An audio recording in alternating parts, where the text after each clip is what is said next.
If you guys missed day one, you can always check out my YouTube stuff, my YouTube VODs, because Twitch deletes them. Apparently, with Twitch Turbo, you have more storage, but Frodan VODs on YouTube. Tactician's Cup day one co-stream. That's how you can watch the VODs of what happened yesterday. If you want to find out what happened yesterday, some people are asking like what happened to Soju. Soju was in a spot where he needed to qualify for he needed to qualify via a top 4. Unfortunately, he played like this Rise flex game and just kind of didn't have the setup for Rise to actually carry it home. Rise is mainly enabled by emblems, not necessarily like board quality. And so he rolls down here at 4-5, hits like Tom Kench 2, Tarek 2. His board's actually really, really good. You see me? I'm celebrating in this clip or this video because Soju ends up rolling a lot. Oh my goodness, thank you. Tequila Sunrise, Scrubby. I might have to like lower the alerts here because I don't want to interrupt too much. Trip Gang, thank you as well. So Soju like upgrades like almost his entirety of his board here, and then proceeds to lose every round for like the rest of the game. You saw that he was like number 1 in HP, loses, and then goes 5th, and he needed like a 3rd, I think, to advance. Unfortunately, he's on a 5 loss. So that was the summary of Soju's game. If you want to watch more of the VOD, I'll just like link it here if you want. Oh, he also died to Crab, which is really funny. Actually, we could watch the end of this game. But let me see. The end of this game was that Soju was at 7 HP and Tropical was also at 7 HP. And then they both end up dying to Crab. And Soju loses the tiebreaker to Crab. It was actually so funny. Oh, man. Brutal.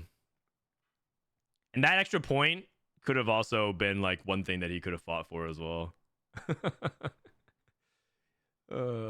Unfortunate. Okay, 15 more seconds of ads and then we'll start the official pre-show, which is not actually official at all. This is just a co-stream. This is just me yapping. Yap barrier activated. Yap barrier activated. Okay. Let me go ahead and type exclamation point scores. Exclamation point scores. All right, so for day number 2, we are back. Welcome back from break, everybody. We got day number 1 standings. Yesterday, we had 3 people drop 40 bombs from North America. We got Kai Wang, Dank Memes, and Darth Noob. 2 players from Brazil did really well, Bapzera and CMB9. Both these players are Worlds bound players or Worlds players in the past. Bapzera was a number 1 QP earner from last set and largely considered to be one of the Brazilian players that's like in the club of respected players from North America. Respected players by North America. You got Bapzera, Ego Illusions, Miguel, Arcjo, right? Like you got I'm missing a few people as well.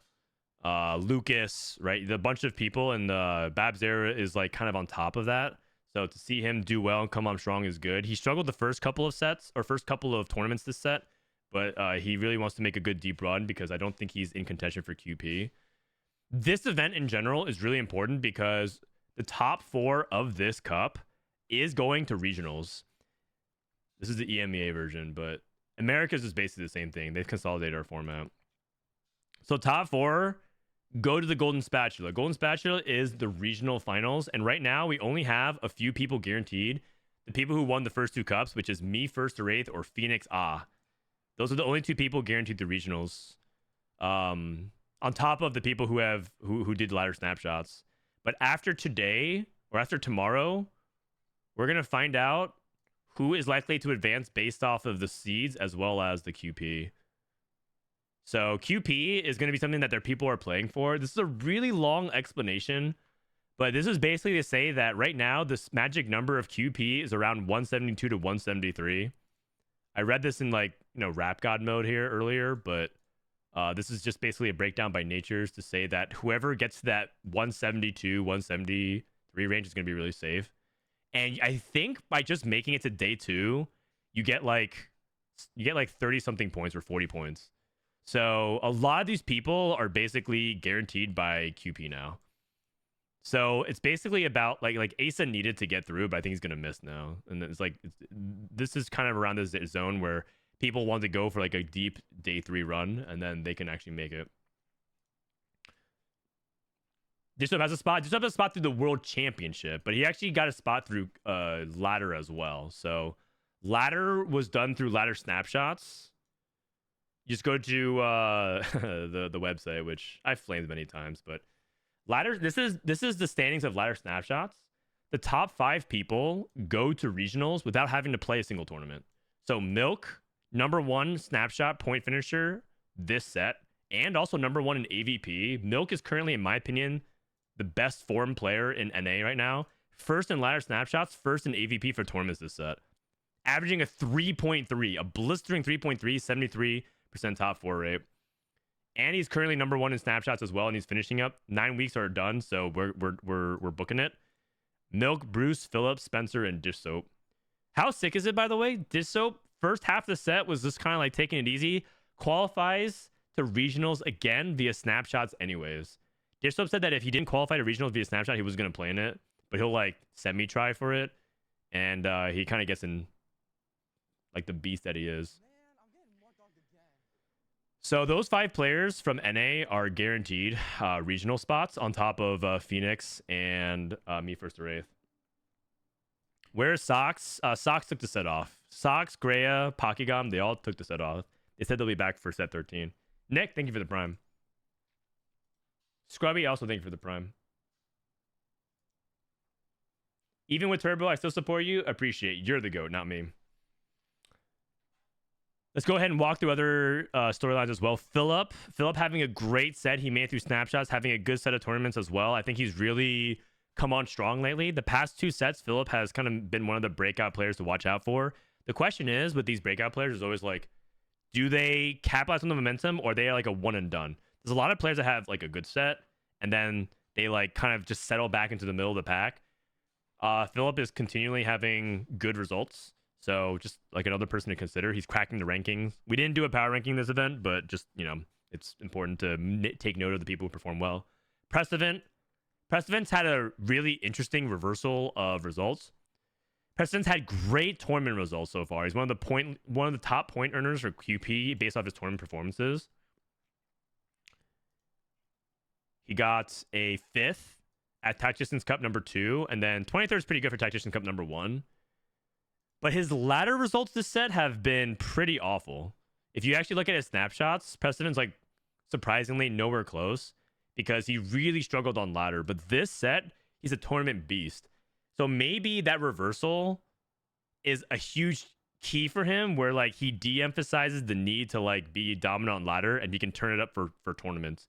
Because in the past few sets, it was the opposite. Precedent was super dominant on ladder. And then in tournament, he would get day 1 like very, very often. So maybe a turning point for Precedent's career. We'll see. And also, Precedent's one of the few NA players like really putting in the work. There is a global scrim server that like there's a global scrim server that people were playing leading up into the tournament, and Precedent was in like all the lobbies, and if he wasn't in the lobbies, he was scouting. But like this scrim server, which is not open by the way, but he was one of the most active people there. He's really putting in the time and effort in. Ramblinnn actually is probably going to make it to regionals. Where is he? Ramblinnn at 118, and he had a great day 3, or he had a great Tactician Cup #2. If he can make it to day 3, I think Ramblinnn might make it to regionals, which is also really impressive. I'd love to see Ramblinnn back. Ramblinnn got invited to be a co-streamer, but because of his good performances, I think I'm going to rescind that. If you also missed it, I do have my co-streamer settled for regionals. It is Tleyds, Greg, in-house, live in the flesh, going to be joining me for the Magic and Mayhem regionals co-stream. My God. We got some fun stuff planned. I don't want to spoil it too much, but before the final day of regionals for this set, I'm gonna host a game show, and Greg is going to be our competitor on it. So hope you guys show up for that. About an hour before it, we're gonna do a TFT game show, and we'll see whether or not Tleyds knows a thing or two about TFT. It'll be pretty fun. There's gonna be some elements of production behind it. Hope you guys enjoy it. It's my ambitious like level up of the show for this set. We'll see. Okay, Maikel did well. He's my favorite LATAM player. Also very much taking over the number 1 LATAM spot over Altenahue. Milk 34 consistent. Tleyds with a 33 pointer. He got 8-5-1-5-1-1. So showing up on the second half of the day. I mean, if he actually top 4s this cup, maybe I have to tell him to not show up either. I don't want to deny him that opportunity. Milala keeping the dream alive. Milala had a rough first start of the set, but he can finish strong with a top 4 and maybe clutch it to regionals. Would love to see him back. A good set of the Brazilian players we talked about. Toddy, Ego Illusions. A lot of BR players here, actually. Shaco, we just watched on ladder. Phoenix is actually a player who didn't prep very much. He was playing a bunch of flex queue. He's actually pretty good at League of Legends as well. Just a fun fact. Rereplay, another solid tournament performance day. Boss with skills, Minhee, Rainplosion, Caspar. A lot of the usual suspects. Someone asked how Kiyun did. Kiyun and Soju, unfortunately, bombed out. Soju at 25. Voidson missed out on the cutoff. Marcel missed on the cutoff. Tex Summers, 26. Tex has actually been living in this 26, 27 zone of death for like the past like 5 tournaments. It's actually been kind of sad. I feel like he's always been either 1 point off, or if he's there, he loses on tiebreakers. Degree, 26 points, missed. Robovan, 24 points. Kiyun, 22 points, missed out. Robin actually has one of the more tragic day ones. Robin, going into this tournament, was tied for second in QP. You guys see this? Robin was tied for second in QP. Whoever has the most QP at the end of the set goes to Worlds. So Robin actually had a really good chance of earning a world spot again if he was able to stay in, but he got day 1. So that's actually a really tragic result. I wanted him to be competitive. Me first to Wraith, still through. Caspar, still through, right? Me first to Wraith and Caspar, both at 30 points, holding strong. So those are our point leaders right now. And then Wasian has an outside chance as well. Actually, it's really, really close. Oh my gosh. 157, 156, 152, 151. It's actually very, very close. All right. Well, keep an eye out for that. Who ends up getting through and getting that QP spot? Jungle Book had a good first 2 tournaments. Unfortunately, flames out here. Goobums probably not going to make it out. And Goobums, as you guys may have seen yesterday, if you guys didn't hear it, effectively retiring. Oh, I missed this. Greya, thank you for the raid. Hope your clan went well, buddy. Funza, thank you for the prime. Thank you for the prime. And just as a warning, I know it felt like we just played ads, but just as a prep before it again, just to stack it all up. As we're getting ready for the first lobbies, we are going to play one more set of ads before the game starts, because we technically ran ads 20 minutes ago. All right. The people that got big time upsets. Toronto, Tokyo, 8 points, which is actually kind of surprising. I was talking about it with Dishsoap, who will be joining later today. Dishsoap is going to be our co-stream guest featured for today and tomorrow. He wants to hang out. Toronto, Tokyo, for a while, was rank 1. He was actually dominant and like 1900 LP. So I thought he was going to be in good form going to this event, and then kind of puts up a Goobums, single digits, not even playing game 5. So that was a really big surprise for me, but I think he'll be back. Like, you can't hit rank 1 off of chance. He's clearly a very good player, and he's very streaky. Like, either he has the God Read or he flames out. But that was a very surprising storyline to me. All right, so with that being said, that's the day 1 standings. Let's go ahead and look at the lobbies. I need your guys' help to pick what lobby we want to watch first. In lobby 1, we got Kai Wang, Offma, Neon 5 Phoenix, Mekmano, Minhee, Rainplosion, Chu. Wait, Chu anything got in? I thought he got tie broken. Didn't someone not show up? Oh no, Trinity was the last in. Oh, never mind. All right, lobby 2, Dank Memes, The Farmer, Milk, Quinn, Riveting, Bosso Skills, Lucas, and Santi. That one's okay. Lobby 3, we got Darth Noob, Maikel, Tleyds, Altenahue, Tiagowski, Cairo, Wasianiverson. Okay, wow. We got Darth, Maikel, Tleyds, Altenahue, Wasian. That's a really good. Lobby 3 is good. Lobby 4, we got Bapzera, Flames. Panny, Andrew, Elite Muffin, Leo, Sakura, and Jason Heim, Ted. A lot of underdogs in this lobby, and Bapzera. Lobby 5, CMB9, Aline, Vakio, Bopster, Triple A's, New John's, Laplace, and Cottontail. Lobby 6, EMITWOHS, Ramblinn, Milala, Ladder Slayer, Me First Wraith, Caspar, Black Sheep, and Spencer. Lobby 6 is cooking. That's a pretty good lobby. Lobby 7, Philip, Precedent, Ocean 1, Ego Illusions, Shaco, Lucan, Connors, Me, and Cash. It's really heavy on Brazil. And then Lobby 8 is Lumen, Ushio, Ripple, Toji, Mbappe, Rereplay, Relic, and Dark Bloom. I think Lobby 6. I think Lobby 6 or Lobby 3. Lobby 6 or Lobby 3. So I'm going to zoom out so you guys can see it. And I'm going to go ahead and pull it. Pull. Which lobby? Lobby 3, Lobby 6. I'll give you guys a couple minutes to vote here. Why do I always low roll lobby? Which one are you in, Caspar? Oh, Lobby 6? Yeah. That one looks pretty good.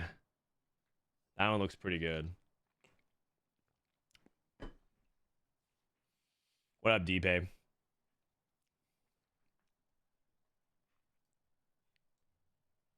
Oh, Tleyds says vote for Lobby 6 because he doesn't want to be watched. Where's my goat, Panny Andrew? That's who I want. I ran Smash Mania tournaments that he went to in Houston. He's in Lobby 4.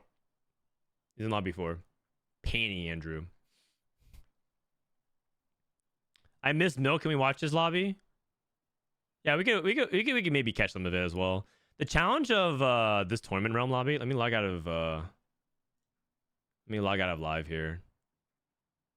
Quarterfinals. Okay, be honest. Did any of you guys doubt Faker? Did any of you guys doubt Faker? Even for a little bit?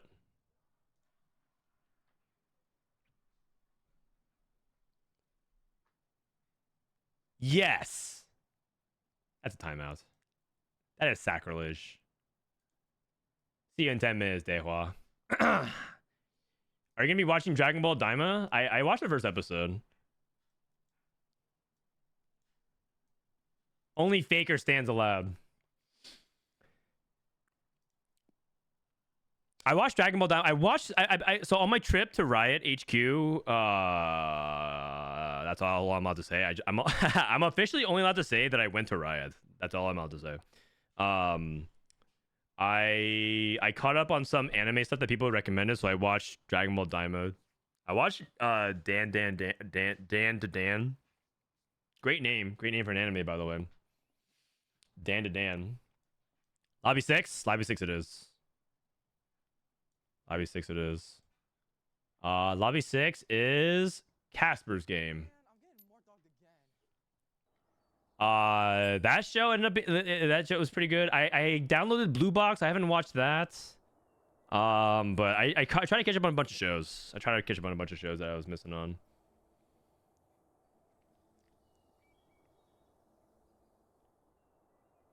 When is TFT gonna get a world song? That's a good question, actually. Do you watch Bleach? Oh yeah. So the 1,000-Year War. I watched the first episode with my wife, and I was like, dude, Bleach growing up was... okay, maybe it's an unpopular take, but I thought the peak of Bleach was better than the peak of Naruto. That's just me. I don't know, that's a bad take, but like I personally think the Soul Society arc of Bleach clears a bunch of Naruto, like almost all of it. It's so good. I don't think it held up. That's why I said the peak. I don't think it held up, but I'm pretty sure I was like so into it as a kid. Anyway, so we watched the first episode of 1,000-Year War, and she's like, I have no clue what's going on. And she's like, who are these characters? Because they kind of assume that you know. I said, okay, actually, we can't watch this then because I have to explain to you for 15 minutes about what happened, or we have to go back and watch all of Bleach. And so my wife said, let's just go back and watch Bleach. And so so far right now, we're like almost at the end of Soul Society arc. We're like 45 episodes in, and she loves it. She thinks it's so good. So we're gonna skip all the fillers and like all the bad stuff, but yeah, I can't wait till we get to the Hueco Mundo stuff. Oh man, I love Soul Society arc, and I also love when they went to the Hueco Mundo. So, yeah. In contrast, we watched the first like 10 episodes of Shippuden, and my wife can't stay focused. I don't know. I'm trying to get her hyped into it, but it hasn't exactly aged very well. The story, the pacing of it hasn't exactly aged very well. But anyways, once we finish that, we're gonna get to the 1,000-Year War. We're excited for it. All right, here we go. Here we go. Last set of ads while we wait for the game to start. See you guys in a couple minutes. 4 minutes. As a Naruto fan, I agree with you. Soul Society was peak. Agreed. It's so good. But she's also in chat, so no spoilerinos. No spoilerinos. Favorite bank? I can't say it. She's listening, man. If I she just found out that there was a bankai. She just found out that there's second sword releases, so I can't say anything. I'm gonna spoil it for her. And she's like right here. So yeah.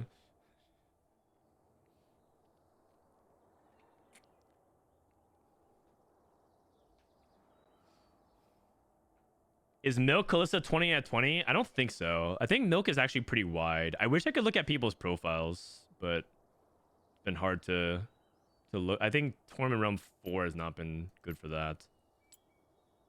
Match history here. Okay, we're gonna go with game 1 of 6. Lobby 6. Yeah, match history is down, unfortunately. Unfortunately. I'm gonna go ahead and jump into this co-stream room. I'm gonna wait for Dishsoap. Dishsoap said he'll be here later today.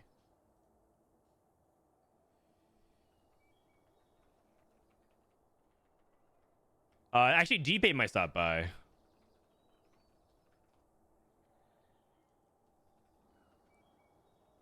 Dpei will be here until you arrive, so take your time.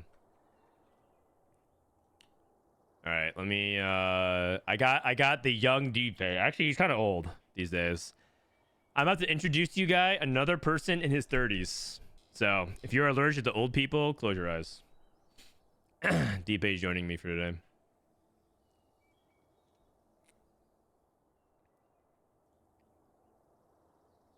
Is regionals in 1 week or 2? 2 weeks. 2 weeks.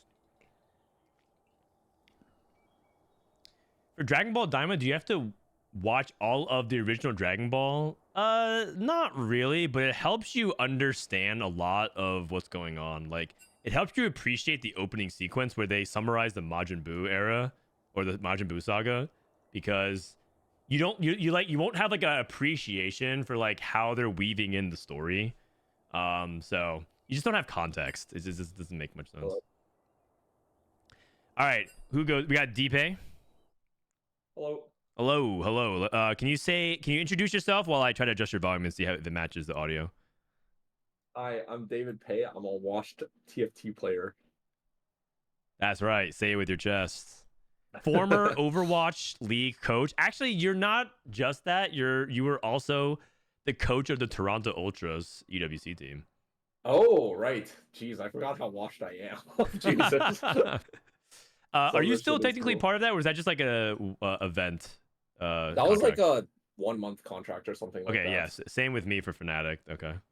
Yeah. Oh, yours wasn't a longer term thing. I thought you were like a content creator for them, or no? No. It was just like a 2 month thing for Fnatic instead. Because I think their view in it was that they were just trialing what it's like to have a coach, and then we proceeded to not win a single series. So yeah, like how did coaching go? Well, I guess that we can talk about that after the game. We can talk about it afterwards, but I am curious to actually talk to you about it as like a fellow TFT coach to another now. So really interesting. Yeah, it was weird because 4v4 is like a whole different format. Whole different game. Yeah. But we'll tackle that in a little bit. For now, welcome to game 1 of day 2. Dpei, how much did you watch of the first day of competition? Out of curiosity. I didn't watch. I think I watched a game here or there, but I think I'm like pretty good on this meta. I think, like, yeah. Okay. Because you play a lot of games, or is there something clicking about it specifically? I think I played a lot of games. For whatever reason, I just played a lot of games on this particular patch. And yeah, I think it's a lot of fun and a lot of skill expression too. There's like lots of lines you should take, and like the mistakes you make in tournaments are always like small edges. So I think the best players will like, yeah, hopefully get into like final lobby and stuff like that. Okay, interesting. I feel like you are very optimistic, or rather you're very positive about that, because I feel like a lot of other people feel like there's not a lot of edge, or rather they feel like they lose a lot of edge to like the people who just have like the insane Callista spots, or the spots that Yeah. play themselves, so to speak. Yeah, my belief in tournaments, it's pretty much that you like. I guess it depends on how you view TFT, but I think you just have to get every small edge you can, and then I also think that like not everyone can go top four. You know, like the edge True. is finding how you maximize your placement given your spot. And that's kind of something we talked about EWC at as well. Like not everyone on your team can go first, but everyone plays for like their highest, what they think their highest placement is. But I think sometimes you have to recognize that your highest placement is not that high, you know? Yeah. Sometimes it's just like a sixth, and you have to be okay with that.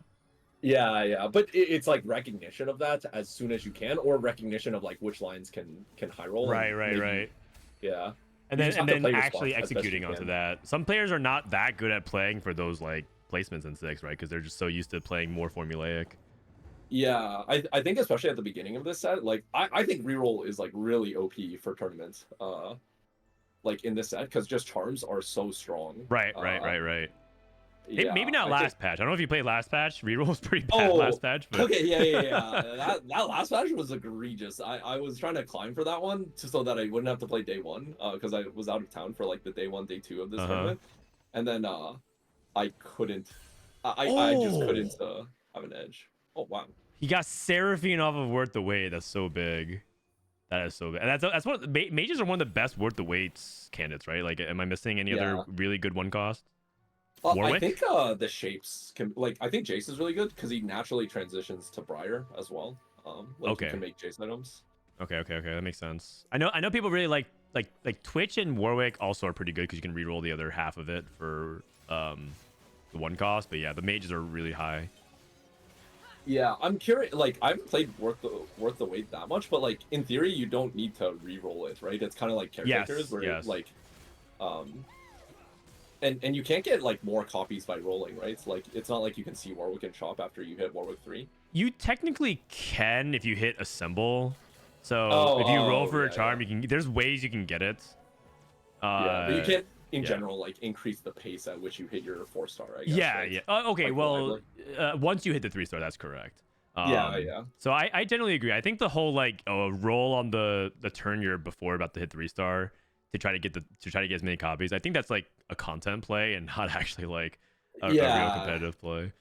Yeah, I agree. Because yeah, I think like all those augments, you should generally just be Mhm. tempoing it, and it looks like Spencer like tempoed it, right? He's already level 4. What do you think about this dummy from Milala? I think a lot of people are gonna immediately say that this is like an insane dummy, just like to get like the possibility of playing to Chrono or Arcana. Is it that good as it looks? I don't. You pretty much need the other Chrono +1, I think, for this to be good. Because the Chrono emblem on a dummy isn't as good because you actually need the unit to be attacking for the Chrono emblem. Like 6 isn't that good if you don't have it on like a Diana or a Gwen or like some unit that can do damage. Otherwise, you're just Mm-mm. relying on Karma and Camille doing a bunch of damage That makes during the like sense. Chrono freeze. But yeah, like I feel the same about like Witch +1, where like it's okay, but like it's not that good unless you get the +2, so that you can like actually get a unit that applies the effect. That makes Um, sense. The stats on so Witchcraft look really good this yesterday. If you got a chance to look at it, uh, no, but yeah, that makes sense. I think Witch +1 is already pretty good, but I don't know about Witch +1 on an emblem. I feel like I've yeah, looked it up before, and it's like uh above 4.5, unless you hit interesting. the +2, then it's like yeah. So in this case, it might be Malala playing more around Arcana and then like splashing in Chrono as opposed to the vertical of it. We'll see. Yeah, I think he's gonna wait. Like my guess is, or what I would do is keep flex until 3-2, and then you commit down like the standard line. Yeah. Yeah. Is there Ari reroll dynamics also possibly happening? Which is because he's holding a bunch of like the cheap, like the bastions and other things like Oh, that. That would be interesting. I don't know if he is. My guess is you want to play towards Varus, but his items are like not very Varus-y. Yeah, rod tier cloak. It seems like it's AP. Yeah. So I'm actually, but like his natural shops are like, yeah, it's very awkward for Milala. I didn't see his exact opener, but looking at what he's like chosen to take, it's kind of confusing. I hope he doesn't feel like suckered into playing like Arcana Rise or something. I mean, I guess if you have a +1 emblem and a chrono, that probably can change the context of it. But I have seen some people put their faith in Arcana Rise, and it looks really good. And then everyone hits their comp, and they just kind of like start losing out, and it feels like you start struggling there a lot. Yeah, I feel like Rise isn't very good unless you hit Melio. Yeah, like, I can see that. With the +1, without the +1, I feel like Rise, like, yeah. Unless you hit like Giga early, like you basically high roll your 4-2. Like I feel like all the level 8 comps are not that good unless you high roll. Like you hit your like 2-star 4 costs like ASAP. I feel the same way about like preservers and stuff like that. Agreed. Okay, so we got a couple other people with direction. Black Sheep has the +1. Fairy, for example. Ramblinn with an Infinity Edge Slam and playing blasters of some sort, maybe like around Smolder or potentially Varus. Mentorship. And two, when I take a combat augment like this, I always feel like I'm kind of lost in direction. Oh, I guess he's playing Hui? I have no idea what the line... Like, I would never take Mentorship 2-1. I don't really know what it angles towards. I know, like, multis really like that augments. Right. There's not, like, a ton of comps. Like, Warwick Reroll really likes that, but, like, yeah, we didn't get a vamp. So I don't know what line he's taken, to be honest. It looks like I am not liking his spot, if we're being honest. Yeah. He has Hui pair, so he might feel like he has to jump on the first direction that he gets, which is Hui. But isn't there like no mentorship value? Because like the only 4 cost you run in that comp is Tom Kench. Tom Kench. So you like back roll your Tom Kench? Yeah, we're gonna backline my Tom Kench and also backline my Mord. It doesn't sound very good, but maybe he's just gonna cook something up, you know? Just yeah. Maybe it's tempo. Maybe it's just tempo line. I don't know. 3 lost tempo. It looks like fucking 8 to me. There's like a lot of 2-star 3. This is Ezreal 2. Hui pair for Showtime. That's a Showtime classic. This guy says he always low rolls, but I see him always load in with Ezreal 2. Yeah. Oh, double. Oh my god. Double Bramble. I think double Bramble is actually Biss on Wukong. Really? Yeah. Double Bramble is Biss on Wukong? Last patch? Yeah, last patch. I was watching Riri stream, and the first Bramble likes the second Bramble even more. Is that like a data thing, or is that like watching the fight thing? It was a data thing. Yeah, because he was like wondering if you should make second stone or first stone plate or just go for Bramble, but the second Bramble was better. That's fat, and that's not with including thorn plate armor, is it? That's like no, that's specifically with thorn plated armor. Oh, okay, I see. That's what I was saying. I see. Oh, so you're saying that this is a possible... I mean, I don't know if he's going to angle into Wukong because it feels He already awkward. has Ezreal too, so I don't actually know. Yeah, this is just strong tempo. Strong tempo, okay. But he ended up losing and snapping his streak, which is kind of a big deal. Yeah, because I assume he got the chain off carousel, so he like knew this was like the strongest tempo play. Right. That makes sense. We got Dragon double crown guarded. Yesterday we saw a triple crown guarded. Okay, let's see if Me First Wraith can hit Spike here. Hits Twitch 2. Caspar goes to 6. Caspar's playing Learning the Spell Mages. Extremely high win rate. Very good.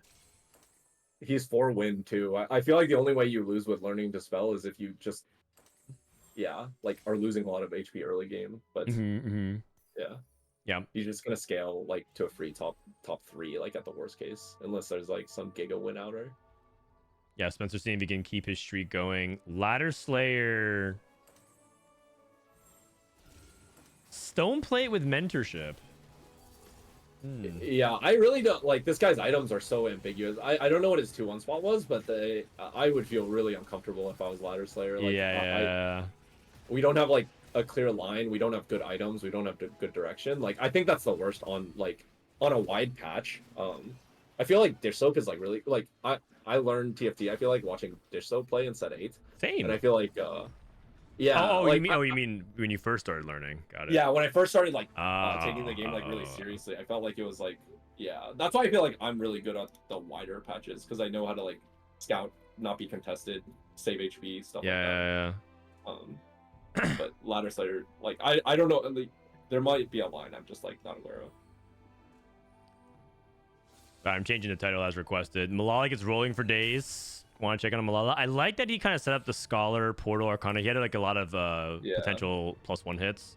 That's how you like capitalize off Wandering Trainer. Playing Bard temporarily. Looks like he's angling towards Rise with the Archangel Slam. Yeah, I think there's also like you could be if you hit a Xerath 1 is also like a huge spike. True. Xerath likes Archangels as well. Yeah, so it's pretty flex there, but he didn't get the rolling for days is like sick though. It's 22 gold, so like yeah, it's good. It's a selective 22 gold as well, so yeah. it's pretty good. Okay, Yeah, someone asked, is it the same with Ionic Spark augment with 2 of them? I don't think you generally want to stack Ionic Sparks with high voltage, but yeah, there's some situations where you might be able to justify a second one. yeah. I think Bramble is also like double Bramble would be lobby dependent as well, but like Wukong actually just does a ton of damage because they're already encircled around him. Yep, that makes sense. Yeah. That makes You're sense. Like stage 2 and stage 3 are just like insane, and it's not even bad stage 4, stage 5 against the AD matchups. Okay. Showtime hits 2-star Hui as well. He's playing Shape Blasters. And I'm guessing that he might just try to relay this into the shapeshifter line and try to play into like 6 shapes, 3 dragons. Yeah. He's very with the shapeshifter comp. I actually don't understand how to go like to the fast 9 other than hitting Briar and like Smolder on 8. Because like if you waste gold like trying to roll down for Bears 2, it's like so hard to get to 9. Yeah. I'm actually like kind of confused. I know the high roll like Shyvana 2 spots, like me first or 8th is essentially doing that, where like I think he's fast 9 with Shyvana 1, but with like BIS items. But I don't know for like, because I see in ranked everyone is trying to play this comp because it's like actually the Giga win outs, but without like an early Briar or Smolder, or like without really like 5 streaking really hard. And in real tournament lobbies, I feel like that happens a lot less. Ooh, I think this might be an item slam diff here for Showtime. He's also passing a Swain pair. So I think Showtime's spot, if he wants to play into the shapes line for Smolder, part of what his setup is, it doesn't actually make sense with what makes the comp strong, which is a really cheap board that's efficient that gets you to 9. He has a very expensive version of it with 2 3-star 3 costs, and he's not streaking, and so he's much. He doesn't even have items for it, right? Yeah, exactly. Yeah. So I feel like he's not actually like capitalizing on like what makes that comp really good. Yeah, I would not be. Yeah. Well, he got an Olaf, which is like I think the one like anytime you high roll an Olaf in this comp, I think it's like really broken. But I would have slammed Even Shroud as well. I feel like Even Shroud is like really good in this comp. Oh just, yeah, like, that's right. I forgot. Get a belt. Because he's like full AD, and like you'll eventually want Even Shroud in the comp as well, and it's basically a tank item for your shapeshifters. So I feel like it's actually like way better than Last Whisper. And Last Whisper is not even good in the stats for like Smolder or Briar or anything. I'm pretty sure Even Shroud is like better than both. So I'm surprised he didn't slam, and maybe it was a fight diff too. Yeah, I like the Even Shroud there. I kind of missed the belts. It's just Caspar's board, 1-star Vex. Hopefully not tanky enough to actually withstand that Ezreal 2 damage. That'd be too crazy. Oh, Ezreal kind of trolled that ult though.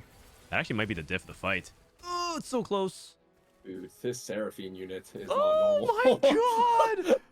Wait, actually, he's on a 7 loss. Kind of insane for stage 3. Like, I feel like all these boards are really insane. For He's on 8 loss with like fully upgraded vanguards, fully upgraded backline. Yeah. 2-star 3 costs with really good. Like every one of his units have really good items too. Yeah, and I don't know how comfortable a spot Ramblinn is right now. I actually don't even know. I think he has to play Varus from here, and I don't really like it. Like, I don't really like having to play Varus from here.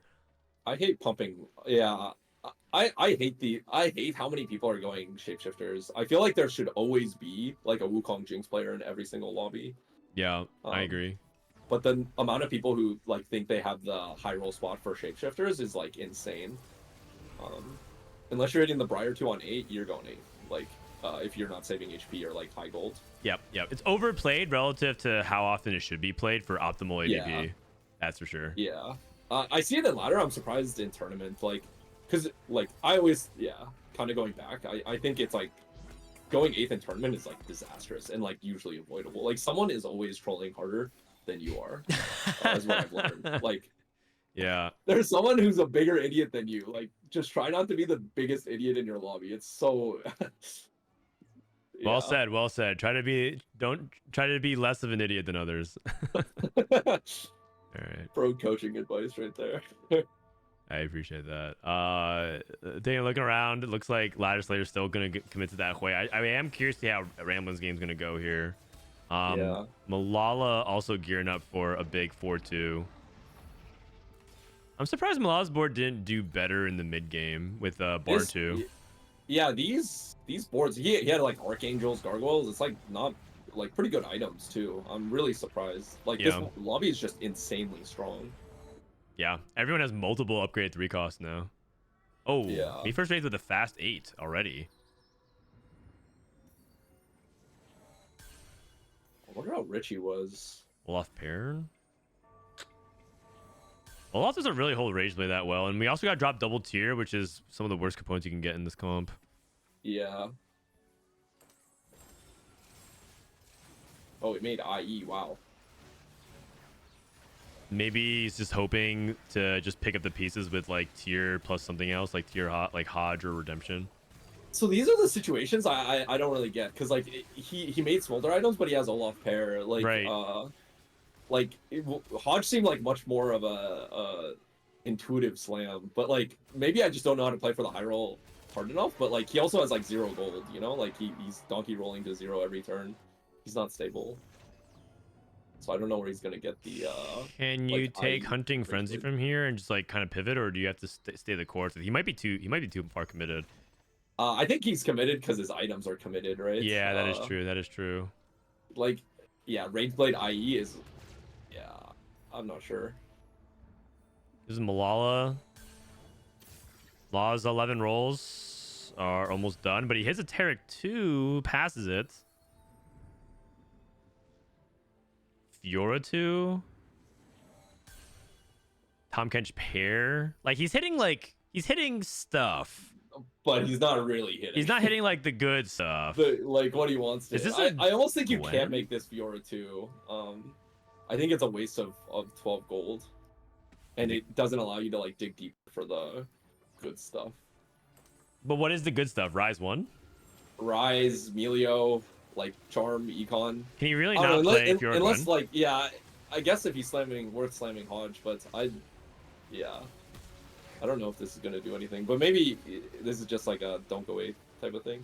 Yeah, I feel like he kind of knows that his spot. I mean, he hit like equality units. And I also think that he's holding chrono units. I think maybe he's considering like just going into Karma from here. Yeah. Which I think he can. And you could like, I guess, Archangel GS Gwen instead. Yeah, I just think he has none of the important units. No Karma, no Rise. Right. So like wasting gold on the Fiora with just Hodge, which isn't even that good on her. Like it's 1 item Fiora. Yeah, I can see it. Yeah. Rama's re-rolling blasters. Oh dear. Yeah.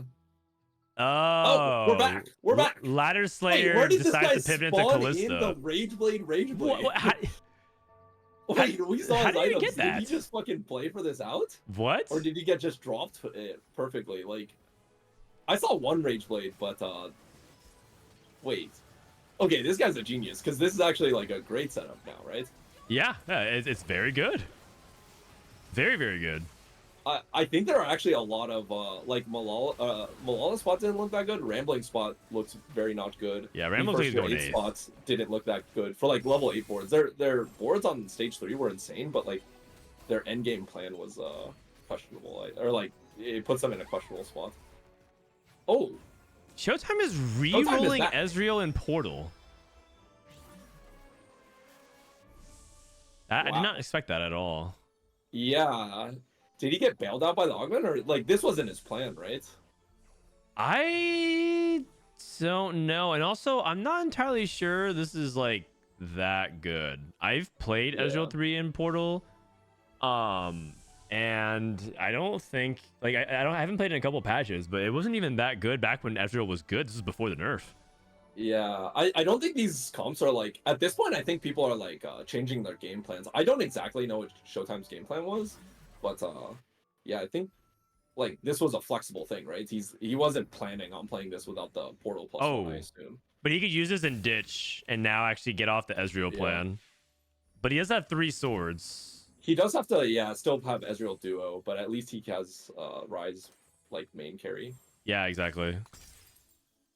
His items are sword, sword, sword, vest, vest, vest, vest. that's not bad. Oh god. I mean, are we making double bramble? I think so. Yeah. Oh, really? Huh. Then what do we do with the cloak? We don't have no shred component. Yeah, this doesn't look like it got much better, if at all. Yeah. Okay, okay. The people who are like looking to do well in this lobby are Caspar and Spencer for sure. Right. I actually think Ladder Slayer can cap out pretty high. I know he took reinforcements. Oh, what is Black Sheep? Did he get the +2? Black Sheep has got the +2. You're right. He's got the +2, so he has he's 81 in a really gold. good spot. Yeah, these guys just all had the good early game, except for Ladder Slayer, who spawned in a Callista 2, Rakan 2, double Rageblade Biss. Like, we didn't keep track of this guy, but yeah. The rest, it was never looking good for them, I think. The bot 4 is not super surprising. Yeah, I think so. Yeah, I think just having the good game plans on this patch is actually super important, and knowing what lines are real and what lines are fake. Yeah, I agree. I mean, like, these mage games are like they got the early direction and they have like the really good combos, so like they were always going to be strong. And it was really about whether or not these players like were able to kind of build like a good stage 3, stage 4 game plan, and I think they're lacking one or the other or both. Yeah, I think Milala's spot was like particularly hard because like he can't gameplay like the game plan around Arcana Chrono, like you just got Wandering Trainer, right? And then you didn't get the +1 from the augments. You didn't get better like augments to decide. I'm not sure about his roll down and stuff, but it seemed like a hard situation. I mean, his board doesn't look that bad if he can upgrade his front line. Yeah.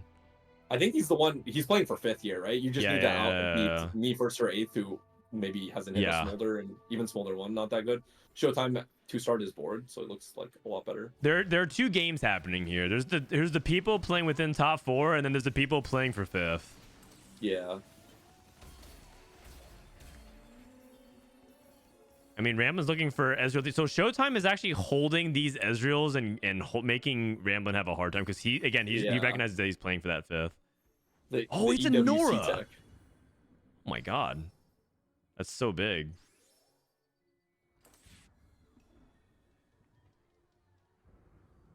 Can Ramblinn hit? I mean, there's so many Ezreals out of the pool. I think even if he does hit, I don't know if he can beat some of these boards. Oh, he hit. Oh, wow. Okay. I thought it was 3rd item Rumble, but I didn't. He chose very quickly. This is a battle for 5th, right? Or like for like 5th, 6th placement. Yeah, I agree. Oh, so he's going up against Showtime. The Terra kind of counters the Ezreal a lot, right? It didn't counter the first ult. It didn't counter. Yeah, you're right. I just think this board sucks. I hate Ezreal. The angle. The angle. And Milala's dead as well.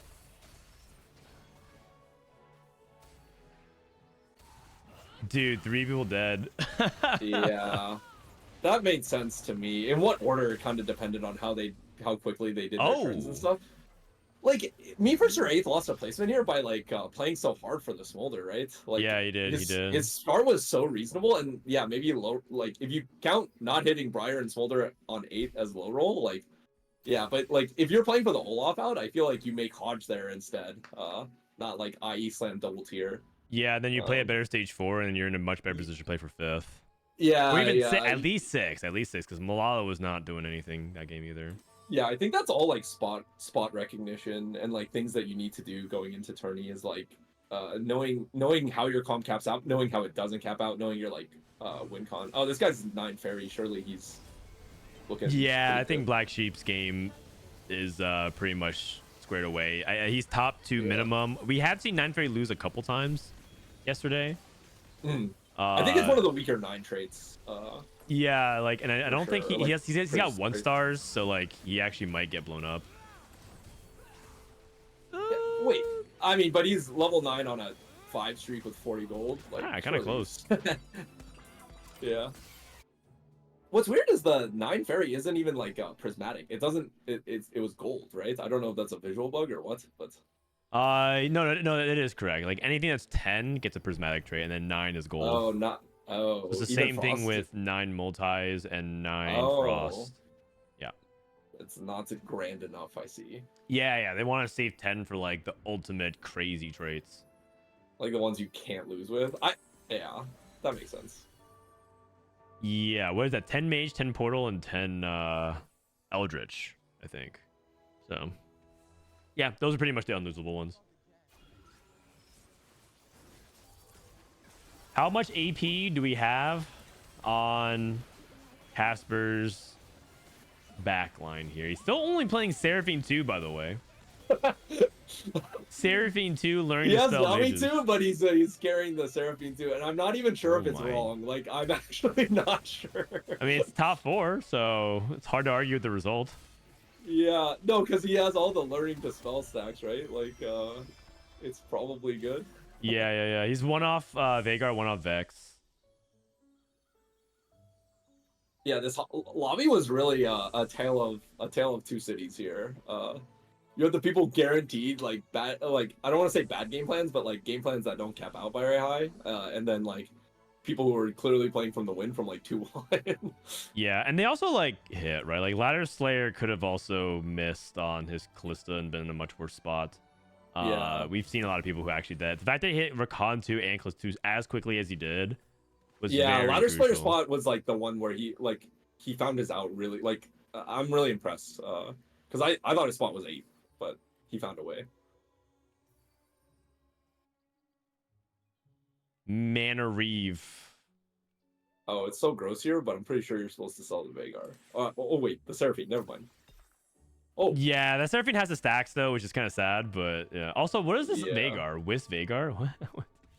Hull Crusher, Silver Hull Mirror Crusher Dawn. value. Oh god. I think because you don't have Vhagar items, your strongest board is actually selling the Vhagar long term. But I don't know, maybe he's probably guaranteed 4th year regardless, so it's kind of. Yeah, because I don't think Showtime is challenging that, right? Yeah. Nah, he's dead here.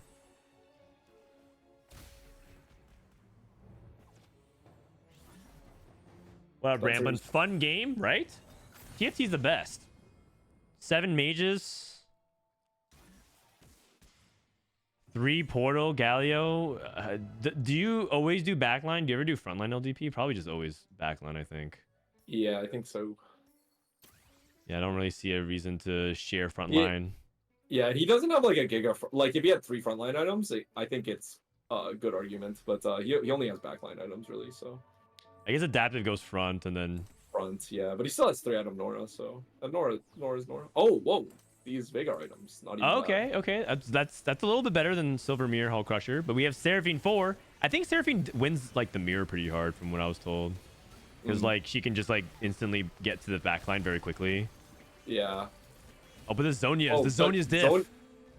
I think this was LDP diff too. Spencer was on wrong side.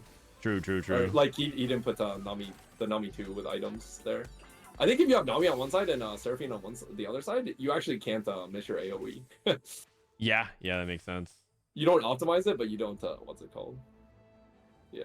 So Black Yeah, Sheep yeah. actually did lose to LDP. It looks like because he clumped for the Seraphine. He has to like Yeah. has to be careful. Oh, he's playing mentorship into this.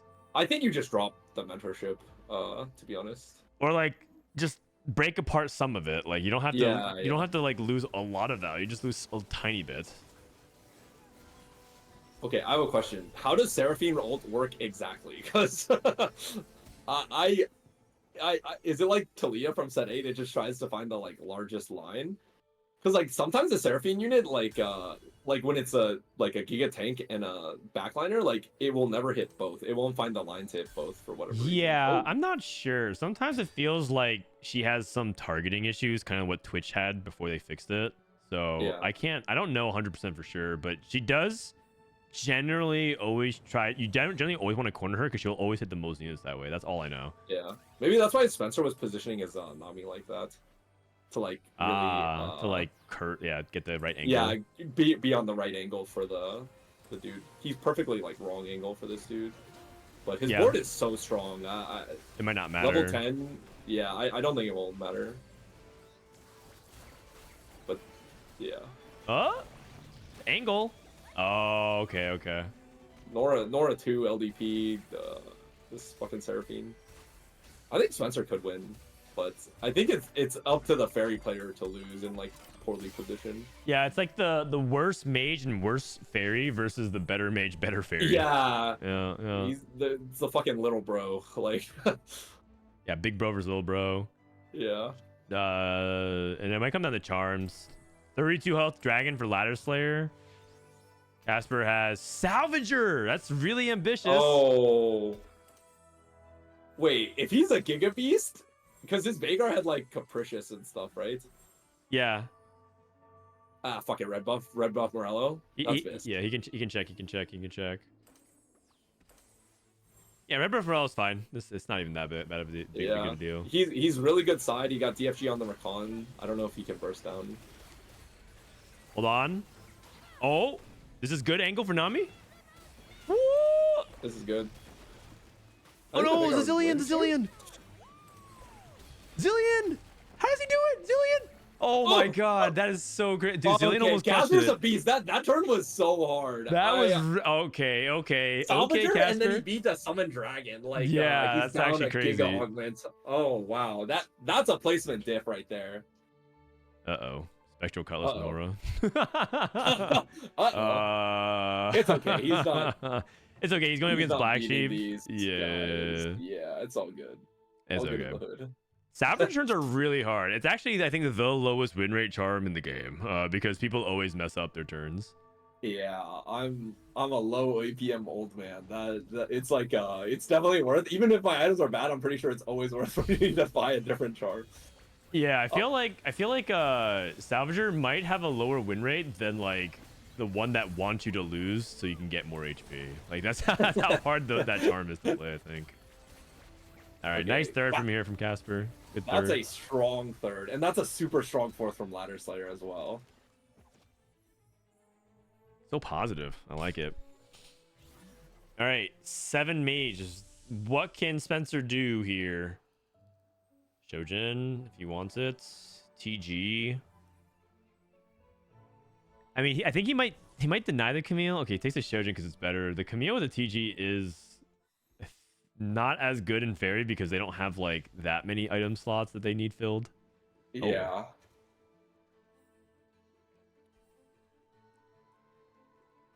Okay. It seems like Black Sheep is very concerned about losing as well. Yeah, also I feel like he hasn't really changed his angles, so Spencer's gonna go for the god angle here if this guy just AFKs, but surely we're not gonna AFK, right? I don't think so. He did the no swap. Oh, okay. I think Mentorship 1 is so fake. Looking at that fairy HP, like, who cares, man? Yeah, that's a good point. How much HP are you even getting from Mentorship? I don't want my, like, backline just getting fucking clumped and destroyed. Like, there's no way it's worth the amount of effective HP. Wait, Spencer capped out super high, though. This is, like, a crazy cap. I have a telestration tool for this. Okay, because, like, the AoE is, like, basically this, right? And this is, like, catching, like, everything onto the board. Like, this, like, what... He has to actually spread it out a lot more, like way more, especially because like Milio, like I don't think it's actually worth. Looks like he's caught on to it. Also, you can. I think you can even disrupt it by moving like Rakan over here, like a little bit. Yeah, I think he needs to move Rakan to like hard one side. Yeah, exactly. Because then So she's that the gonna miss. Seraphine doesn't ult it. I think Nami is like smarter than Seraphine AI, but I think Seraphine AI is pretty dumb. But Nora and Nami and Seraphine all bombing your backline. Yeah. I think he just might not have enough, to be honest. Oh, hold on. Oh, never mind. I'm it's sorry. Angle dip. Yeah, It's angle dip. It's. Oh. Oh my okay, God. we're living. So now, okay, so the reason why, so Black Sheep got the jump because he knows that Spencer knows that he wasn't moving at all. So now we set up the mind game of like, where are we gonna actually go? Like, are we gonna go left or right? And then all Spencer does directly is swap his to Seraphine and Nora. Yeah, I think this is still Black Sheep's to lose, but I think he's only like figured out the positioning game like with one life, and I think with one life anything is possible, you know? Yeah, exactly. The guy gets tremors, GG's, like. Yep. But I feel like he was kind of too tunneled on mentorship. Even if it was mentorship 3, I don't really care. I think obviously the fight diff is huge. Oh, he got tremors. Okay, and Spencer got Artifact Anvil, Blighting Jewel. That's really good. That's like Gigabis Nora, right? Oh wait, Zhonya's as well. Zhonya's. I assume that he doesn't actually need stall because like he needs more damage, but I don't know if Blighting Jewel, is that really good? Apparently it's like Nora's best item by like a landslide. Oh, weird. Because it's basically like Giga Karma. Are you gonna go for Zhonya's instead? Yeah, maybe.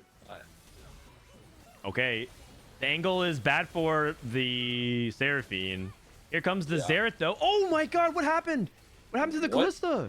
I blinked. What happened? Yeah, she just got bursted in 1 second. That was crazy. That was crazy. All right. How did the Seraphine find the angle? Is it because there's something on the left? Okay, I can watch it. I can watch that fight back. I can watch that fight back. Yeah. All right. Let's go ahead and hop into. I guess you can just watch the same lobby again while we wait for that. In the meantime, I can't really post it on your side Discord really easily, but we can watch the last fight again. No, it's cool. I'll watch the stream. Okay, so Spencer pops the item here, goes for third item on his non-CC, right? Xerath, yeah. I assume he goes Shojin here for Nami CC. Seems stronger. Oh, right. That's right. He went Shojin on Nami. Yeah, I could see guard. Yeah, there's a lot of. Okay, so the first cast goes top right. Top right's executed. Then, but his front line cracks. Oh, it's not even dead. Oh, what killed it in the back? It wasn't the first Seraphine cast, was it? Xerath. Xerath. Oh, it was. Seraphine casted and killed. Do you see this? Oh, what the fuck? The longest line. Oh, he needs to put his dummy somewhere else. Yeah. I also think you just give up this mentorship on this Callista. Yeah, but like have Melio middle, have Callista left, put your dummy on far right. Like I think he never gets sniped, at least by the Seraphine. I think he might die to the other sniping, but yeah. Also, I think a little bit of unfortunate timing because if you look at it, Seraphine was about to double cast onto the units in front of her, but they all just got bursted all at the same time. So she, like as she was detecting for her second cast, she smart casted onto the Callista. Yeah, this is actually a 9,000 IQ Seraphine. Like it all kills right to kill the shitters, and then now it sees the best line. Yeah, exactly. It's Emilio, Callista, and Dummy. What the fuck? That was pretty crazy. Okay. There's actually no way. That was a nice game. What up, Caspar? Good game, Caspar. Well done. That was a good third. Was that a fourth? It was a third from Caspar. It was a third from Caspar. Need telestration? Okay, basically, Seraphine always targets like here in the center because this is like the largest line. But when those units die, this unit clump was the biggest factor. So she started targeting here. Okay, I just realized I just drew a shaft, but Be mature about this, guys. Come on. I'm trying to make it work. I'm trying to make it work. Everything might look like a penis if your head's in the gutter. I'm just drawing the Seraphine AoE, you guys. I'm just drawing the Seraphine. You have to draw the Nora balls flying around as well. On that note, actually, now I'm curious. I do think Nora is good. The sample size is pretty wonky, but let me see. Yeah, it's just because like every cast, right? So she casts twice because of mage. But she has like 80 casts. Like I don't think it's like gonna be bad, but I can't imagine it's being like that insane. But it's like basically it is very good. It is her best artifact by a pretty big margin. But before the past, it was like a point. It was like a -1 delta. Now it's like 0.8. Yeah. So, but it's still very good. Yeah. Do you think it's like biased by the fact because no one's like getting Russian 9 for a Yuumi, Nora Yuumi thing? Do you think it's like I got an artifact anvil or like the what's it called What the Forge? What the Forge and then isn't there like the sun or something like where you bias towards that? I'm not sure.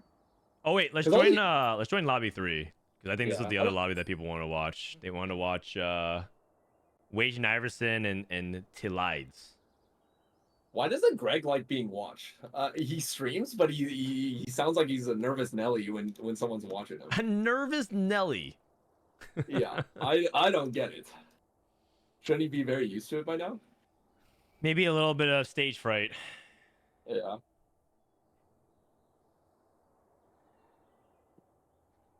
Yeah.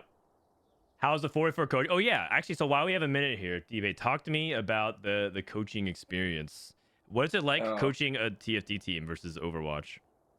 I think TFT players are all a bit more like cerebral. You know how like in FPS games, like you're teaching like you're coaching concepts and stuff like that, and it's clear like some players don't get it as fast. I think TFT, since like the execution is same as like the concepts a lot of the time, like they're tied. You have a lot better discussions. I will say because of the language barrier, like I had Maikel's, whose English was not as good. Relic's English was very good, but Maikel's English was less good. It kind of reminded me of working with like Korean players and stuff. Okay. So that was like pretty interesting. But like Maikel's obviously very smart, very good. Like I think he's really insane. But he's not able to always voice his opinion. So like as a coach, I felt like with my Korean players who also couldn't voice their opinion necessarily, like with quiet players or like people who don't speak English as good, if English is your primary language, like learning to like really speak from their perspective and like get them to like talk is like really important for like team dynamic and like discussions, I guess. So I think a lot of experience like transferred over, but I think the game itself is like quite different. One's about like moving in space and stuff like that, whereas this one's like more like card game, like making sure that we're optimizing everything. So it's like very different from a strategic level, but from like a discussion level, like I think my experience was pretty valuable, I guess, like my past experience in Overwatch. That's good. That's good. So you're saying it's like easier to coach TFT players than it is to coach Overwatch players? Yeah, I think so, personally, but it also might have to do with like my coaching style. I think Overwatch you have to be a bit more like laissez-faire and like talent is talent type of thing, whereas TFT you can like really dig down into the weeds and people appreciate that a lot more here. Whereas like digging down into the weeds, you're sometimes wasting players' time from like ranked, which is like them just having better aim or feeling better is maybe more valuable than like going over review. Yeah.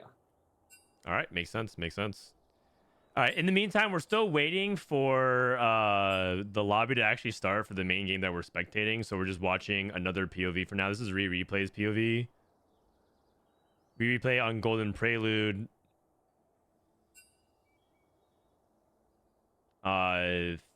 Looks like he's thinking about some of these econ augments. Slamming versus what doesn't kill you. What doesn't kill you? Is there a good loose streak line that people like to play these days with what doesn't kill you? It feels like the big loose streak line is trying to play around Callista, but you don't even really need that many items. Yeah, I'm curious what the stats say, but I feel like what doesn't kill you wouldn't be that good unless you're playing like maybe like Quay might be the best, but you don't really want to play that from loose streak. But that does require more items, and then like your early game holders are not that good for play. I feel like sometimes your opener is bad. Got it. Okay. Yeah, I would assume what doesn't kill you isn't that good, other than to Callista. I feel like what doesn't kill used to be like the Varus line, so that we can get like items on Varus in front line and maybe like duo carry, but I just don't really like it very much right now. Yeah, that was a contested line too. So you're like playing. Yeah, you have the most econ to like one of the most contested lines versus now it's like uncontested and you want to like save HP. Oh my god, one person standing on make 'em cook. Oh, okay, never mind. Prismatic finale. Yeah, I just looked up the what doesn't kill you stats. Unless you're playing the Callista line, it doesn't look very good actually. Like overall. Interesting. Okay. For some reason, Poppy, Cassio are really good in that. Maybe that's a witch +1 or some shit. I don't know. But yeah, it looks like Lilia, Tristana. Like, yeah. All right, this is lobby 3, game 2.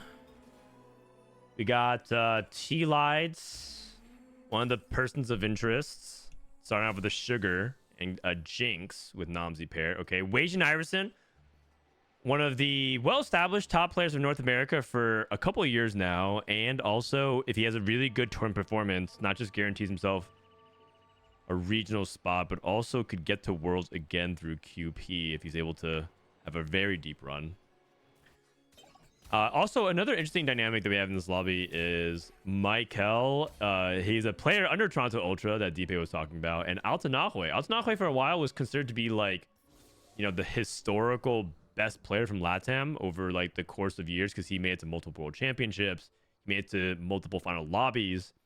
But Maikel has actually been slowly but surely stacking up a resume against that, and it culminated last set in both of them fighting for QP to go to Worlds, and it came down to the very last event at regionals where they were basically at a tie for QP, and it came down to like day number 2 regionals of like who ended up advancing versus not, and then Maikel barely edged it out. So there's, even though these guys are friends, they're also like pretty fierce competitors, and there's always like this kind of number 1 battle, almost kind of like Dishsoap and Setsuko in North America. Okay, this guy 100% is playing Jinx if he's looked at the stats. That's Yeah. like an insane Jinx spot. What do you think about like Ramblinnn molten and caramel Gargoyle? these days? Oh, I think if you have the spot for it, it's not bad. I like reroll comp in tournaments for sure because it just like makes your placements like very good. But learning to spell, I'm always taking that shit. I think I'm almost always taking learning to spell. I'd be very surprised if he passes it up. Also, Hunter Crest. Like there are so many insane things. It's probably a scout diff, but if he sees Maikel spots, he knows that Hunter is taken a bit. Yeah, But Maikel can always cook. Like it's not like Torn Plated forces you to, but what do you think about Stars Are Born? Is this a mage line here from Wasian? I just played this and I looked at the stats into it. I think one of the better lines, like my opinion is one of the better lines, is like picking up Soraka Rumble and playing it, but he is contested and the other person has a better angle. So I don't know, but I assume that's what he's going for. I think playing it into tempo is so fake though, unless you actually have like the really good spot for it, like your 2 cost and 1 cost show up on your first spot.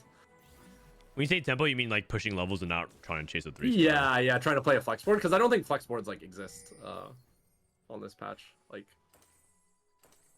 I think they he do. won the game. I think they're just Holy very hard. It's like basically like only a privileged position. Yeah, and even then, like there was probably some better angle you could have done.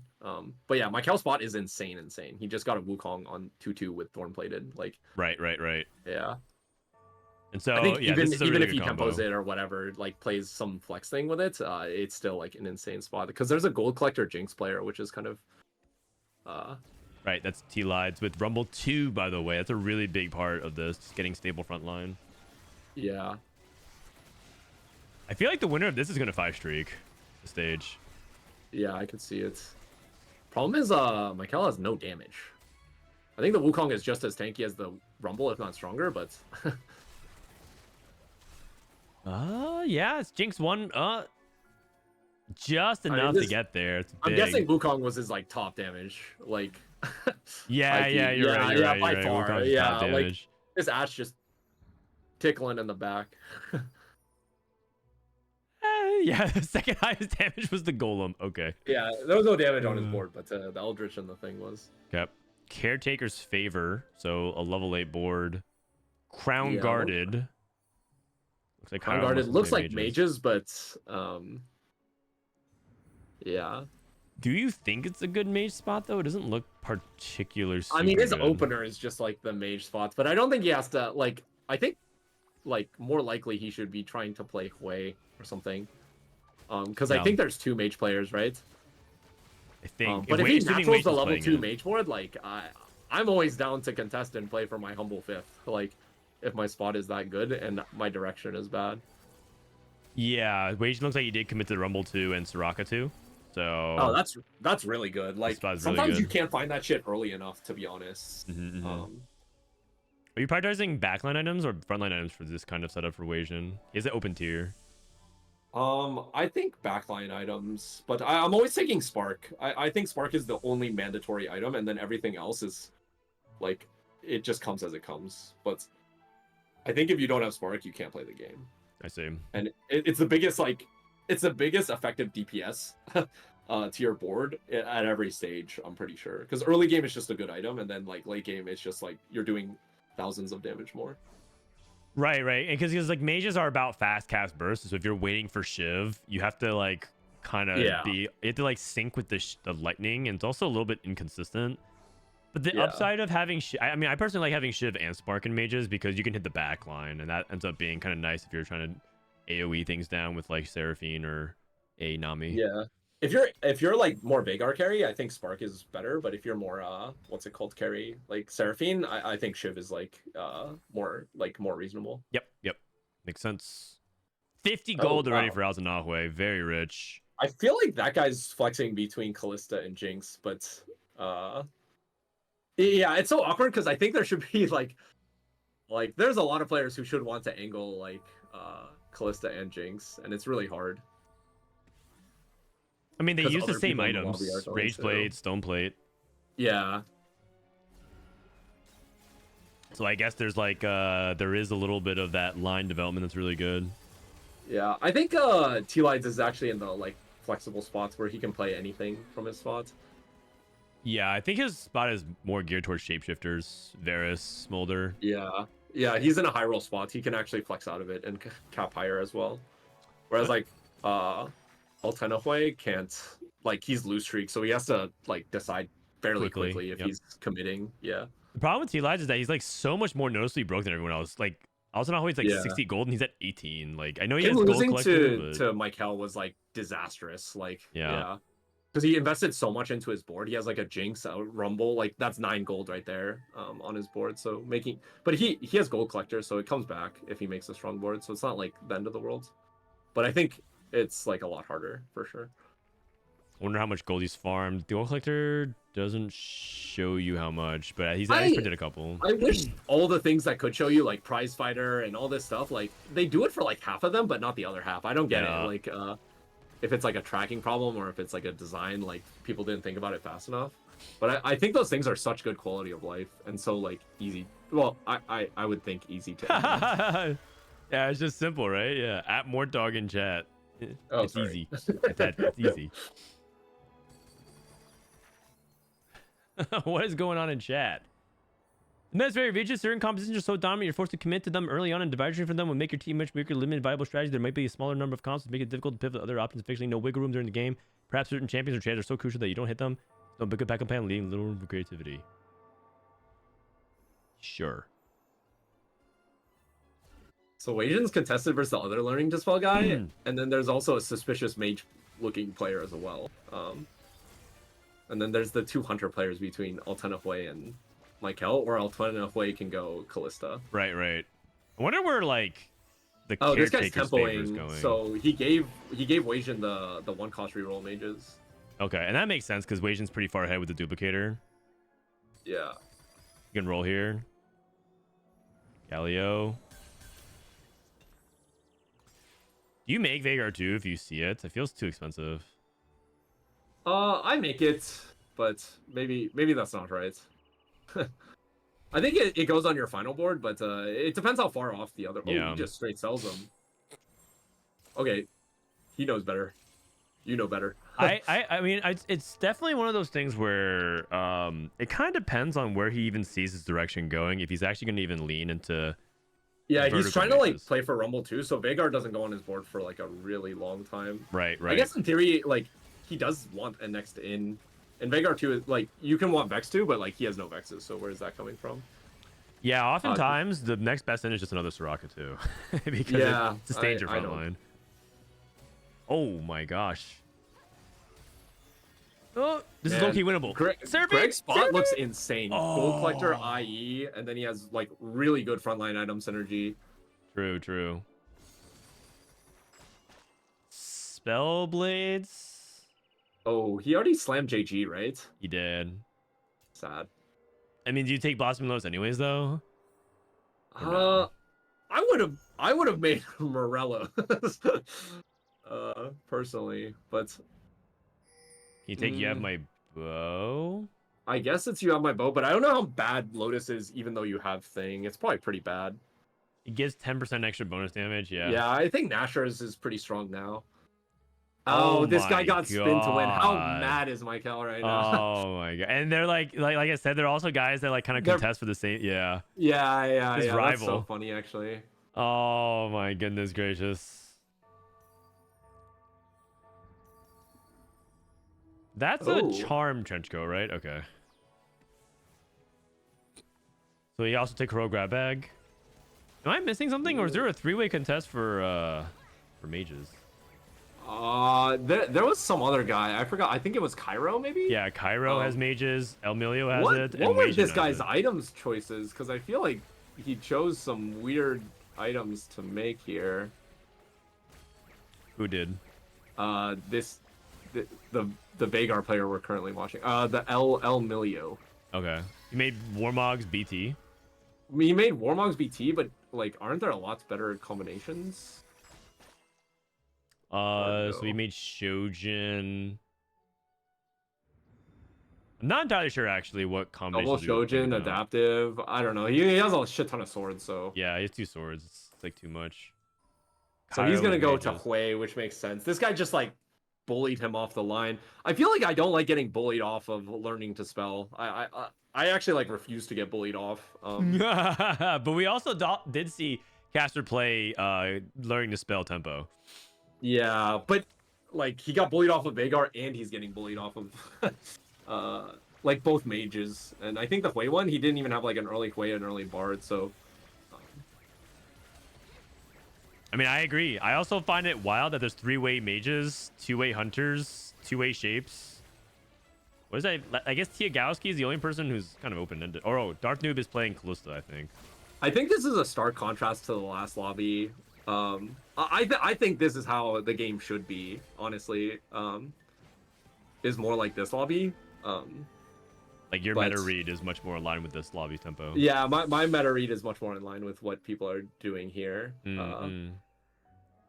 Than like cooking with like a Portal +1 Ezreal 3 or like level 7 Ezreal. Like I just feel like these comps are so inconsistent and like they're not stable. Okay, that's interesting. I actually do And think the I do think the augments emblems don't. are pretty good, but I mean, I don't think Yeah. Portal Ezreal's a thing. So Portal, yeah, but it was like Portal Ezreal 4-2. It's like if you commit on 2-1, I'm more down. But like these ones where you're like, you know, begging for an augment to like try to go 6th is like so weird. Or begging for a smolder without the econ. yeah, agreed. Yeah, like I'm not trying to risk my tournament game to go my. 8th. Oh god. Yes, 6 Wukongs. The thing about Wukong Spin the Win is that you also can itemize them as your actual damage dealer now. So Yeah. I think he prioritized a stone plate here, which is actually not entirely what you would think. That's like, okay, that's still like a good item, but with Wukong you actually kind of want to build like BT Titans, Stairs Yeah. Gauge type stuff on him. If you had a chain open, I think Gargoyle is the best item though, because Gargoyle is just insane on Wukong, like any version. Oh, is it better than Yeah. Titans? Okay. I actually don't know for sure if it's better than Titans, but it's just like a really insane item still on it. Yeah, that could be true. I think maybe I was looking at like build data as opposed to like independent items, and it could be just like Titan's Redemption is not really a good combo, but Stoneplate Redemption is. So it could be like that. That makes I think sense. you have to make reasonable items too. Just like with your spots, you gotta slam something. What's an opener that you would like to angle Jinx and Wukong, assuming no spin to win? Usually you drop a Wukong or Jinx and you have bow items or resistance items. One thing that's really good about Maikel's spot in general is that a really powerful tempo item that's good defensively for Wukong, like Thorn Plated Armor, Dragon's Claw, can actually be very good for Wukong as well. And then obviously if you hit like Hunting Frenzy or something else that like super enables your carry, then that's another good opener, I think. Maikel's playing 2 Wukongs, by the way. Yeah, probably his strongest board. Yeah, I mean he's preserved his tempo really well, like all things considering. So like if he's able to preserve his HP, he's probably he's just in placement preservation mode. Yeah, I think so. He played his early game well. He took his line. It's just he got contested, and he has to like. It's okay. He can still top 4 from there. I think if he plays it right. Yeah, I mean the other option is to pivot into Callista. So if he gets dropped like Callista Rakan, there is an entire world where Maikel actually just straight up goes into it. But his items. I think there's no world actually where he goes into it. He has too many items, and like the Rakan comp doesn't. He has like big grab bag plus this. Okay. Yeah, and Darth is already Callista for sure. So it's like you're going into a contested line from a worse spot, and you're like your cap in that spot is lower too. That is fair. That is fair. If he didn't have as many items, if he had more generic combat, I think that would probably make sense. But yeah, big grab bag generally not very good for the comp because you don't need that many items. Yeah. He has full Morello. I feel like he has all the items you could want on Jinx comp. He just needs to one Olaf and Wukong 2, and I think he's chilling. His spot is good. I think Tleyds is playing for the win though. I feel like his spot is really good. 95 HP. Gold collector, great items. The lobby is contesting each other, so like the cap is kind of low.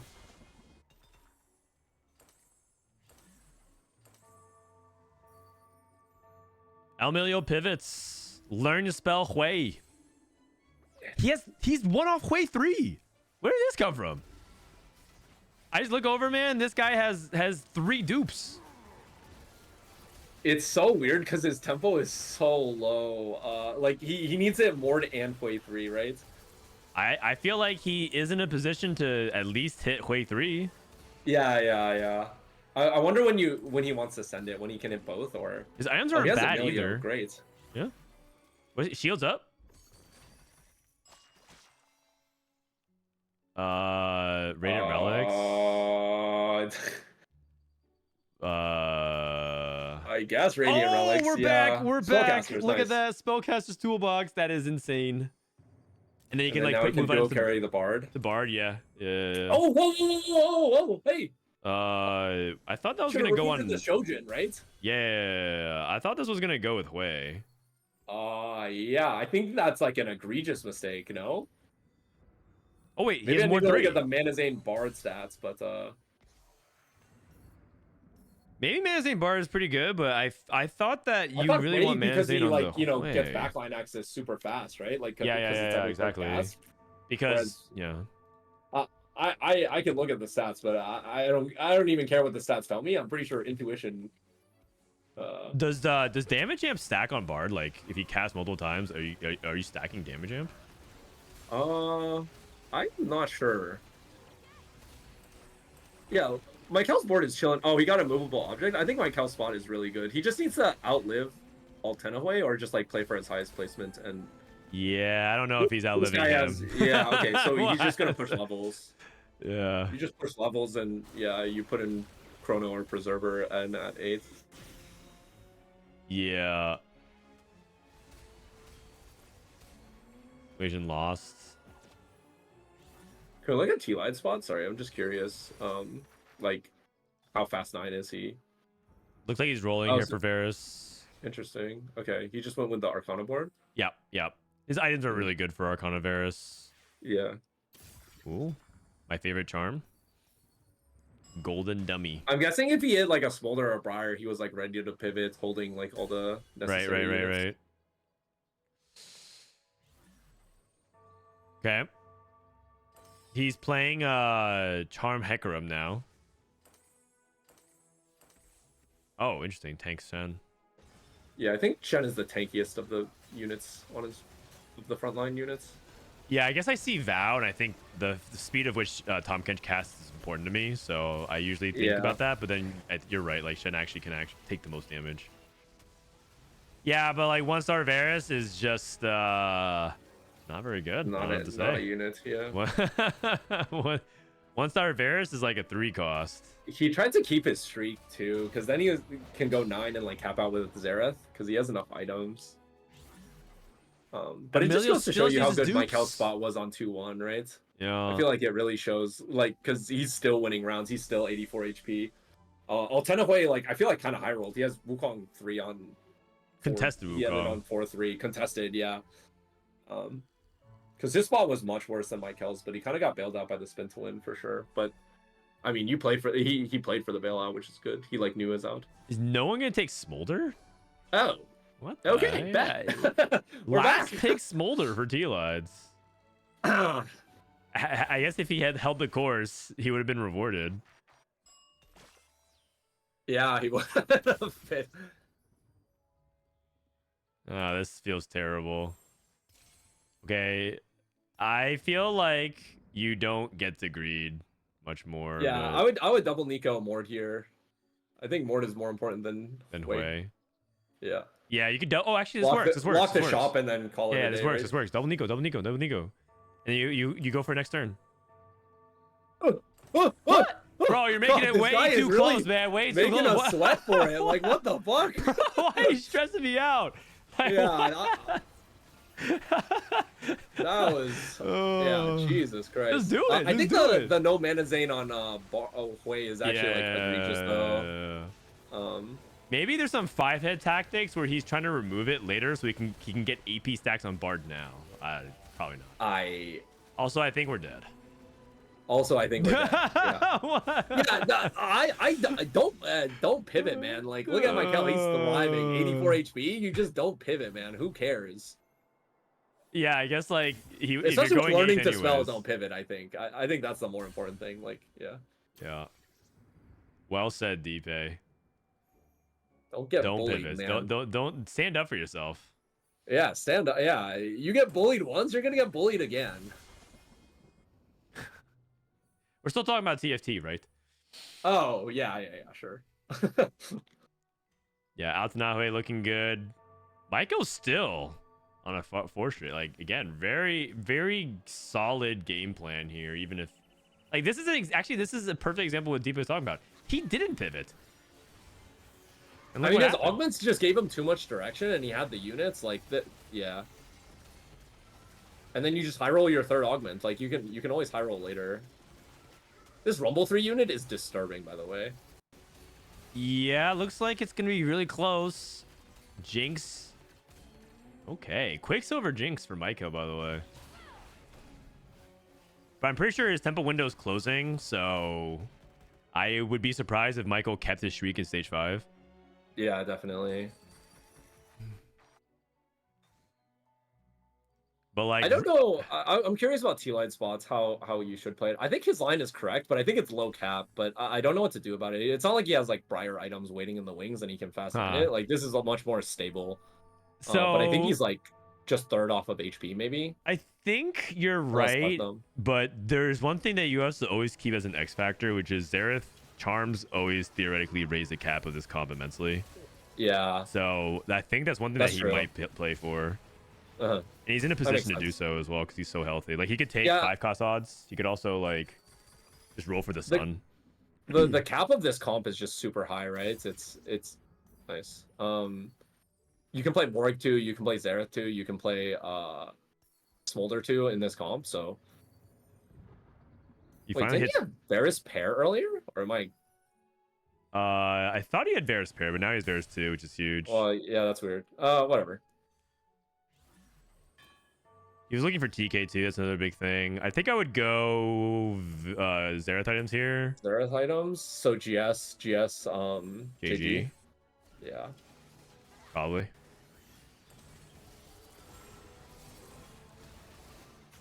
Oh, 50-50 went the wrong way. Tom Kench aimed at the Ahri instead. Second cast. Okay. Does he not have Shred? Uh-oh. Hey. Oh, you're right, actually. Doesn't have even Shroud or Thingy. Oh, and he had the ability to make Last Whisper that. Yeah. Just now, because he decided to go for Xerath items JG. are pretty important. I don't know. Yeah. No, you're right. Shred Varus without Shred is like way less Yeah, effective because he for gets reverse stuck on buff. frontline is the only problem with Varus, right? Oh, Yeah. my god, it's Kog'Maw 3. I actually think that's a pretty good out as well. Wait, he hit both. Oh my Oh, gosh. whoa. Oh, he's level 7. I thought he pumped to 8 earlier. Wow. No, that was a suggested play. Okay, so Altenahue and Maikel just took each other halves of the comp. I take your back line, you take my front line. Yeah. Preserver Olaf. I actually feel like I would Preserver someone else, but I guess it's all good. It's probably Kog'Maw for faster cast. But it's probably not that big of a deal. Yeah, as long as you get Preserver anyways. For the Wukong 3 is what's important. Looks like top 4 is going to be a fight between Darth and Wasian. Assuming Wasian doesn't lose right here. Oh, we lost track of this RYT guy. Yeah. I lost track of him. He ended up playing into Callista with Caretakers. I did not actually expect that, but Yeah, because you don't want to like a ton of items, but sometimes you had Morg 2 on 8, and it's pretty good. Yeah. New recruit, Morg 2 on 8. And I think Wasian's probably bot 4 here. Tleyds hits the world! Good, but... Oh my gosh. Wait a second. I don't think he needed anything though. I think he hit every of his 4 costs, so he just basically found a bunch of like econ. Plus 8 gold, I think it ends up being. Plus 8? I think so. But I'm not. Someone check my math. Good positioning from Tom Kench. Ult's the wrong way. That sucks.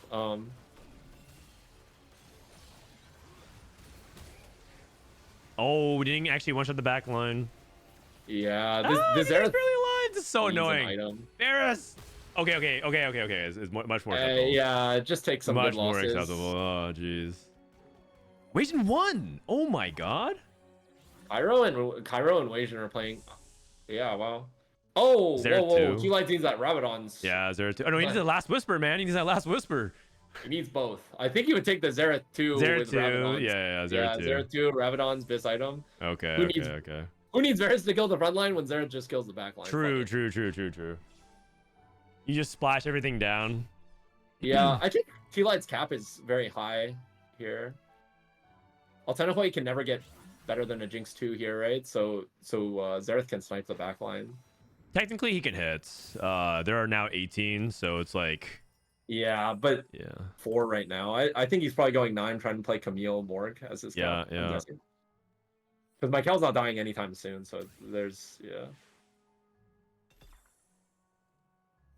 Yeah, and I am actually surprised. Oh, God. Sorry, these turns always make me just nervous. Oh, he's Salvager? He's Salvager? Yeah, he's Salvager. He got all the good items. No, he's good. He did it well. Yeah, he did. It's just on these fights, don't you want a combat charm if your items aren't that bad? Yes. You want a combat charm like every round in stage 5. Yeah, so, but I don't know how bad I feel like his items were acceptable before. Oh, the snipe. Yeah, but middle Varus, middle Xerath, maybe this Vex can kill. Oh. No. 4th. And he had the worst mage spot by far. Yeah. So we'll take it. I mean, he had Crown Guarded into mages into a 4th. That's pretty decent. That's really good. Okay. He takes the Emperor. So I think if I think Varus used to prey on this matchup against the Jinx because they always clump their backline. Yeah. So I Tleyds can think capitalize by this is a spot where I actually think third rowing Varus has merit at times. Oh yeah, I like that. I like that a lot actually. Good positioning though. This is Teke is never gonna hit Jinx here. Yeah. Smart.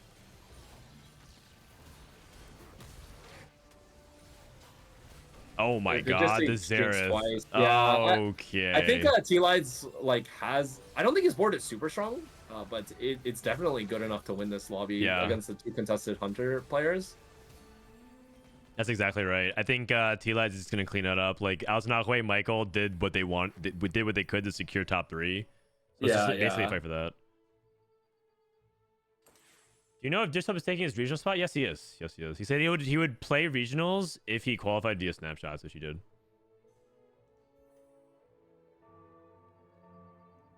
How's Altenahue top 2 with Jinx 2? Have you forgotten that he has spin to win Wukong 3? On 4-2 or 4-1. Yeah, which was contested by Maikel holding Wukongs. He just high rolled his stage 3 Wukongs. He had 6 Wukongs by the end of stage 3 without rolling.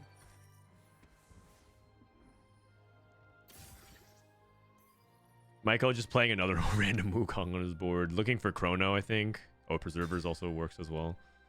Yeah, I don't know actually if the fights are fast enough for him to Chrono. Oh, interesting. At this point, anyways. Yeah, 14 seconds in. Okay, fair enough. Yeah, I think Chrono is fine. Just to be clear, like both are fine. Yeah, it's also. I mean, there's an argument against Preservers as well, because like Preservers. Like in this guy's spot, Chrono is for sure better than Preserver. I think. In Altanahue's spot. Frontline Twitch. I think he has. Chest. Yeah, like making sure you don't get Hunter procced is really important here, and I think he fucked up. He had his Camille die to the Jinx, and then he got the Hunter proc. You're right. The Hunter activations with the takedowns. Yeah, like you shouldn't even take Treasure Party here. I don't think, because you don't even want to sack a unit. Yeah, the incentives but are his wrong. Camille just walked up and died. Like, Yes. I've even seen people debate whether or not they like trap it temporarily. Yeah, like trap your Camille a little. Yeah. I think it's good. Oh, he got a Zephyr? GG's against these Wukong players. Oh, Greg. Did he get a support anvil? I think he did. He must have, right? Oh, he's going for backline. Wait a second. There's no way. I feel like if you Zephyr the Wukong, don't you just like completely in both dumpster their matchups, doesn't he just win by Zephyring? Oh, he wanted to also protect against the Spectral Cutlass Olaf. It was twofold. Oh, it's kind of 5-head actually. Okay. Yeah, I can get behind it. I can get behind that. I'm back in. Yeah.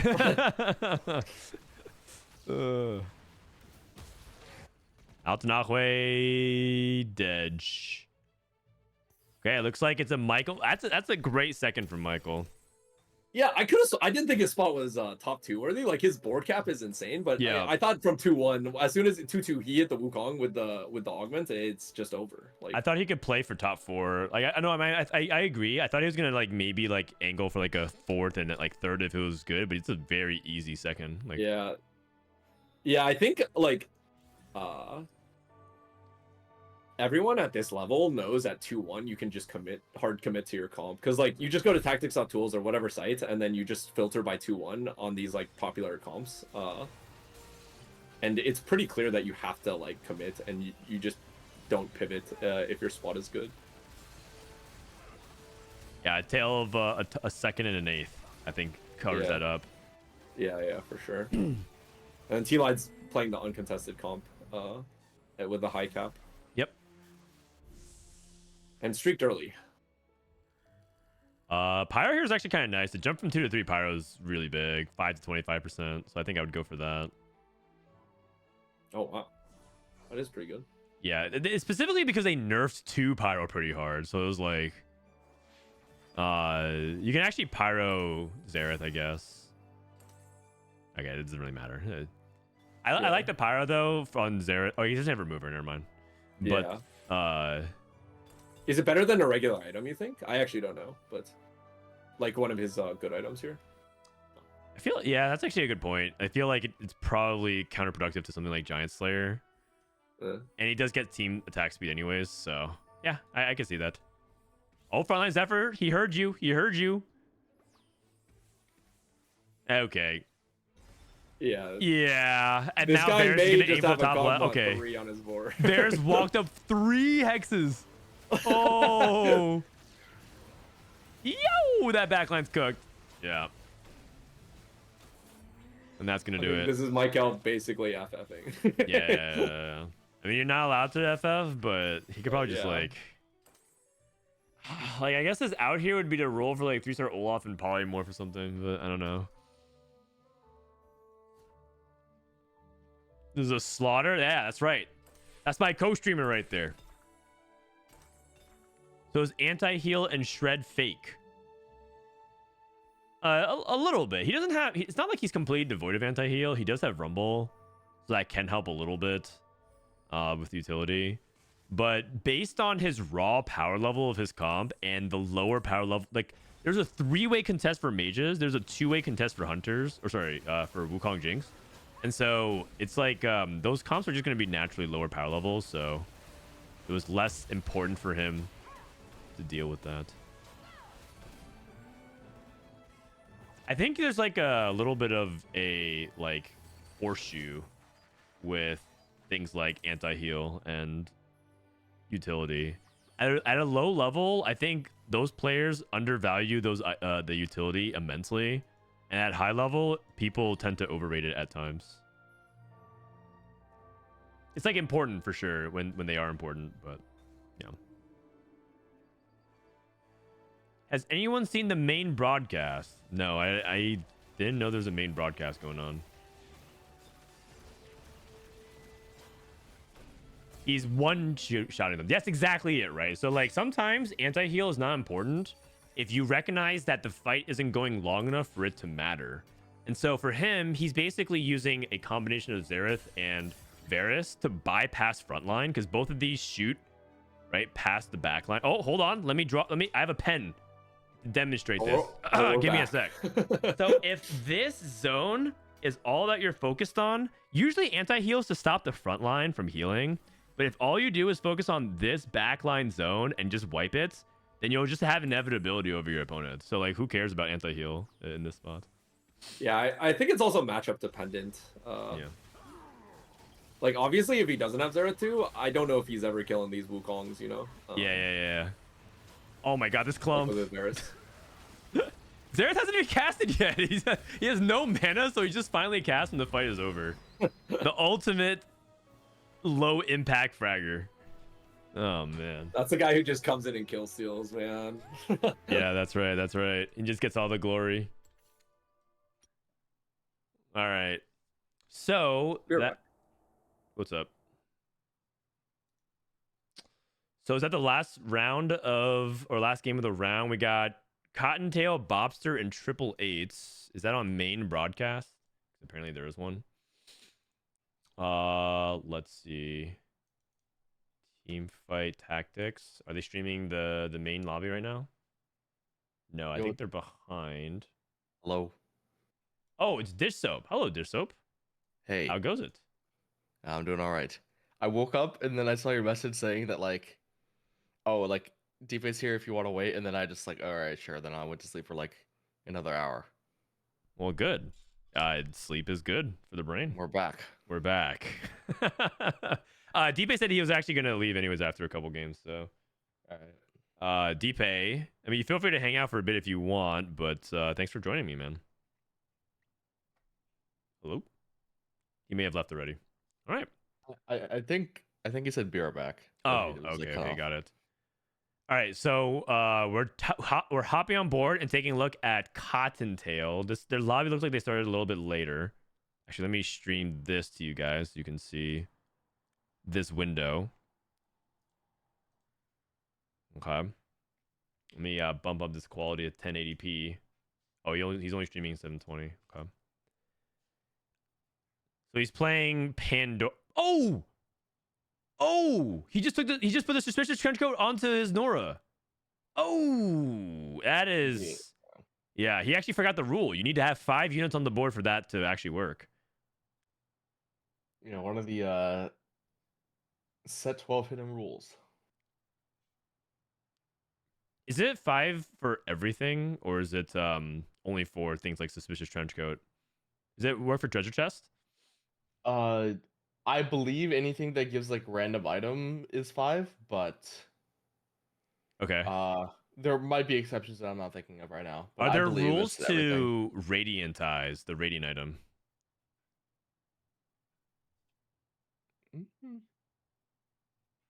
Oh yeah, you can't. It counts units on your bench there. I think. Okay.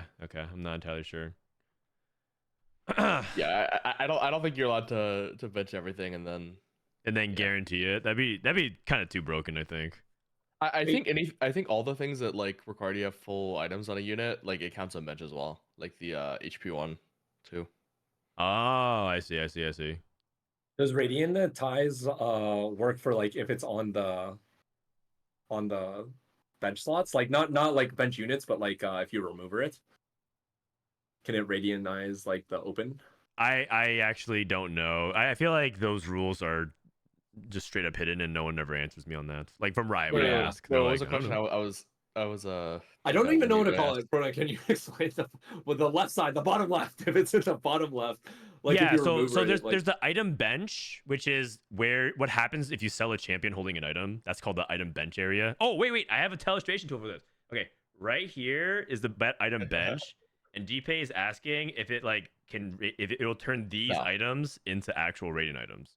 It has to be on a unit. Yeah. Okay. so if you have like golden remover or something like that, you could actually like tailor. Yeah, I mean, Yeah. you can sometimes even do it with like a regular remover if you have like it even tried on one unit. You just remove that shit and click the charm. Okay. It looks like Cottontail is leaving. We don't have any other. Is anyone else streaming? Is Bopster streaming? Is Triple Eights streaming? Triple Eights? Nope. Okay, I guess we're done. The most stupid is giving items to Dummy and the Yumi cat. Oh yeah, that's right. If you guys didn't know, you actually can sometimes accidentally give items to Yumi if it says like champions not holding items or gets a random item. Yumi actually counts as a champion. And That's not fixed yet. no, it still happens. My dummy had Runon's Hurricane. It was pretty good. Yeah, I guess I just haven't really played with that much Yumi recently, so I forgot. But that's good to remember. Yeah, exactly. I also There's nothing learned you that can do about it, the Yumi, right? Or I is there also anything? learned yesterday that Yumi on Ghostboard like doesn't even tether; it's just a unit, and you can like kill it. and it Yeah. does- So you actually have to be careful not to frontline it because it can give a free reset to the like hunter Yeah. players. Oh, to the hunter player. Yeah. Someone did that to me one time. I was like, oh sweet, like that's that. I finally got a free reset. Yeah. Is day 2 finished? No, it's not finished. We're just waiting for the results. So I guess I could just pull up mainstream here and just wait. Because Cottontail left the lobby and he was, as far as I know, the last person that was streaming any games going into it. All right. Dpei, so are you in you're in Vancouver now? Yeah. So are you there indefinitely? For the time being, yeah. My girlfriend lives here, and I want to live with my girlfriend. So yeah. Okay, got it. So when can you leave? Because you're trying to be like Oh. you're trying to apply for like a visa or like a permanent. I'm trying to apply for a permanent residency, so it's suggested you don't leave. I left Like to go to my ever? sister's wedding. Well, until you get it. It's kind of like in the States. Until you get the PR, you shouldn't leave. Okay, so when do you get it? basically. That's just variable time to the government, so it could be like. In theory, it should be like 11 months from August, so I guess July of next year, like, is the estimated time. But it could be any. It could be any time. It's like a government thing, so it's like could be anywhere between like 5 to 20 months. I see. That makes sense. Yeah. Okay. In the meantime, while we stall, I'm just gonna go ahead and look at some players' streams and just see how they did in the game. So we're gonna pull up Rainplosion. Looks like Rainplosion went 4th in the first game. And looking just at some of the other lobbies, maybe the end game screen here. Looks like Hui 3. We got 6 Chrono. We got Callista. Okay. Hui 3 getting a lot more play in NA today. See multiple Huis. Frodan, can I ask you about Shohei Ohtani? Sure. I mean, what else do you want me what do you want to ask about? Okay, him? so I like looked him up because you and my friend were like raving about him. I don't really follow baseball, but what's like the equivalent, like what he does? What's the equivalent into another sport? Like, what's the equivalent in basketball of what he does? Because he's like a pitcher and It like would insane be hitter. like Rain went 8th here. Okay, so he's a two-way player in basketball. It'd be like if he was simultaneously guarding their best player while also being their point guard and running all their offense. And also being the coach, sort of. I don't know. It's like basically he's doing like so many roles that like you're not supposed to have on a player in terms of power loading. But the thing is, he isn't pitching because he actually injured himself. So he's now just basically contending Aaron Judge as like the best hitter in baseball. But before that, he was literally just a video game character. The best comparison I can give. Player. Yeah, exactly. He's basically doing a my player career in a video game where like you get to have like 99 as both like the pitcher and like the batter or something like that. That's kind of what he was doing. Someone told me in basketball an equivalent was like if they were as dominant as like Shaq, but also shot like Curry. Yeah, and also was like an I can see elite that. defender. Like right. But it's like basically like defense and Yeah. offense is partially what makes it unprecedented. I mean, the better example would be like the NFL. If you like simultaneously played like quarterback, but it was also like the main star safety. Yeah, exactly. Like the main point of defender, like playing two ways on that, which is just like really unprecedented. So okay, taking a look at games. Looks like Rainplosion went 4th and 8th. Is anyone else streaming? Let's see. Ramblinn. How did Ramblinn do in game 2? Look at his games. And if the round is over with scores updated, just someone just let me know. Oh, Ramblinn's watching my games. Looks like Ramblinn went 7th in that other lobby. Oh, 8-7 to start off the day for Ramblinn. He's gonna have to come back really strong. The rest of the results: Spencer went 6th. Looks like Ladder Slayer's dead here. Milala, Showtime, and Black Sheep top 4 in that other lobby. Okay. Let's look at That lobby like flipped, right? Me first or 8th had rough. It was like 7th and 8th. So that's and Ramblinn. Both Ramblinn and Me First Wraith went 7-8. Oh wow. Me First Wraith is playing ARAM. I actually gotta go. Thanks for having me, Frodan. No problem. Thanks for sticking around, and come back some other time. Yeah. Peace. Bye. Later. Bye. All right. It's just me and Dishsoap. Daddy Dishsoap. All right. Just going through. Looks like Phoenix went 5th. Other lobby, we had Tunington, Liquid Art, Neonify, and Offma. How's the main broadcast doing? Still delays. What happened in game 1? Oh, this was the same lobby as Rainplosion. Wait, is this a real main broadcast?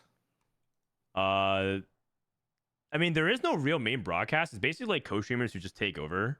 Oh yeah, that's what I meant.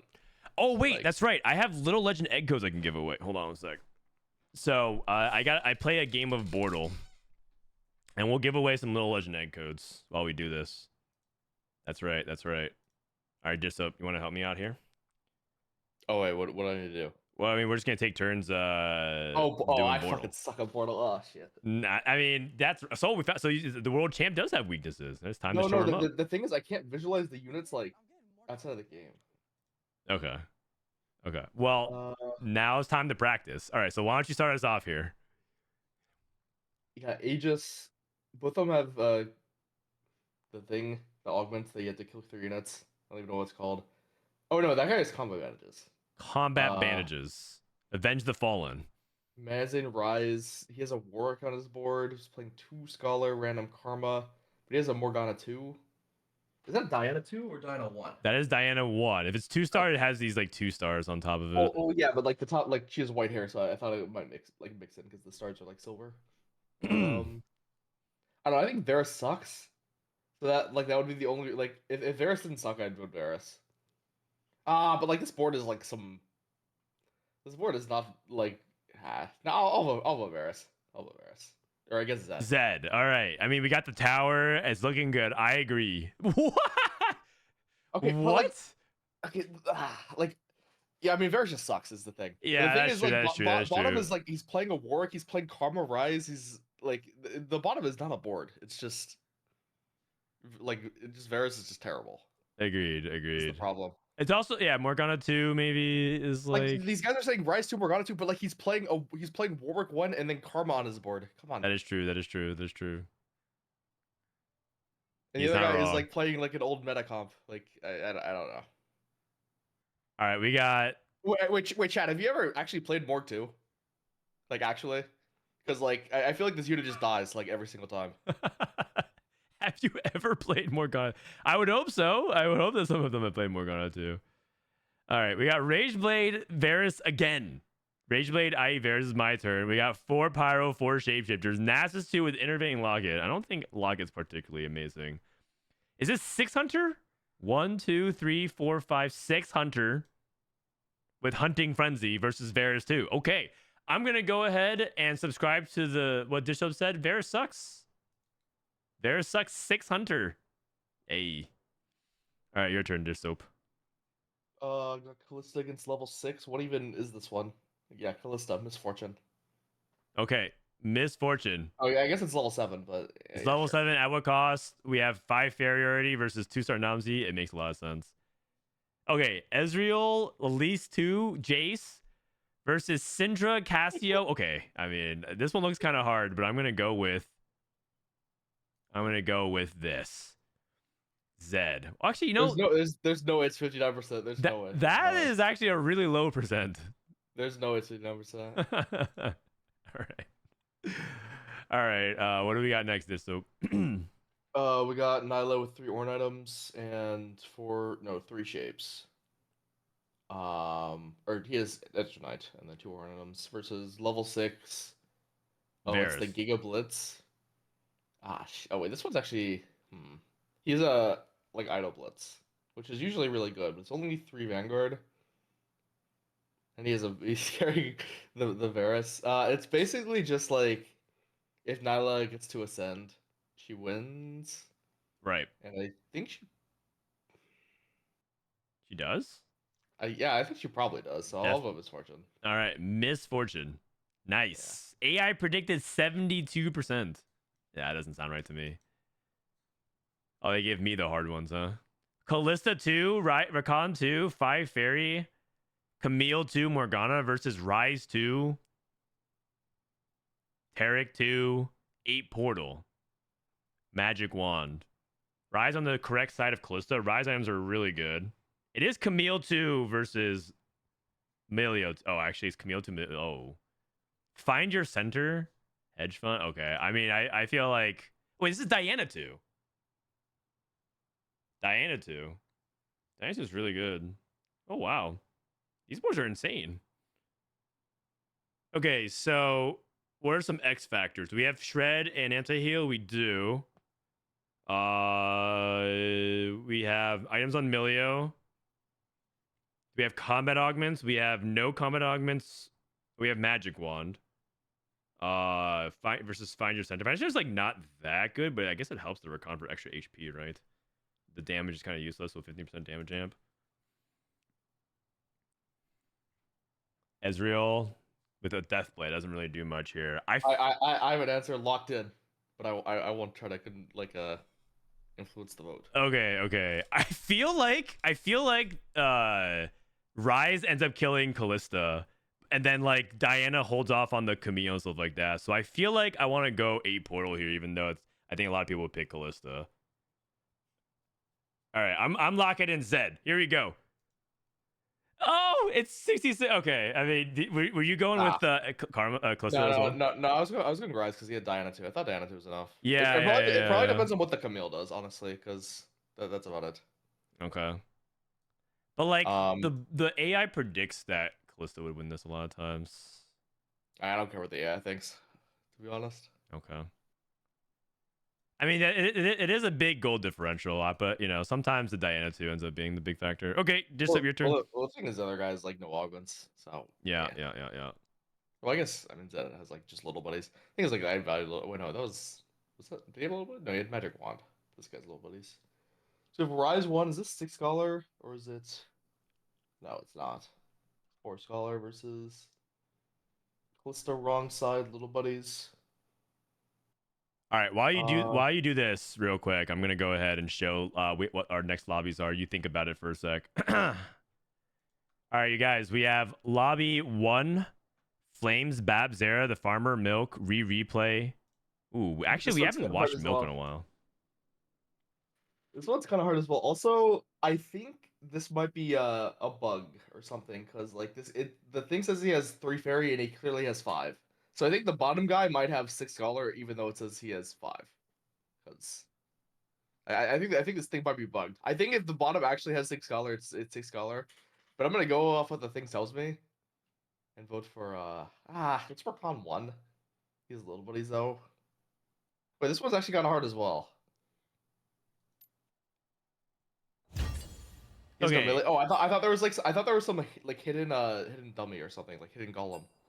Cause like the guy clearly has 5 fairy, but it says he has 3. Sorry, I was just picking the lobby to watch next here. We're gonna go with this. I can count the emblems, man. I'm not that stupid. Okay, sorry. Who are you going? MF or Zed?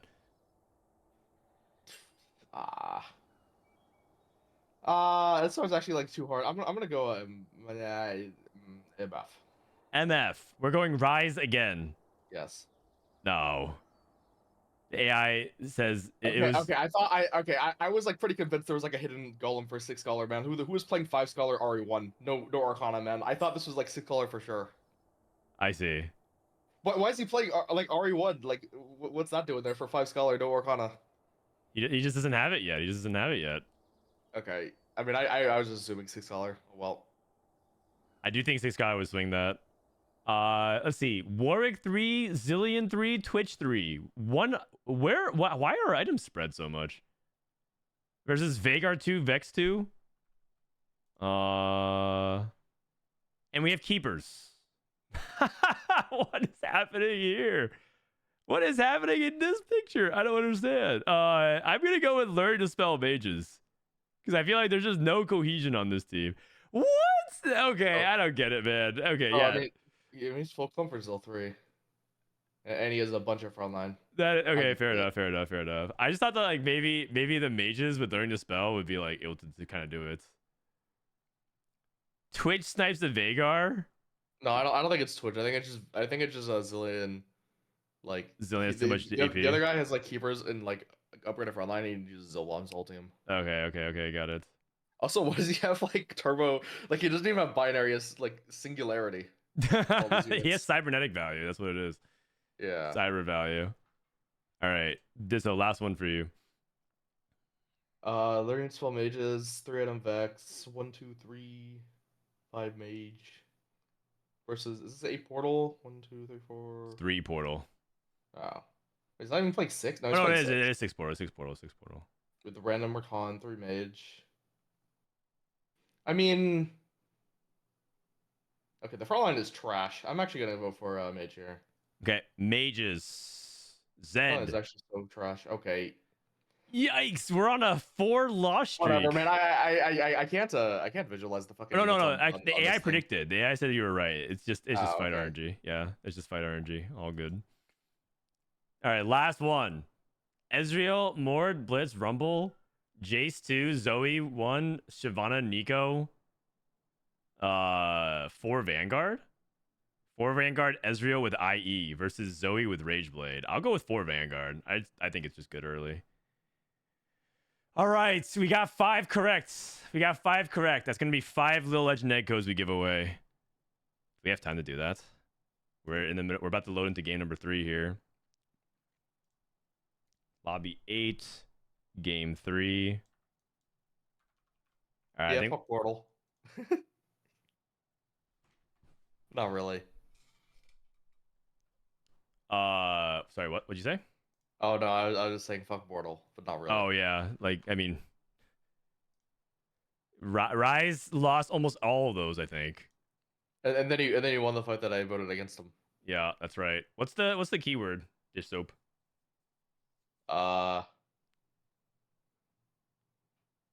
Rise. I don't know. Rise. Rise is the key word for Little Legend egg codes. Okay, I don't think my client froze. Looks like I'm still good to go. We're waiting. In the meantime, we're jumping onto Lobby 8, which has these players. I think after this, we might go to Lobby 1. Because I want to see Rereplay, Milk. Actually, I thought there was another headliner NA player. Lobby... Lobby 4 looks pretty decent as well. Okay, I'm pretty sure we found the best one though. Oh, lobby 6 has Wage and Ripple and Ramblinn. Okay, so we might do this into lobby 6. All right. Let's go ahead and roll. Ready? 3, 2, 1. Congratulations to Tomio325. Gonna copy paste this. Oh, hold on. Congratulations to Tabletop. Congratulations to Mateo Osu. Congratulations to some people you used to know. Wow, that's a great username. And Kilo Common. Congratulations. You guys will get some Little Legend eggs. Make sure your Twitch DMs are open. Otherwise, you're not going to get a DM.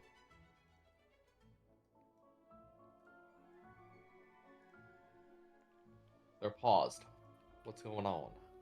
I'm not sure. Maybe one of them started too early or something. I don't think so. I can pull up other streams and see. I think other people are in game is why I don't think that's the case. Let's pull up Wagen's game. Yeah, they're in game right now. All right, here we go. Game 3, Lobby 8. Trainer Golems. We got one person sitting on it.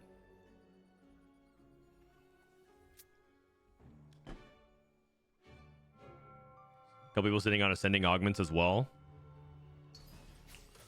We didn't get actually a chance to go over player scores, but it's still game 3. I guess we can like review it a little bit in between. We got Champion Delivery. So in this lobby, Milala went... Milala has 10 points. He went 3rd and then 6th. Oh, sorry. He went 6th and then 3rd. Darth went 8th and then 6th. So he's kind of needs a good result here. Altenahue with a 3-2. He's looking really good. Tleyds with a 4-1. Also looking good. Macmeno 7-7. Maikel with a 6-2. 888 at 8 points. And Phoenix with a 5-5. All right. We got Shyvana Pair here for Milala looking good. Darth with Wukong. Do you think Wukong's like an always keep on stage 1?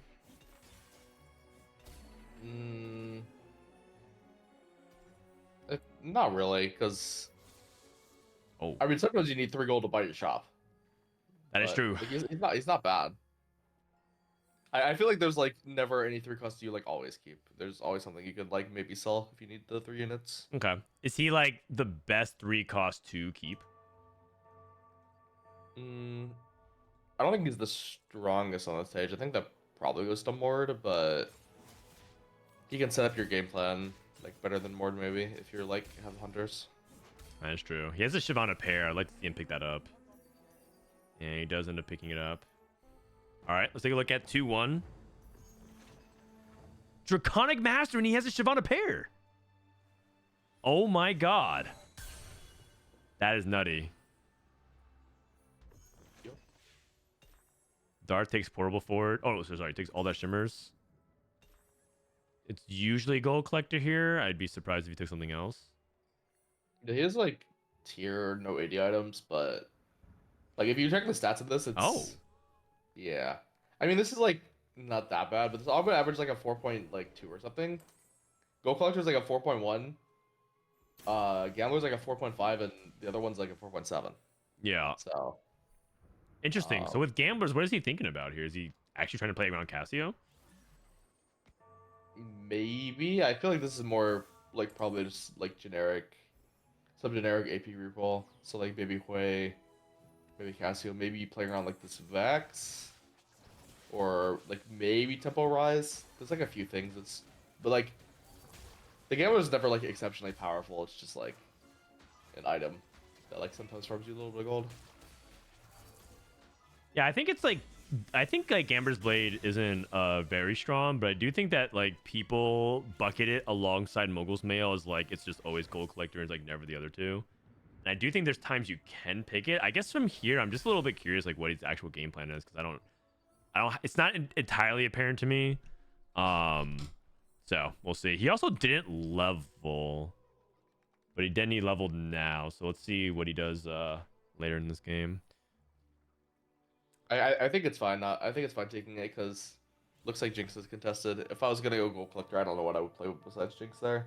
Doesn't really have a spot for anything else. Yeah, exactly.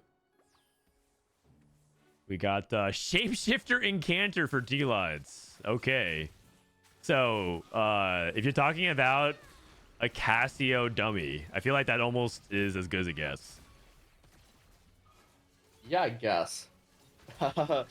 His items suck, though, I feel like. Yeah. Actually, there has been some talk about, like, for Cassio, maybe what you do, Darth ends up hitting Shyvana 2 again as well. Wow. And Cast too.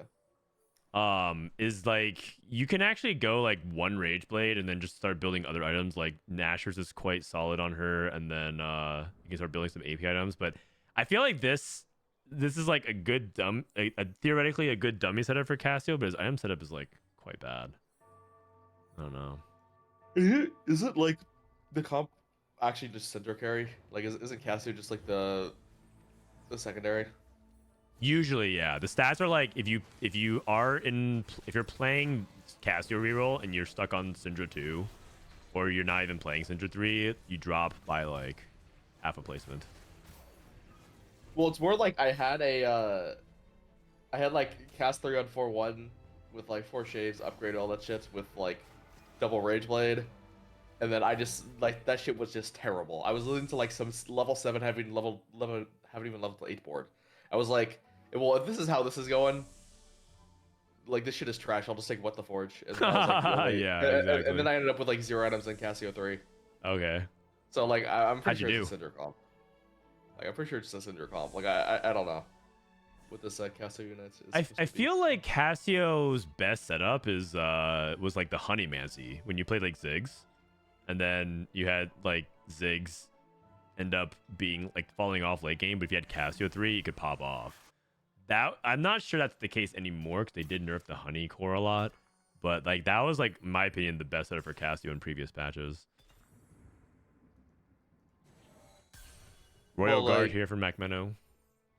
I mean, in that combo, like the Cassio just like killed the frontliner for you, right? I don't really know if it was popping off outside of that, maybe. It was when you can get, but it was kind of like you needed to first itemize Blitz and Ziggs and then kind of get the items for Cassio after that. Because you were also rerolling for Poppy 3 in that comp.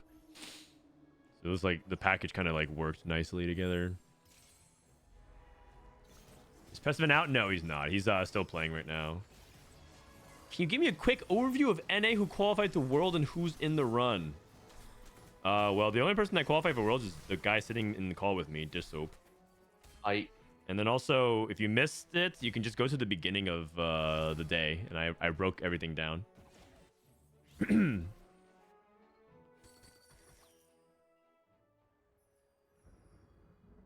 All right, so Darth Noob with the Cassio 2.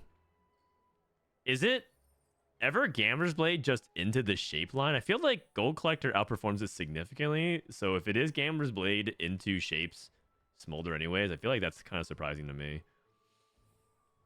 Well, the context is that he didn't have an 80 unit and he had like a Cassio. Yeah, Cassio. And he didn't know, I don't think he knew he was like maybe playing shapes, even if he is. And he might like still just like reroll Cassio. This guy on like ladder, has contested reroll like multiple times. That is true. Altenahue is a big reroller. He's also a mobile player. So he plays a lot on mobile, and I think... Oh, is that why? Oh, okay. Because like there's this one game I had March of Progress and I was like hard forcing away because like it was very because I had the Vanguard augment as well. And then he just takes like Pandora's and then plays Gitsu Archangel Sway from Pandora's, and then we go 7-8. Because like I couldn't hit 3-star because he was contesting, and then he went 7th because he's playing Gitsu Archangel Hui. Oh, he probably was playing mobile then and just didn't scout. Yeah, it's probably just playing mobile and like didn't really care because like how you gonna like pivot on mobile? Oh, okay, that makes more sense now. Yeah, I definitely ran to that because before that's happened to me where he like contest reroll. I was like, what happened, man? Why'd you play that? He's like, oh, I don't know, I was on mobile. Yeah. Okay, that actually makes like 50 times more sense. Okay. So I was like, this guy is good. Like, why is he doing this shit? Oh, were you streaming? Was this yesterday? This is a couple days ago. Okay. What do you think about Draconic Mastery with Shyvana? Like, is it always tempo, or are you ever like some people said they treat it as like a hero augment for Shyvana? So they want to go for Shyvana 3. I literally never clicked this before, believe it or not. I've played like probably like 10 to 15 shape games. I've never seen this augment. Okay. I assume tempo is better because tempo is usually better. Because like, I mean, you actually have to hit super early to start getting takedowns now. With if you try to reroll, like you probably have to down 3-1.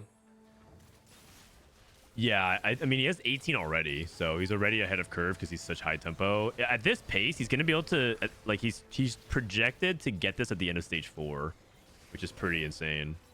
So I feel like he's probably too far ahead for tempo. But I have seen like Goobums yesterday, for example, played reroll Shyvana, and even had like the crazy setup where he had like Crown Guard and Suspicious Trenchcoat or something like that. So it was like a really nasty setup that he got, but I think he was unfortunately like 3-way contested, so he ended up getting like 5th. Yeah, I posted like that tweet, and then Nico like... Wait, he has it. He has the combo. What the heck? How did they always get it? Okay. Oh, and Nico sent me like a screenshot of his board of like his Shiv 3, Novelty 3 going 8th. And I was like, yeah, this real real sucks. Okay, so Nico's not a big fan of it. Darth Newton's What the Forge. Silvermere, oh my god, the Fiora Exodia. Silvermere Dawn Trenchcoat. Yup. Holy shit. Okay. That combo's insane. All right, man. This lobby is heating up. Well, yeah. Now this gambler is fine. Like he doesn't have to play some trash. He can just level from Fiora. Yeah. That is true. What the Forge always can just warp your game like this. And he's also so like, actually, this is a fight between the two streakers. It's Trenchcoat Shyvana versus Trenchcoat Shyvana. Okay, but Milala has Draconic Mastery. I don't think that counts for takedowns, right? Wait, it did. Did it? No, it didn't. He's at 18. Yeah, he just got to. Okay, yeah, never mind. It didn't count. If that counted for takedowns, that would be just crazy. Wait, how sure you didn't count? Like 30 is a lot. 30 is a lot, but didn't he just fight 2 people when he's at 18? So it was like plus 12. I think it counted because like I don't think the dragons were killing every single unit. I guess takedown. Like takedowns assist, right? Yeah, takedowns are assists. Okay, maybe. Maybe it's ambiguous. It looked like it might have. I'm not sure. Altenahue with the prismatic tickets. Semi roll down here. Jinx 2.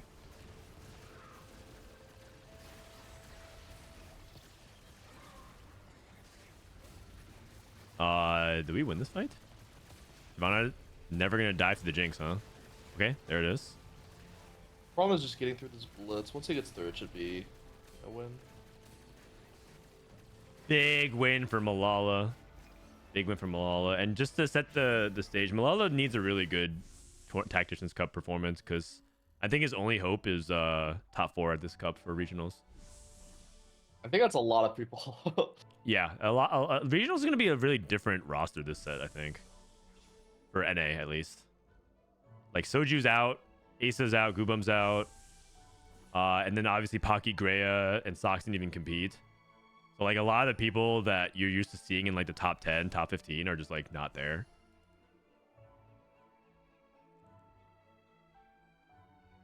Checking on Mr. Greg Tleyds. Okay, gets a shapeshifter. Nasus off of that. I don't understand. I don't know how he got to like a Lilia 2 Cassidon board. Very weird, but oh, is he trying to just play like Karma and then just splash in 2 Incanter or something like that and just like I think so. I think it, from his perspective, it probably looked like Darth was playing Cassio reroll. okay. Because I think he was holding like 5 of each, of, like the shapes and Cassio. Yep. So he probably decided to do this like earlier. Okay. I'm not sure how much hope I have, but I have we'll like see. no hope. I feel like these are the spots where Karma averages like a 7. Unless you hit exactly like Karma 2, Fiora 2, and Gwen 2. Like all on 4-2.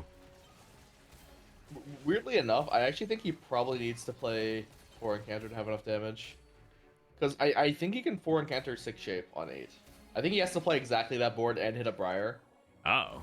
But, I mean, he doesn't have any Syndras. So, Okay. yeah. Well, yeah, I guess he could. I mean, what if he finds Ziggs? I guess. Yeah, we're not playing Ziggs. Oh, and I see. And then you tie into 3 Eldritch that way. Oh, okay. I see the vision. I see the vision. Well, yeah, I mean, that board's not, like, very good, but I don't really know how you're... I mean, maybe it's just some random 2-star 5 cost, and it's okay. But that's unlikely as well. Multi-strikers. Is he playing Callista? I mean, Fishbones is actually a pretty good item for Callista. Is he actually committing to multi-strikers, or is he playing by Fairy? Isn't this just old school, Hecarim? Hecarim, yeah. Okay, 7 multis, Hecarim. Unleash the Beast. I mean, Fishbones makes no sense if he's playing Fairy, because you can't really use the crop. Yeah, that's true. He has no item slots. I mean, this used to be an insane setup, but we stopped kind of playing Hecarim that much, like, at all.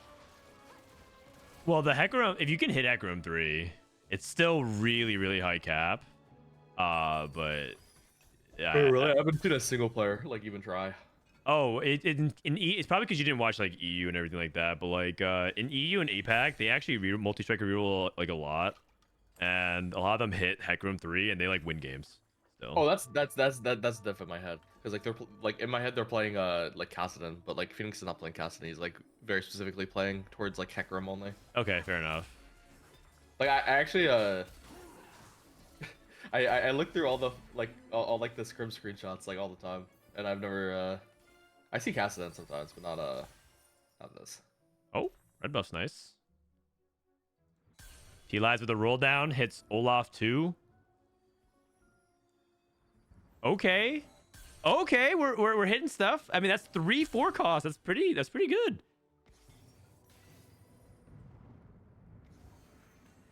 Right? Yeah, he needs 4 shape is for sure stronger than like Gwen, like Nico over Gwen or something, or this. Yeah, Frost Preservers. I mean Nico over Gwen still works.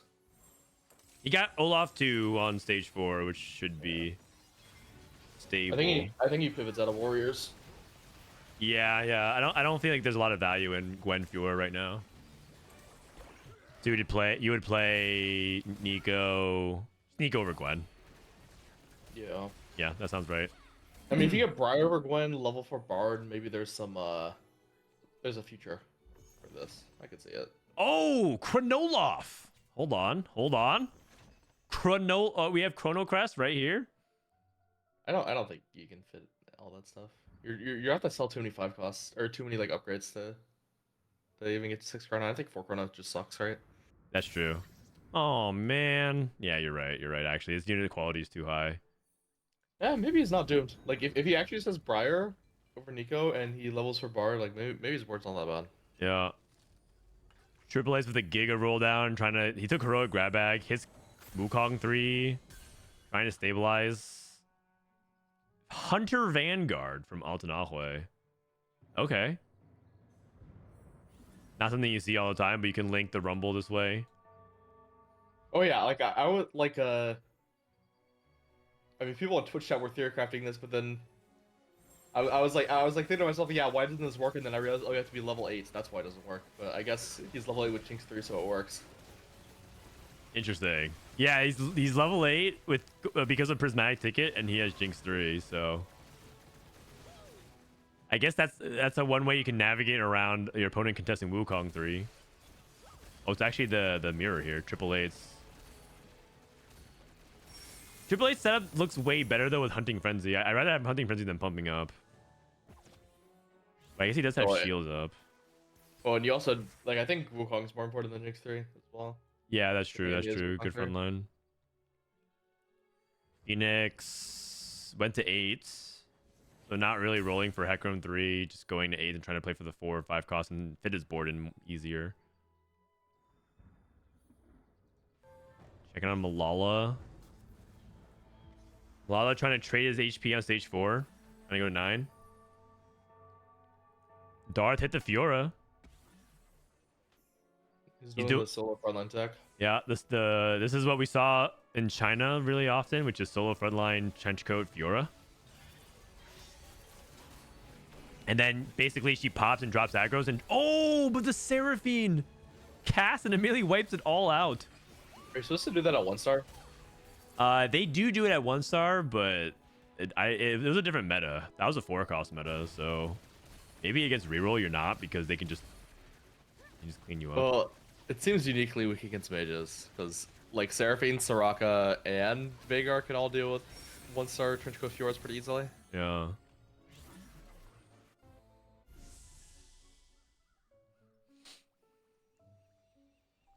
All right, Tleyds ended up losing that last fight here.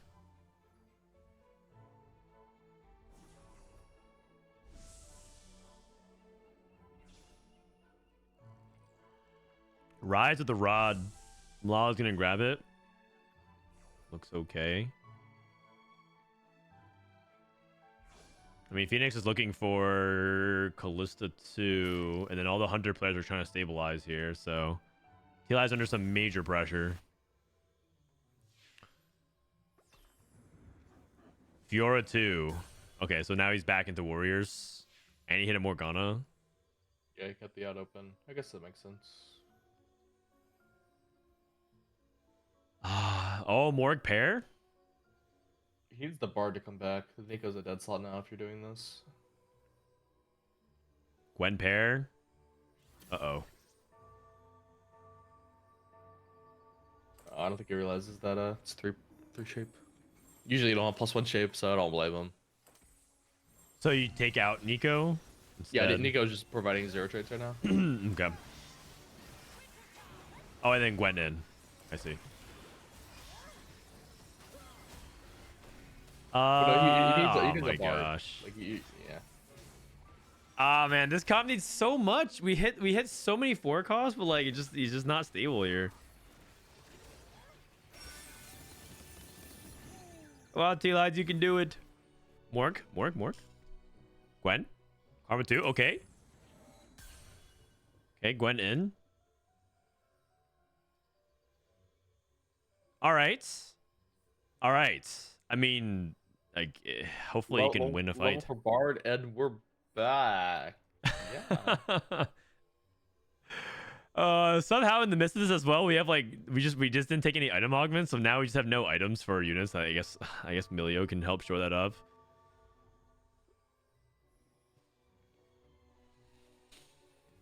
He also has explosive growth, so he's marching closer to level 9. He's actually going to be able to get to 9 pretty soon. Yeah, I mean the main issue with this board, I think, is just the lack of items. Like this is a really, really item hungry board. Yeah.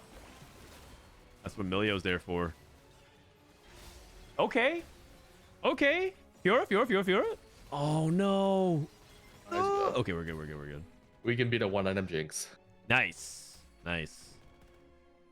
We take those. Wait, Milala falling off really hard. Oh, because he was trading his HP. I think he was like sitting on 100 gold. Yeah. He was 120 as pre-level to 9, basically. How close is he to farming the Smolder? He's 2 off. Okay. So he gets one next round or after next round. He was at 30 at 3-2, and since then, in 8 rounds, he's farmed 28. Well, that's to be expected. You start killing nothing on stage 4. Yeah. Hopefully he doesn't get completely screwed on this roll down. Darth, okay. There's every shot. There's a Smolder. Needs a Briar. You can also get like Smolder pair and get Smolder 2. Oh, 8 shifts. I would have bought like half of these charms he's skipping. Yeah. Yeah, interesting. He skipped so many of them. Like I think he bought like lightning charms a lot weaker than aftershocks or like armored Amar, and I think he lost like 5 or 6 shop slots not buying a charm earlier. Probably was just tunneled on only finding the units, but that's like a little opposition you can do. I don't know if it's like He was probably looking for an necessarily econ charm as well. but I think early on bigger rundowns you actually just click the first charm that isn't horrible. Well, he wins. Easy Yeah, and I peasy. think Tleyds even had double trenchcoat augment as well, so he's probably safe. Or trenchcoat charm. Yeah. Yeah.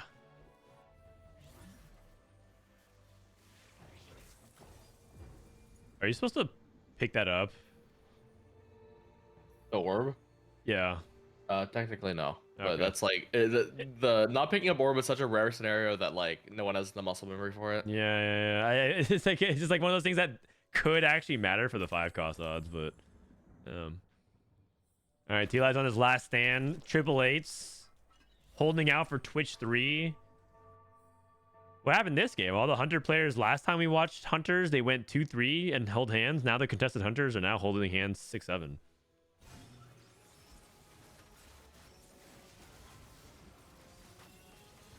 McMeno with Booster Callista.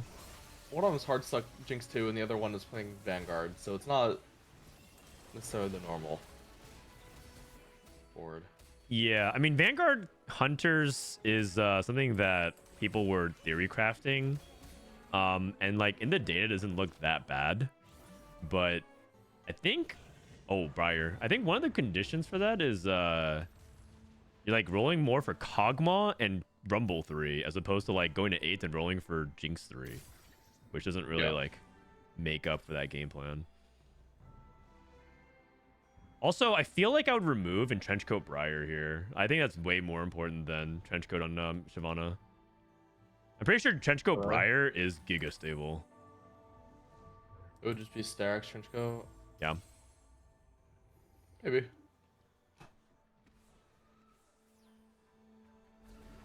I feel like it's better than Shyvana too. Is probably is something that is top of mind right now. But I guess he's like close to Shyvana 3.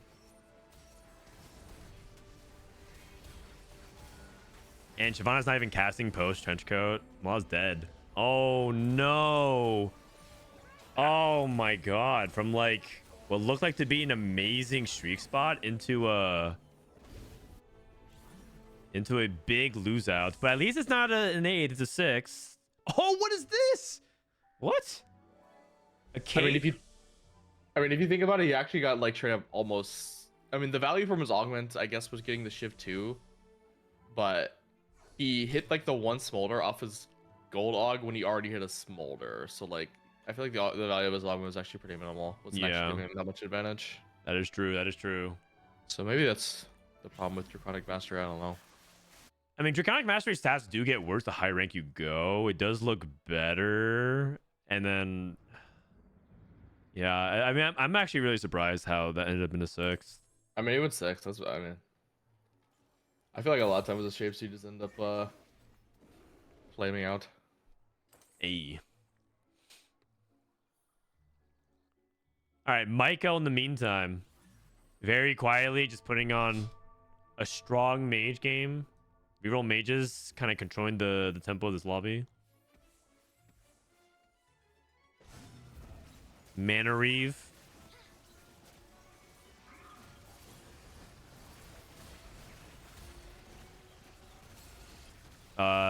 Jinx 3 is not strong enough here. Oh, the angles. Okay, never mind. Almost. Darth getting overwhelmed by Callista. It's looking like it's going to be mages, Callista, multi-strikers from Phoenix, maybe, if he's stable. That's a 9. Oh, he had Yeah, Diana how is he too. still on? Oh, yeah, I think he had a Callista on level 6. He rolled an 8. I mean, I guess he's level 9. Like, I guess he didn't roll that much on 8, but he still only has 1 Callista Does in like Trickster's Glass... in 3 stages. Yeah, I mean, he's really far behind the Callista count. I'm kind of wondering who we should put the Trickster's Glass on. I'm wondering if you want to put on another Diana too, or you should just put on like Tom Kench. He needs to use it. He needs to use it. Okay. I mean, it's not like Diana, but 156 mana. That's so high.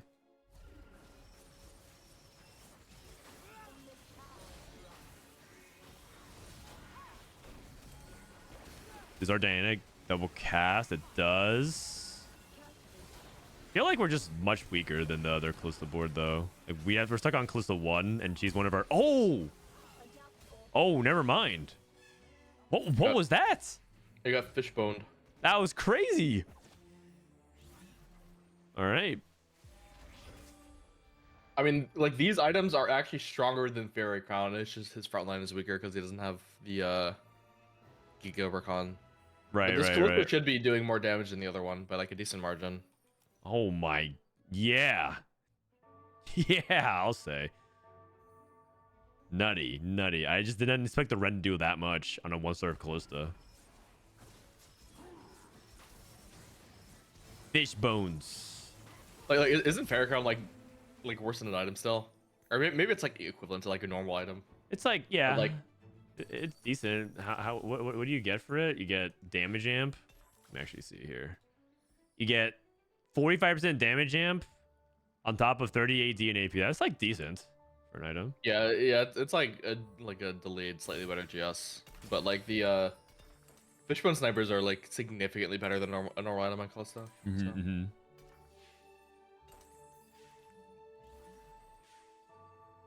All right, Maikel leveled 7 mage, even texting the chrono, looking good. Let's see, Phoenix versus Darth.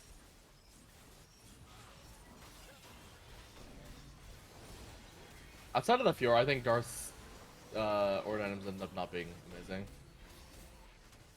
Yeah, but the Fiora is like, what is all this? Oh, there's just too many targets to rend. Fiora just took 1,000,000 damage. All right. Yeah, I think the Trenchcoat Charm as well. Oh my gosh. Way too much nonsense happening here.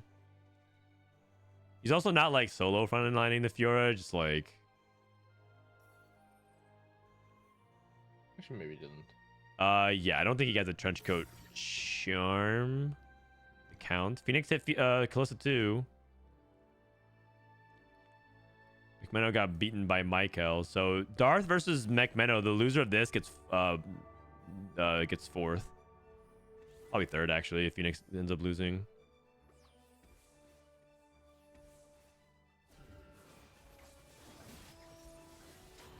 Okay, Morgana on Eternal Winter, slowing down the Callista attack speed. Morgana didn't cast again. That's bad. Fiora didn't cast the first time. Okay, here we go. Big cast. Big cast. Big cast. That wasn't what we were looking for. It looks like we're done. Yeah, the Darksword just doesn't have a way to get through for fun, like at all. He needs to. Only way to win this fight is scamming backline. He has like no front to back pressure. Yep. Usually the way you try to get that is to get the Callista to, or the Fiora to pop onto the Callista and then cast and one-shot the backline. I just kind of feel bad. Like that's just like rock paper scissors. Honestly, I think the Callista board actually loses to the other two, like pretty hard. And then, yeah, unlucky. Yeah, it does look like McMeno lost a lot of HP though before it. He was like losing. Oh, yeah, I mean he was losing to everyone besides Darth. Yeah. Very cool setup there from Darth, but not enough. And now we have Maikel, who's on a 10 streak and probably going to close it out here. I really like Seraphine into these fairy boards. Yeah, I've been playing more, and I think it's probably Seraphine carry. I think she has like a two, like she beats like too many matchups, like kind of for free, like especially Jinx and Kalista. Yeah, yeah, because the way they like kind of position their comps into it, that makes sense to me. All right, let's hop into the other lobby. This is Milk, Bapzera, Lucas, Rereplay. Like I've been wanting to watch some of these players for a couple days now. But yeah, Seraphine is really strong, and that's also a learning to spell Seraphine win. So hope to show you guys like how mages can make it work, even if you don't have like the Giga augment. I definitely don't think you need to learn to spell. I think just like one or two good generic combats and like an item augment is usually enough if you hit the units. Yeah. How much has Blossoming Lotus, like they did buff it a lot, and now Blossoming Lotus feels like people are picking it more often. What do you feel about it now? It's clickable in mages specifically. I think it's like middle of the pack, but Is there a comp that really likes it? the shapeshifters actually. Okay. Okay, because it stalls out the fight. Yep. Got it. That makes sense. See what Milk I is think cooking? like Yeah. if you can get to the final board state of mages, it's probably like really good in mages as well. But I think it just has middling stats because it's like kind of hard to get there if you're taking such a slow scaling augment that early. Yeah, there's also like relative prismatic comparisons as well. So mages probably have like Mage Crown that's competing with, and Spellcaster's Toolbox. There's probably like just a lot more insane prismatics versus shapeshifters in general probably don't have that many good prismatics. No, you're right. For sure. Because like last time I checked, shapeshifter +1 has never been that good. Has never been that good. Okay, I have we're gonna do another Little Legend egg giveaway while we wait. I'm gonna do a pop quiz question. The giveaway will be a keyword. It's gonna be a number. The number will be, what set did Dishsoap, actually in set 6, Dishsoap first started competing in TFT, and he actually in his first set competing made the power rankings for the final rankings of the set. What rank did he actually get? And it's just to give you a hint, there's only 15 slots, so it could be only 1 to 15. Yeah, out of 15, what did I rank overall? Out of 15, where did Dishsoap rank overall? In set 6. In set 6, Dishsoap's first competitive set. But you've been playing TFT before that, right? Yeah, I didn't know tournaments existed until set 6. Wait, what? That's crazy. How'd you find out then? Because I was like rank 3, and then someone like messaged me, like I like friended some people on ladder, and they like messaged me like, "Yo, you're playing in the tournament." I was like, "What the fuck is a tournament?" Rank 3. Interesting. So then you just Google TFT tournaments? Yeah. All right. Okay, the answer is Dishsoap. Can you tell us? 15. Dead last. 15. Dishsoap was 15th. That is correct. All right, I'm going to go ahead and roll it. Congratulations to Mahuja and Kuala Demut. And then one last one, Uberman. All right. Congratulations for that. What is one piece of advice you would give to people who want to compete in TFT if they're like also aspiring to be like you one day? I mean, I feel like you should just play and enjoy the game, because that's like actually the only way you'll get better. Like if you just like, if you actually don't enjoy the game that much, you're probably not gonna get better. So like I feel like the actual like best way to improve is just to have like the most fun as you can. I like ideally you like make it like fun for yourself to win, because that's kind of what I did. But like you should be having fun. Make it fun to win. Interesting. Yeah. I agree. I think in TFT you have to really enjoy the journey, and that also means like enjoying competing and also like enjoying the highs and lows. Like It might be easy to look at Dishsoap winning the world championship now and just be like, well, yeah, like he's made it. But like there were many times where it was like Dishsoap was low rolling in tournaments, but like doing well, and then there's like a little bit of like, well, Dishsoap, where are the tournament results? He got harassed for a long time for not winning tournaments, actually, believe it or not. So you have to enjoy the process. Well, the thing that pushed me is like I know I like could do it, but like it was usually just like a combination of like slightly below average variance and like some like small mistakes I knew were fixable. Okay. Competing feels impossible for anyone with a traditional 9 to 5 job, so many start on Fridays or go late on Sundays. That is true. You are not wrong. You are not wrong. Wait, my thing didn't load. Did it just crash? All right, I'm gonna try to restart it. Sorry, guys. League of Legends. League of Legends spectator client moment. I mean, that's Reconnect. definitely true. And like I'm asking this from like a position of ignorance, but like, is there actually any game that you can compete while like having responsibilities in a normal job, like another game? That's a good question, actually. And the answer to that is I don't know. Like not necessarily at the scale of TFT. I don't know. Okay, we're on Milk's POV. Milk's taking I'm the carry now. Prismatic Prelude. I like Okay. this augment. You said you love this augment? Yeah. What do you love about it so much? Oh, I mean, it's just free frontline, and then the unit just does like random like impactful 4K. I don't know. It's basically like a turbo fawn. Turbo Fawn. Interesting. Okay.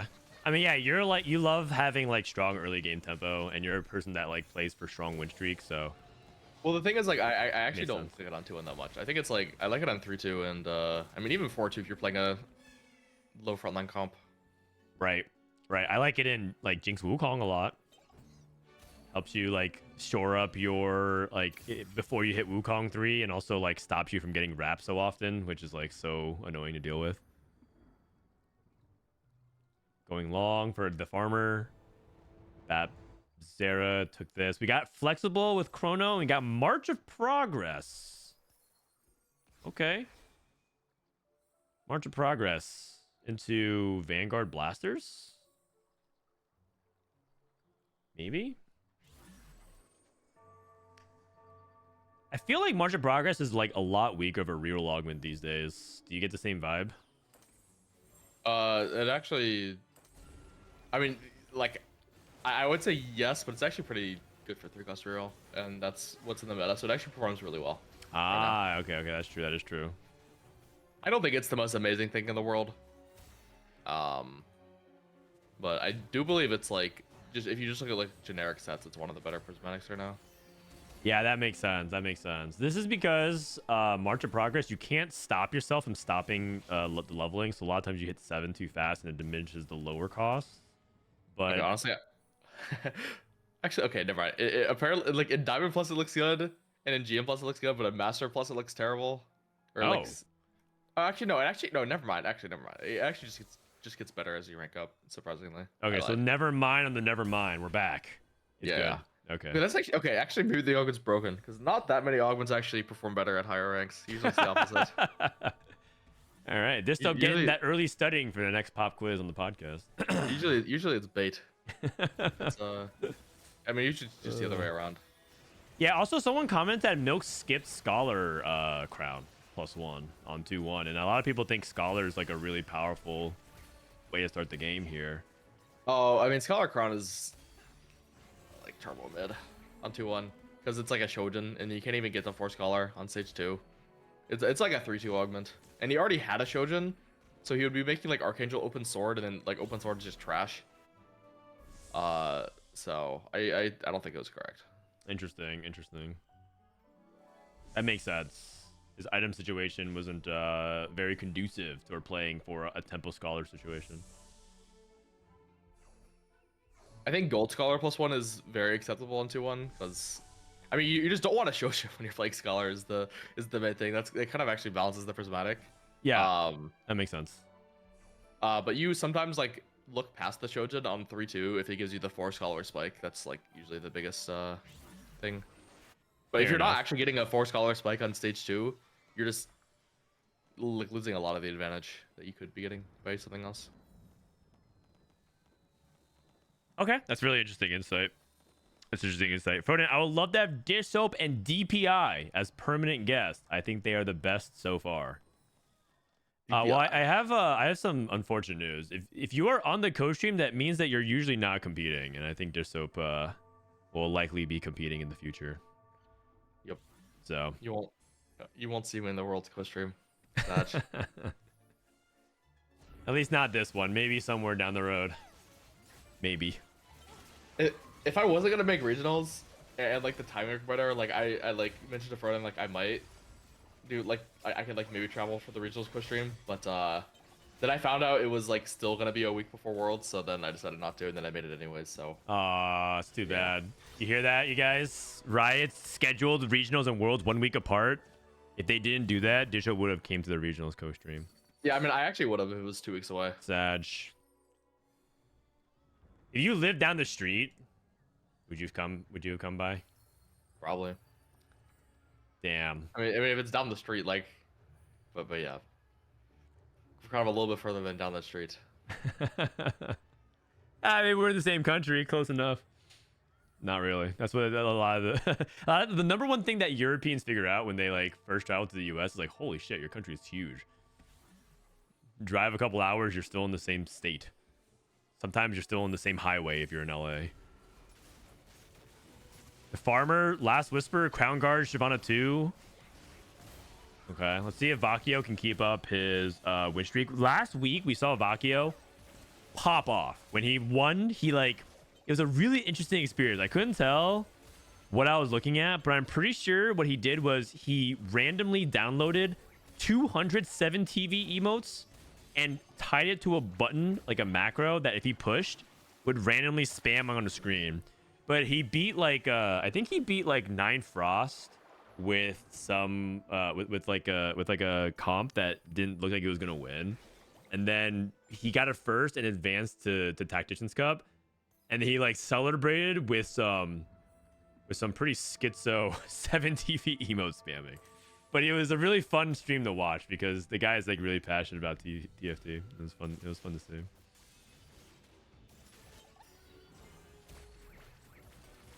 It instantly became one of my new favorite BR players to watch.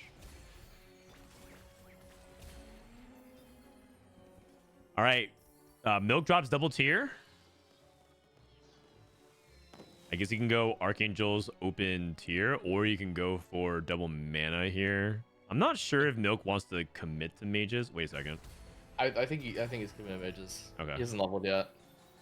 If he's commit mages, do you want the Archangels or do you want the blue buff double mana and play open rod? I've not played enough of this line to know. Okay. If Archangel's a good item, it's Archangel, but I don't know if it's a good item or not. It sounds like it could be mediocre. I think Archangels is the best AP item on Sirach, even better than Deathcap. So well, it could like, be good. Like, is it actually better, or is it like you're like overflowing in tiers anyways, so you're like already in a good spot? That's a good question. I don't know how to filter for that kind of stuff in the data. But there's a few items that work that way. Yeah. So it looks like he prefers double mana. This way, it sets up for like a duo carry later. I mean, maybe you want double mana on Soraka. I don't think you do. She's 50. She's like 50 and not 40, right? Yeah. Okay, well the double mana's not that good. You just take this for like duo carry later. Okay. Yeah, you could use multiple users. Like, there's multiple people that can hold these items. Keepers, Capricious Forge, and all that shimmers. Shimmers, not very good because the only defensive item you kind of want a defensive item here. Oh, high voltage. Okay, we're back. Is he thinking about Capricious Forge instead of high voltage? Oh, he's just looking at the stats. Oh, okay. I feel like these people that look at stats, like they can use a little bit of intuition because like there's no way you're ever taking keepers there, so you might as well roll it so you can like look up the other augments like under it. Yeah, like quicken your search. Don't waste Yeah. precious seconds on stuff that's not gonna happen. Like even if keepers is good in the data, I know you would not keep it because like you would like have second thoughts because I mean who would take keepers there? And I you mean, would I just assume agree. the stats I would break. agree. Okay, we got Wukong 1, Jinx 2, going long for Vakio, level 7. Going long, not really, not usually used as a reroll augment. So I wonder if he's gonna stay on this versus just use it temporarily to push levels.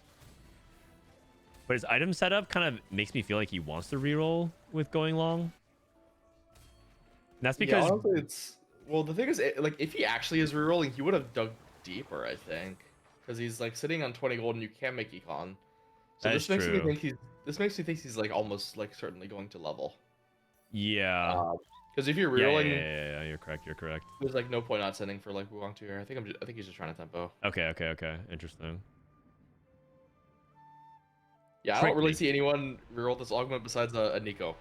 I've seen him like 3 times. I remember back in I've the seen day. him on ladder 3 times like rerolling with going long. It doesn't sound very good because you get so much, but half the power in it is like the exp you get every round. So it's kind of like March of Progress in that sense, except that you don't get interest.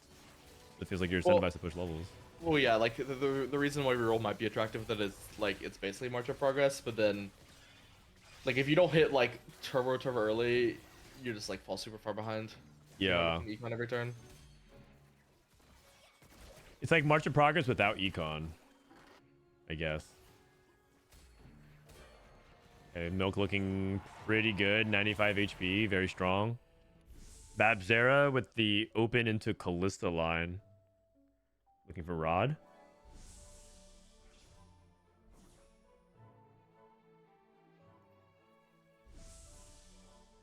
Ryzen Taric for anybody that wants it. Replay takes glove. Just checking on Replay's rerolls position.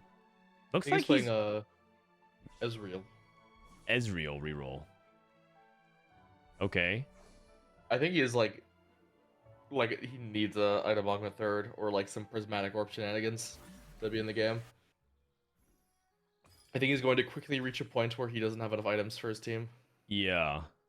I feel like he's already there right now. Like if he only gets dropped a little bit, if like especially if he gets the awkward components, it could be really bad. Like rods. Like what do you do with that?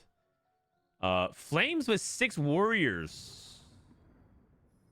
Dual purpose into warrior crest. I haven't seen many people take warrior lines. You have any thoughts on like warriors right now? I mean, they're strong on 2-star Viora, 2-star Gwen, but that's like they're really weak on 1-star. And it's just not a very consistent strategy. But he can probably top 4 if he hits the 2 stars with dual purpose. Yeah, the fact that he has Fiora and Gwen already with 6 warriors is a big deal. His stabilizing is 3-3. It's a massive deal.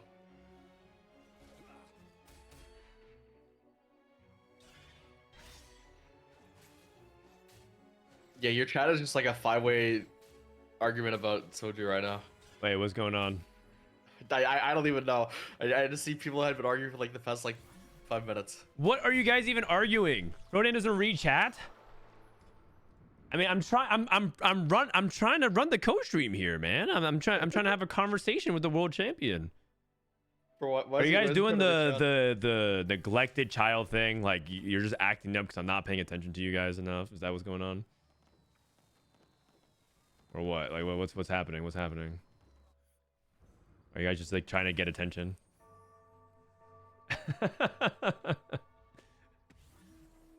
4 blaster, 4 Vanguard. I really don't know. How do you play dual purpose on stage 2? Yeah, you just basically pump up. You just use your level at once a turn, and collect value that way. That's why it's a little bit awkward because it guarantees roll instead of bank the rolls, and so sometimes you have some friction between whether or not you're holding units versus others.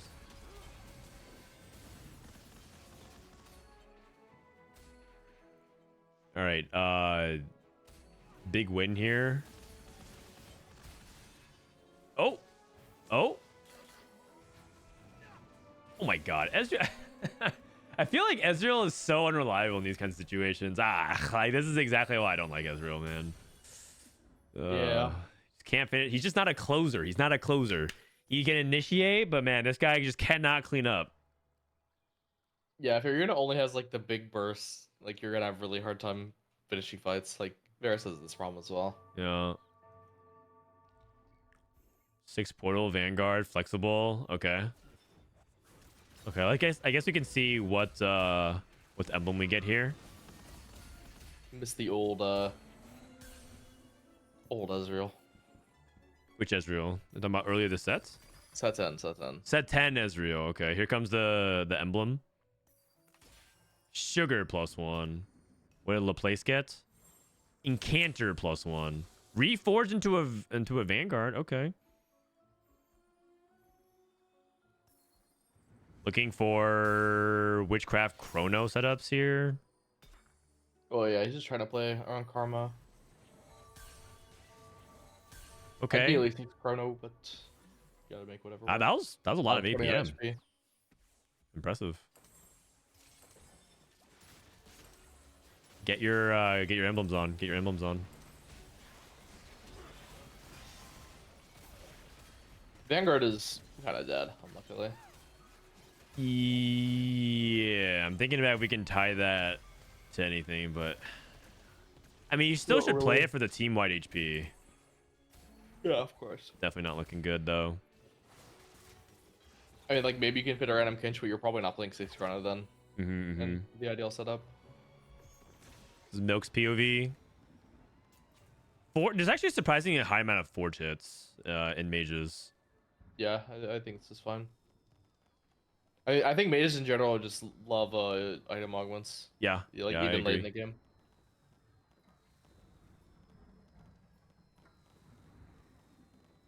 Lockets for Vex. There's also oh, actually I feel like it's just Locket for Vex. Yeah, it's either Locket, Vex, or Snipers. What did he even pick? I don't. Looks like it took Locket. Locket. Bapzera leveled, hedge fund rolled down. Stable board? Yeah, Zephyr. Is this stable enough? It should be pretty competitive at least. But he is only one item close to one item recon. Warrior Briar for Flames.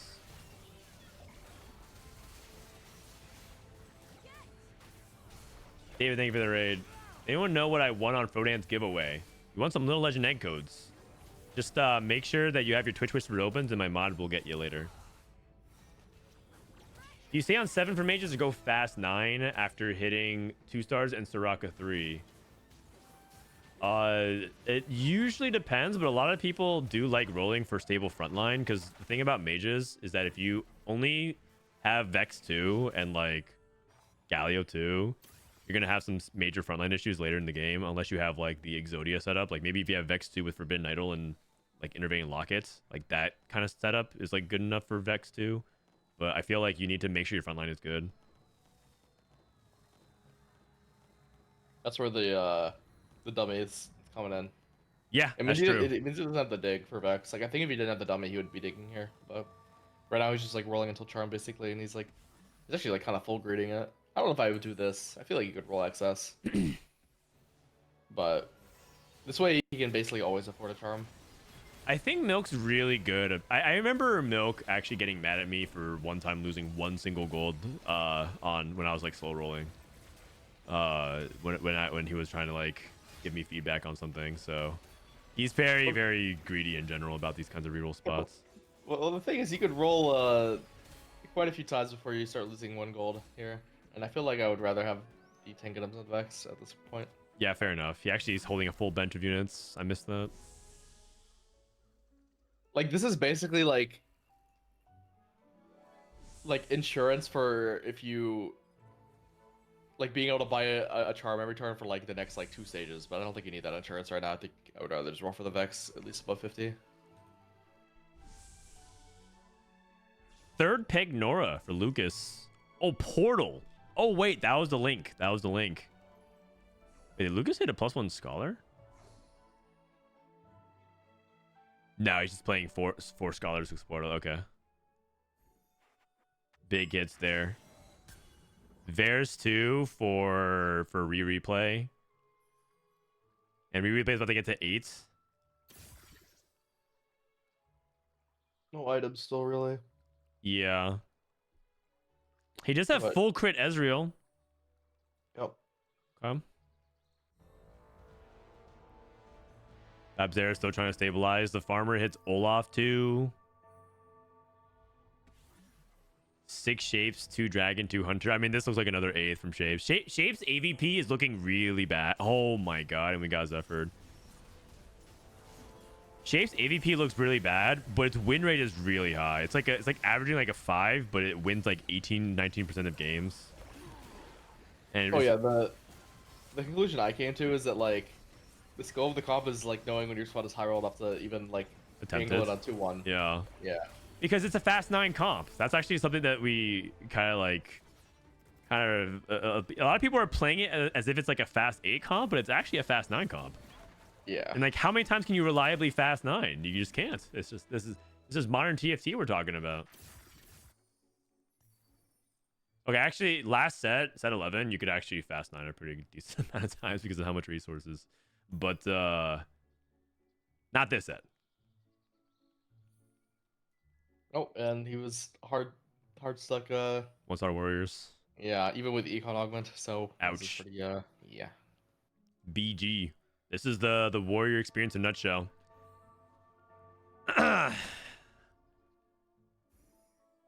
Yeah, this is looking like this is an 8th. Blue buff, Mana Zane, Gwen. Yeah, this isn't the Dynasty Warriors. This is the 2024 Warriors. Without Klay Thompson. Although honestly, I don't know if you guys saw the preseason games of Klay Thompson. It is not looking good for that guy, man. Didn't he go like 0 for whatever? He went 0 for 10. I'm like, damn, man.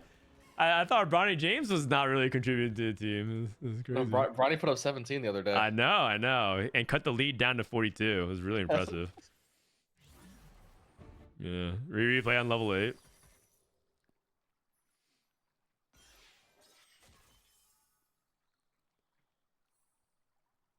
Okay, well, we made somehow we played a tempo blaster line without with March of Progress. He ended up moving his items from Ezreal to Varus too. So I think that summarizes Replay's game in a nutshell. Just playing for placements here. I mean, okay, if it's actually Prismatic Orb and he gets like the double artifact one, he's back.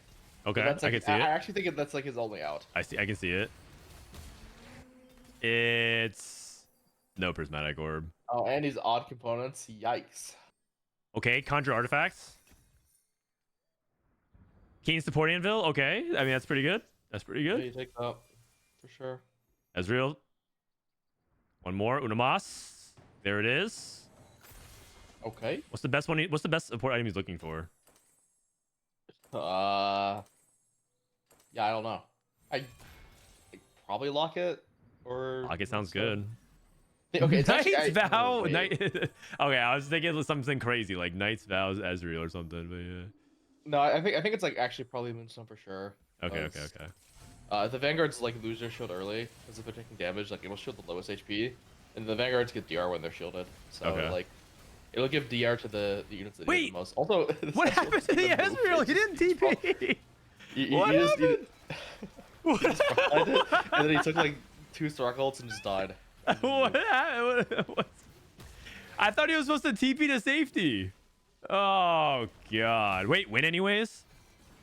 Bro got baited by CM. No. Oh god. Oh man, that's not. Yeah. Oh, because they were like 2 hexes away. Oh, he hit Mordekaiser 3. Okay, is that it? All right, we need hit Xerath next shop, and then you need to hit the sun 2 turns later. Okay. Because he has no gold. He can't even afford Yep. the sun, man.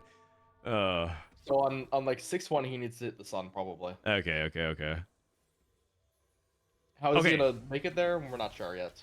Hold on. I'm feeling good about this one. Oh, that didn't do anything. The thing is, it does, like, I feel like the Karma Boat's gonna have trouble getting through. Oh, he just rolled a blue buff off the Milio. Or right off the treasure chest or something. Yeah, blue buff. Okay, but more tanking in there. Yeah, Ezreal, here we go. Are clumped. Wow. Nice. That's a top 5. Yeah, That's not bad. I mean, Laplace takes 6.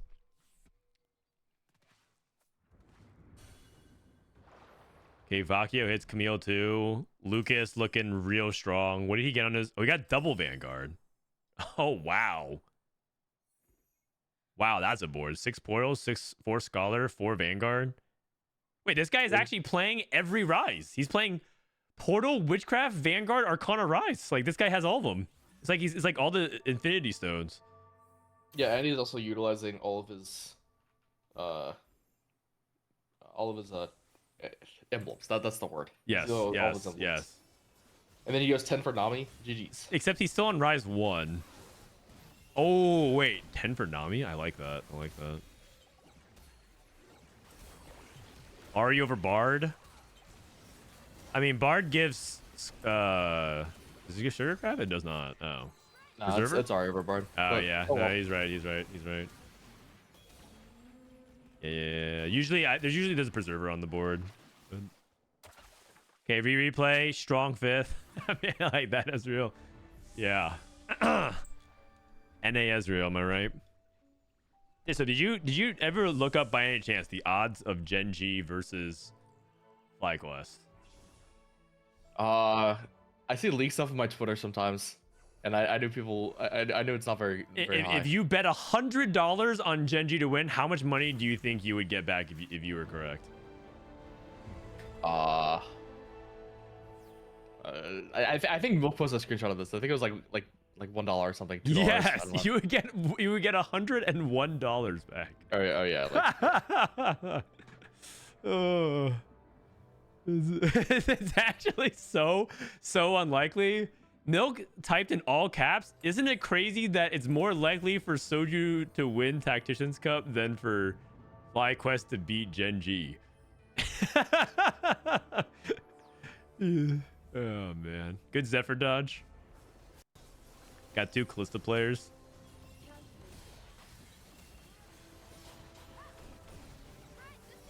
Go ahead and tune into Milk here. See if you can fight for more than a third is likely, although he's getting kind of crushed by this flexible player.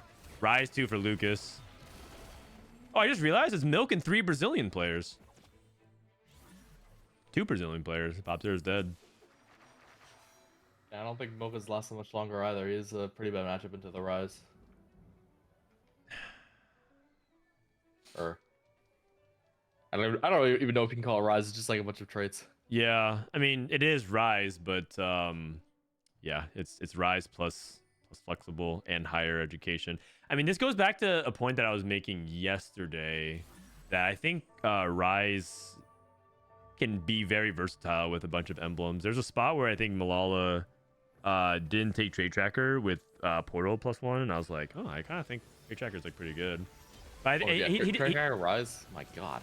Yeah, he ended up opting out of it and still like top 3 or something pretty solidly. But I was like, man, Trade Tracker's like really good here. I mean, sometimes you're just like uncomfortable with augments. Like maybe he just doesn't. Yeah, for sure. Trade Tracker has a lot to lose in tournament. You're not wrong. You're not wrong. Like some people would rather just take a humble 3rd and not have to risk the humiliating 8th. Yeah, fair. Yeah, totally fair. Yeah, I go for the humiliating ace though, more than I'd like to admit. Same. Does Intervene Locket proc twice off of 1 cast? Do you mean for Vex?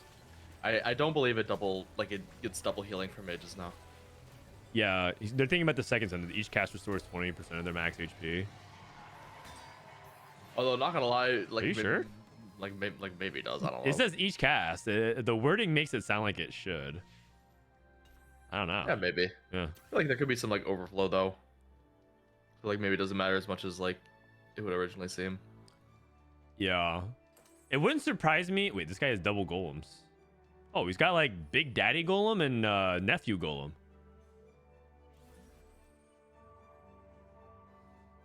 Actually, this one has less HP, but it has a Death Defiance, so be careful who you make fun of in middle school. We're frontlining this Camille too for Bakio.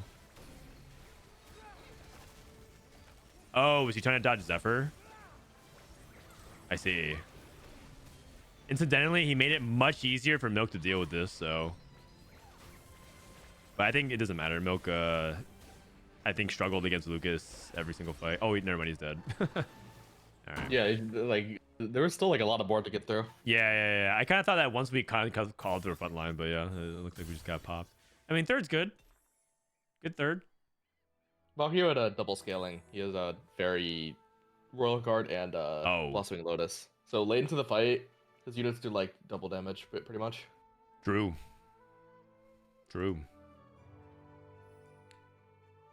I look over and this guy has a Scholar Emblem. Yeah. Yeah. I mean, now you can drop. I mean, it's like Bard for Nami, I guess. Is it strong at 1-star? I mean, it doesn't even matter. Like, you would only do it if you started losing.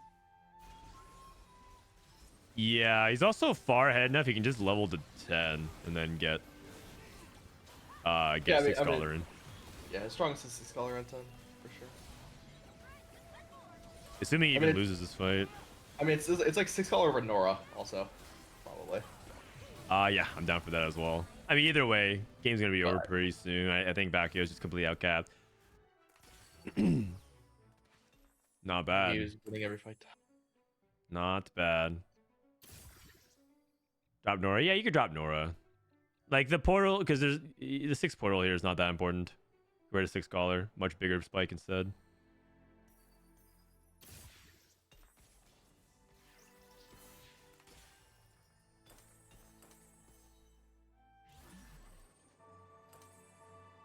Soraka missed. Why didn't he roll for Vhagar and switch items? I mean, probably. I think he did. He actually held a lot of Vhagars, and I think he missed on Vhagar is probably the more precise answer to that. Also, I don't know if Vhagar 3 would have won the matchup. He seemed just kind of outcapped by augments. Like, Milk took 3 item augments, I think. He took Portable Forge. Let me see. He took Portable Forge. Oh, no, he took I'm the Carry Now. So he took like tempo driven augments and not scaling augments, so he just gets outcapped.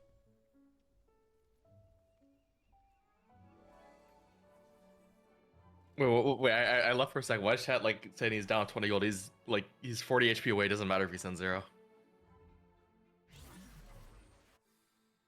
Wait, no, we're talking about Milk. They're saying like he had Vhagars. Yeah. No, because they're talking about how he died with 20 gold, but that doesn't matter. He's like 40 HP off the second place. Doesn't matter if he sends 0. Oh. I guess they're just feeling like they think Milk had a chance. Oh no, Milk's only chance is winning. It's like winning anyways, and then actually being able to level, hit the Vhagar natural, and then make the carousel, get like a Nora with Mage Spat. That's how you actually win. You don't actually win by like hitting Vhagar 3, winning 1 fight, and then dying anyways. You have to like play for the the turbo rare out. So you're saying like his chances of actually improving his placement was to just not do anything. Yeah. Okay. Like you just hope to get lucky, pretty much. All right. Lucas crushing victory. Very easy win. I'm in the flexible combo. Way too good. And we talked about how those comps are like Rise is enabled by emblems. And you get to see why that is. Okay, let's go ahead and look at Kai's stream. I think Kai is spectating this game. Watanabe Kai.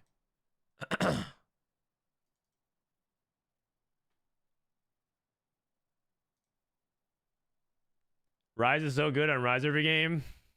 Don't do it, Kurum. Don't do it. All right, here's the POV. Milala right now, top top 3, it looks like. We got Bastion Callista, or sorry, Fairy Callista. We got 2 tanky Kog'Maw. Okay. I'm a fan.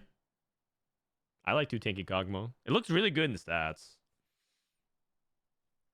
Any thoughts on 2 tanky Kog'Maw?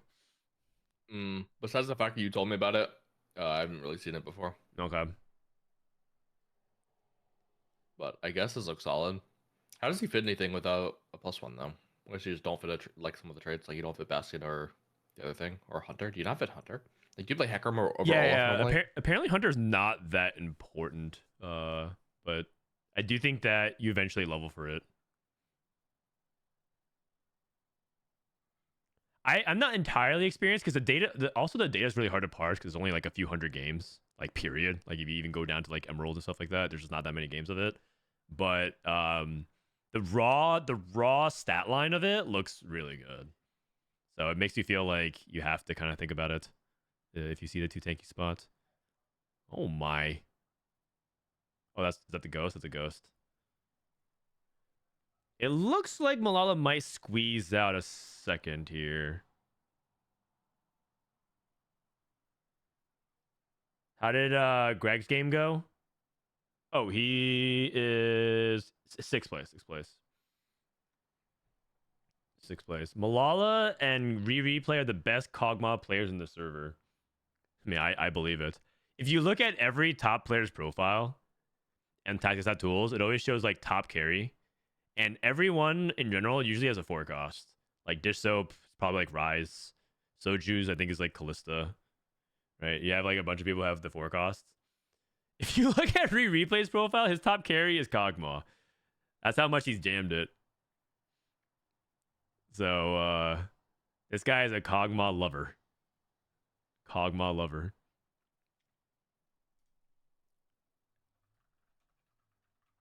Isn't Bopster in a spot to win? Oh, we got ads coming up here. Sorry. Oh, actually, I can snooze for one more time. Hopefully, we get to see the end of this game. Hui 3 with Manazan. This is what I wanted to see before, back when we had the Hui 3 player who put Manazan on Bard. Is Zhonya's also not that good on Hui? I guess you kind of need actual damage on him. Triple Eights. I mean, it's probably just like the other arms just better for him, probably. Yeah. Like Hui, like Manazan, you actually need the AP and the actual damage on him, so that makes sense. Neck Menno with the 6 fairy setup. He has 2 fairy emblems and is not playing 9 fairy. It looks like he probably just like can't find the Seraphine. Okay, Milala 1. Triple Eights. Oh, looks like Milala should be getting second here, I think. He's not doing Olaf positioning, which is at this point, I feel like I should just DM him, see if he actually knows the Olaf positioning.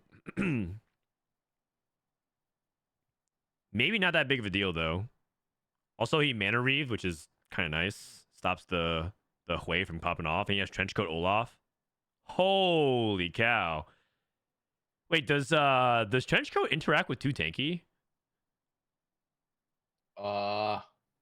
If I was watching the fight, I could tell you, but I don't think I was watching. Okay. Easy win for Milala. Milala's going for a first. You're not supposed to always make Olaf jump right away. Oh, that's actually a good point. I didn't think about that. Maybe sometimes you don't want to. It does. Oh, what? That's insane. That's crazy.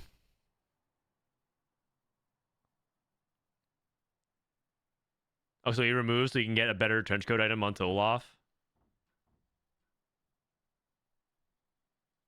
Ramkev played it? Okay. Well, I mean, I would trust these people to know some niche interactions in tech. Sorry, the wind's opening my door.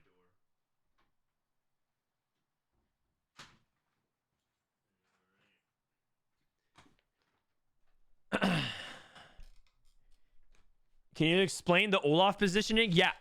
It's tftacademy.com/tierlist. And you just click Olaf and it'll explain everything.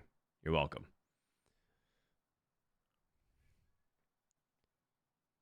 Okay, so he has 9 fairy. Okay, well that might be. I don't think Yeah. 2 tanky Kagumon can actually deal with 9 fairy at this point. Yeah. He was just waiting on the servant, I think. Oh, and he got Earthquake. GG. Hold on. What if this Olaf does something crazy? What if he just does something crazy? What if he just does something crazy? Okay, it's not that crazy. Oh, it didn't work. I wasn't watching again. Oops. Yeah, trench coat, 2 tanky. All good. I mean, that's a good second. If it takes 9 fairy to take you down, I think we'll take a second. Also, that's the second time he's played some kind of like weird, like off the cuff hunter or reroll Kog'Maw stuff. He also played Sweet Tooth Nunu yesterday for Bastion Nunu Sweet Tooth into a second as well. So Milala definitely studying a lot of those niche reroll outs. Good stuff. It did not work with Trenchcoat. Are you sure? Don't just say that if you don't mean it. No, I believe him. Not really. I mean, I just have to watch the fight once, but I didn't watch. Sad. Oh, it's okay. Actually, last time you hosted him and promised that this guy will come up with some special strats. Milala? Did I host Milala one time? All right, so this is the results for the previous lobby that we saw. McMeno with first with 9 fairy. Oh, they whipped this up kind of fast. Milala with 2 tanky. Triple eights went Hui.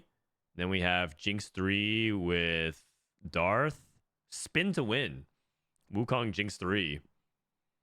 4th place. Wow. I did not expect the Kog'Maw to outplace that. Then we have Altenahue with mages in 5th. Tleyds went Varus again. Does Tleyds have a Varus have had the Varus disease? He went Varus twice. Maikel and then Phoenix. Callista. 3 Callista players. Okay. 7 and 8. Wait, how can you play Varus once and then be like, yeah, I want to play this again? Well, he went first with the other Varus game. Oh, okay. Oh, that's probably how. Never mind. Yeah.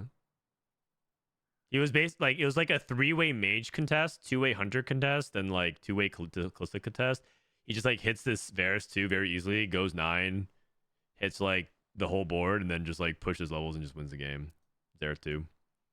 So he probably felt like he could replicate that. All right, do we have score inputs? Still right, thank you. Oh, hold on. My cat got locked in. 1 second.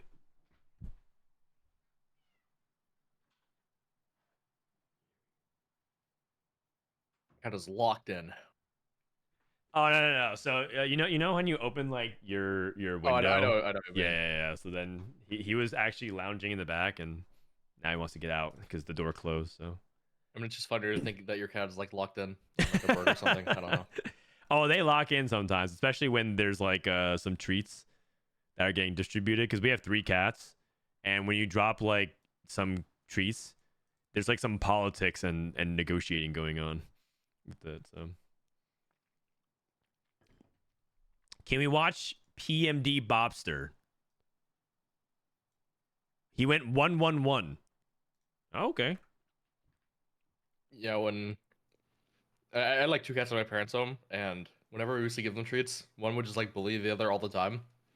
So we got like this like puzzle thing that the one that got bullied was smart enough to understand and get the treat, but the bully wasn't smart enough. Oh, I like dumb cats. They're pretty funny. One of my cats is really dumb. But yeah, it's a dumb cat and a genius cat. It's very, very cute. Actually, my cat Tao is also pretty dumb, but she's beautiful, so she's allowed to be dumb. All right.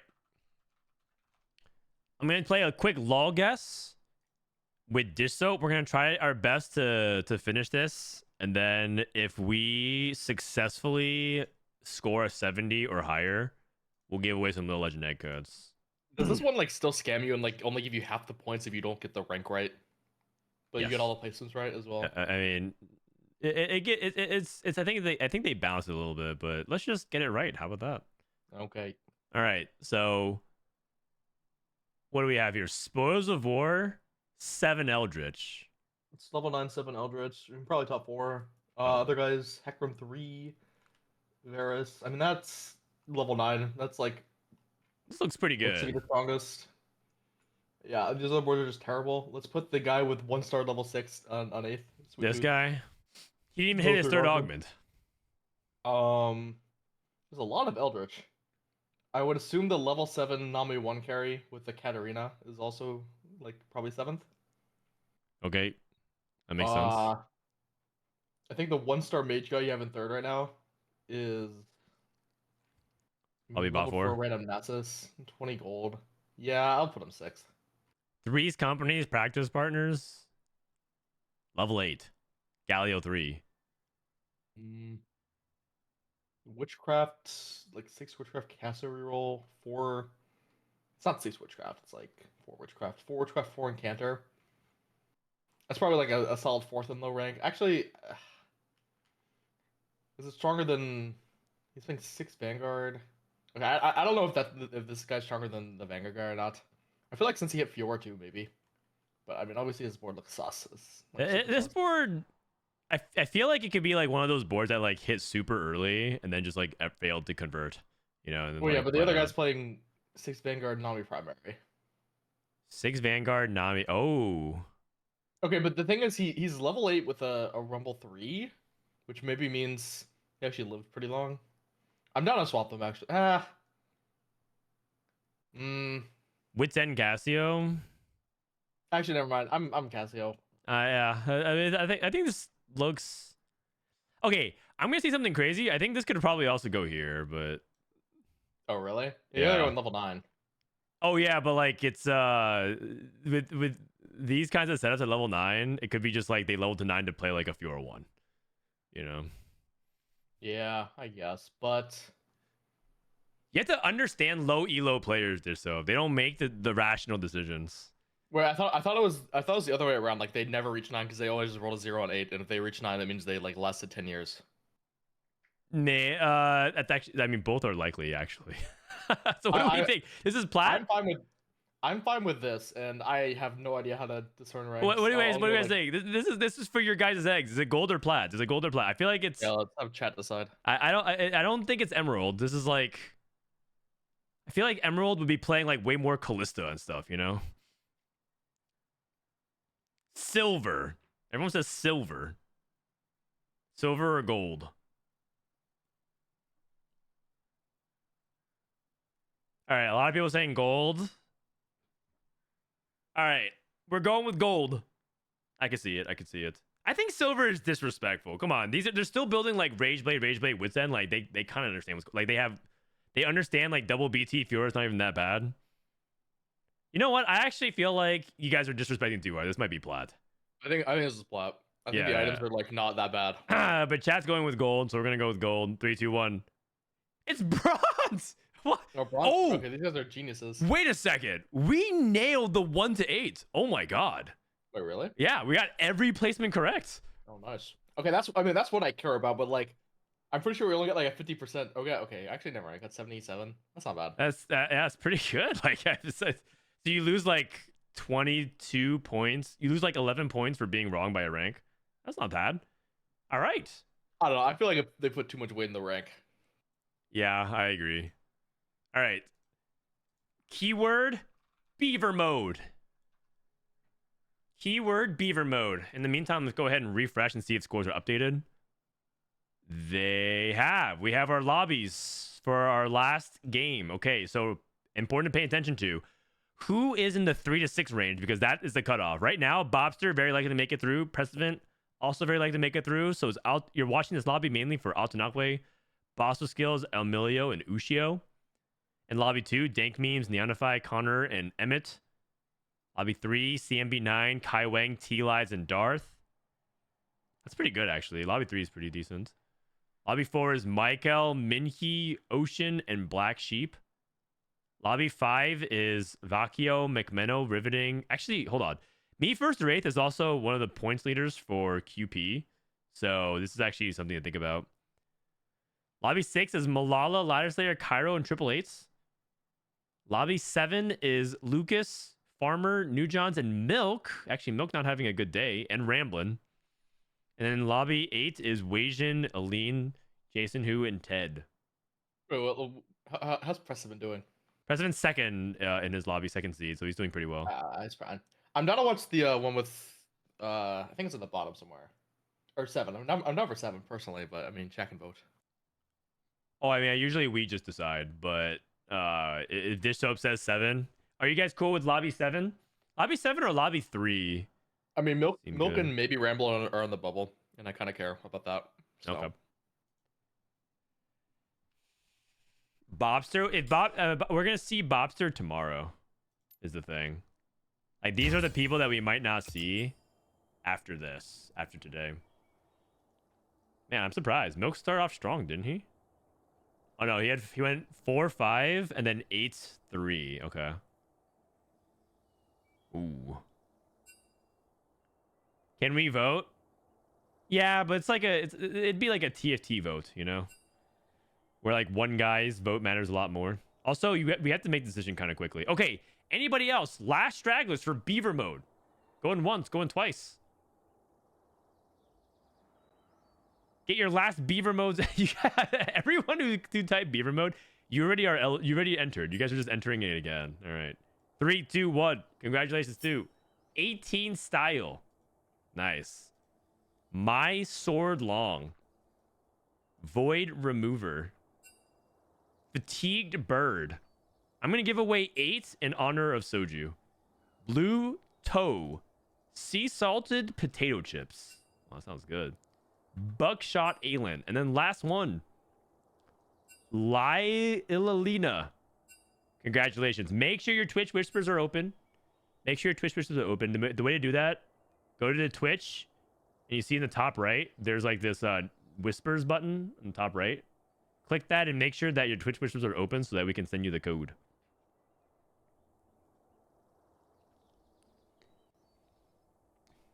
Love this flavor of potato chip. Me too. Me too. All right, Dishsoap. You're at the gas station. Mm-hmm. You're on a like a 15-hour road trip. You gotta buy some snacks. And you gotta buy some chips. What do you buy? You have like a $20 budget. What's like the gas station snack for Dishsoap? I don't know. I don't remember the last time I've been on a road trip.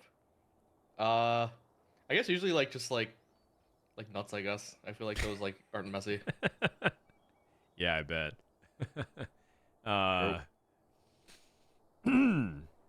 Really? Just some nuts? All right.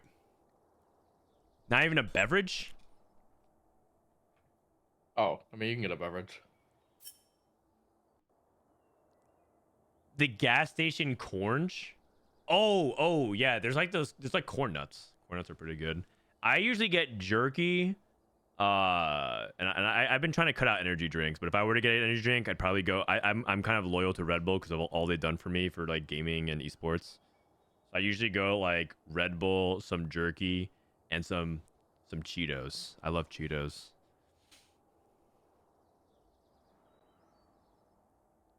Press R. Oh yeah, here we go. R. maybe they're waiting for me. They're probably not. Oh, also I should run commercials now so you guys don't get it later. Sprite, shredded jerky, sunflower seeds, and Cheetos. Wait, I love sunflower seeds. You know what, Lotus TFT, I'm adding you to the egg giveaway. That was a good answer. I'm down. If you guys drop me the good gas station packages, the airdrops, I'll give you some little legend egg codes. Rigged. I mean rigged. Oh, I'm just trying to start something. I don't know. What kind of Cheetos? I love baked Cheetos, but I'm also down for the flaming hot. The problem with flaming hot is that you're on a road trip and then you run out of water though, and then you're just gonna be like salivating for the next few hours, and then you have to make up some BS reason about why you need to pull over again. So you actually can't do that though. Funyuns and Diet Dr. Pepper. Yeah, seek help. What? Funyuns and Diet Dr. Pepper. You have what else are you gonna do with the $16? I recently switched from Red Bull to Yerba Mate energy drinks. Oh, my wife and sister-in-law love Yerba Mate. They have like an entire shelf of them. White chocolate Kit Kats, and that's it. Yeah, all I don't right. know. You're sitting in the back. I don't know anything about that drink, but there's like some guy on TikTok I get recommended their videos, and he's like crazy about it. White Like, chocolate it's- Kit Kats? No, about like Euro. I think it's Yerba Mate. Oh, yeah. It's good. Like it's like a religion to him. I don't know. Yeah, people love kombucha, man. Good stuff. Wait a second. Jay Good just dropped the latest. Barbecue Frito Twists. Starburst favorite. Oh. And a Red Bull. That was really promising, Star. I like it. All right. Smegnite. Ranch, corn nuts, and 10 bottles of Prisk. Bro, we're going to pull over in like 30 minutes because you have to go to the bathroom again. Come on, man. Oh, God. What happened with Toronto Tokyo? He went like 888, and so he just couldn't make it, unfortunately. My dad always used to get a banana from the gas station, which the rest of the family always thought was a questionable place to get fruit. Not really. Sometimes in the middle of like countryside, you might get like amazing fruit. You never know. Like I actually went to Cleveland, but we stayed in a city about an hour out from Cleveland called Chardon, and their apples are goated. I actually like went to an Apple store. Not like a device for like my Apple iPhone, like actual apples.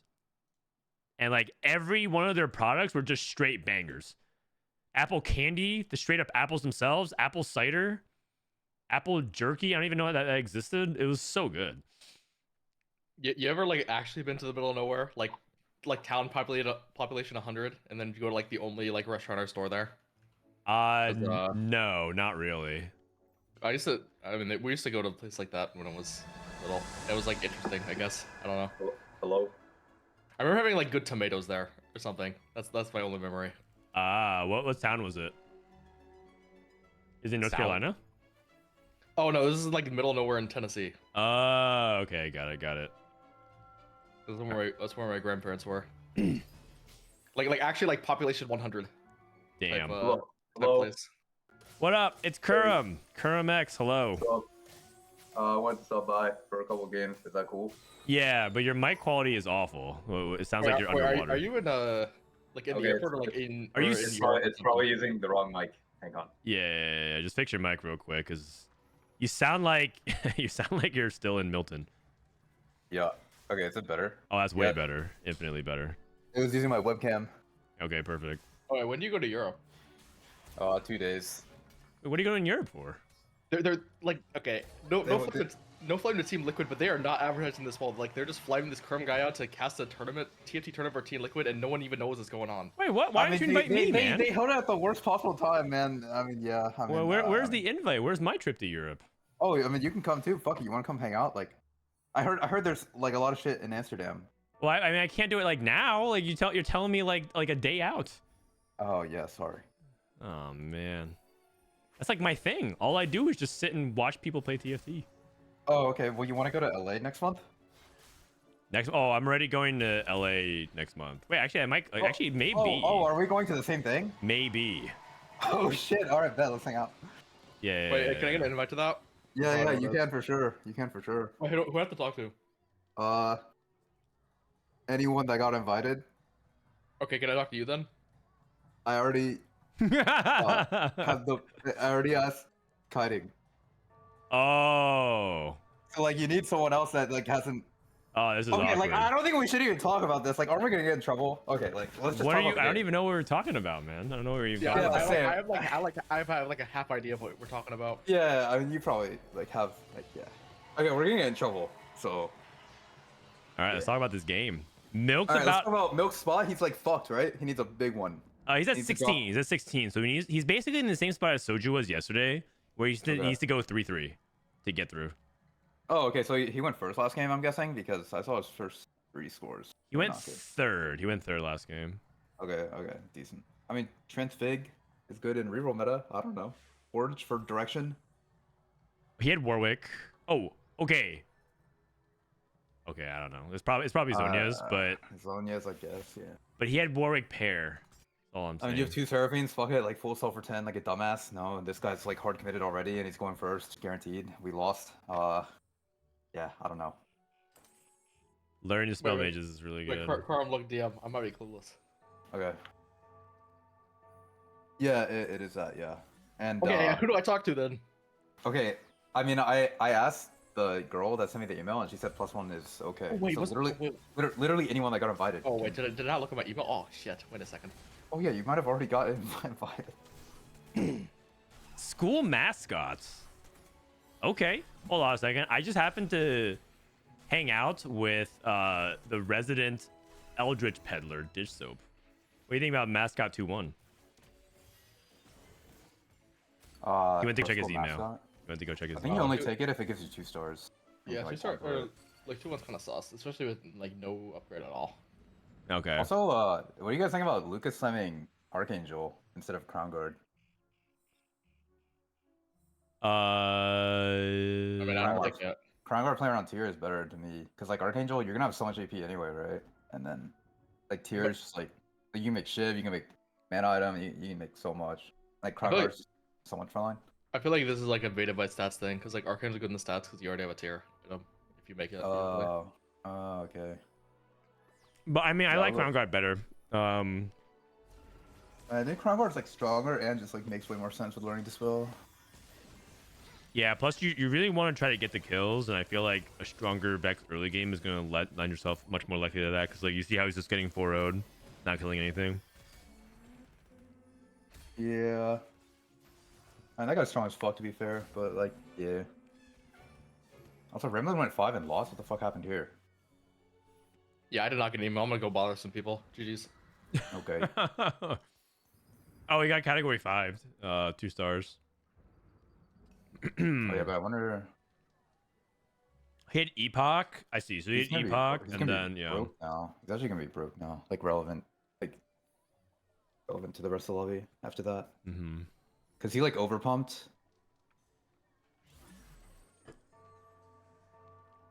Cause I think Epoch has even interval to 5 on 2-3, but not on 2-2.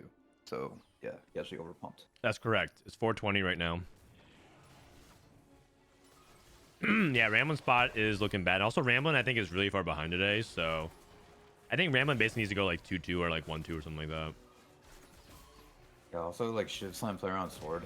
That's like a hard spot. Anyway. Yeah, in general, I've been really worried about how we play around sword in this, like in these AP lines. It just feels like it's just so dead. I mean, sword is just a bad item in this meta, right? Like, yeah. Yeah, with There's not Varus much to being do so with much it. weaker, It's what like, do you want to do it's with like only sword? good in 3 costs. Like it's only like Shojin's only good in 3 cost reroll or like 1 cost mage. You know, like we can't do shit with Shojin, but like we can't do shit with any other sword items either. Yeah. I mean, I'm sure you can do like late game put a giant slayer on one person, but you don't even really want to do that. Yeah, I mean, I think usually it just has to be GS. Because, like, even though you don't love killing bow, it's like at least you make something that does something. Okay, so Relic, Jinx and mages here sorted out. We got Eldritch, we got Double Down Callista. Let's look at Milk Spot. Zonya's. Is it a Just said, Rise like- game? Yeah, you might just send Arch. Or like, yeah. Another follow-up question. Would you ever consider trying to play Kassadin from here? Actually, probably not. He doesn't have any Kassadins and multi-strikers. Yeah, you could like Giga Hard Force, but I don't think it's like that worth it from this many upgrades. What if you just play mages anyways? Zonya's into mages anyways. Is Zonya's good? That good? Maybe? Could be. Yeah, it's I mean, pretty, it's it's pretty really good. good. It's pretty good. I mean, I think you like tailor it on 3-1. If you hit +1, like fuck it, just contest. Who cares? Like you're probably top 4. Okay. Is it Milk like a known contester? If he thinks the line is good enough. Probably. I mean, we've seen mages like double top 4 like multiple times, right? Yeah, he kind of needs a little bit better than a 4th, though. He needs to go like 3-3. Yeah, but like if you just rush to the 3 cost and the other guy's jerking off 1 cost, like maybe you know you could just hit Fuck it. I feel mean, like it's I've really- been it's really seeing just an the augment one check cost at that rate. outplays though. Oh, he rolled. Look. All right. Trying Nice push kind a of two streak. Yeah. I mean, I like he it. hit basically what he needed to maybe have a chance. Yeah. He's also trying to like not slam an item here. He really like wants to see the rest. Okay, never mind. He just full sent JG without even seeing the fight first. Never mind. Okay. Yeah, how sure are you he's not just playing mages? No, it looks very much like it's just mages.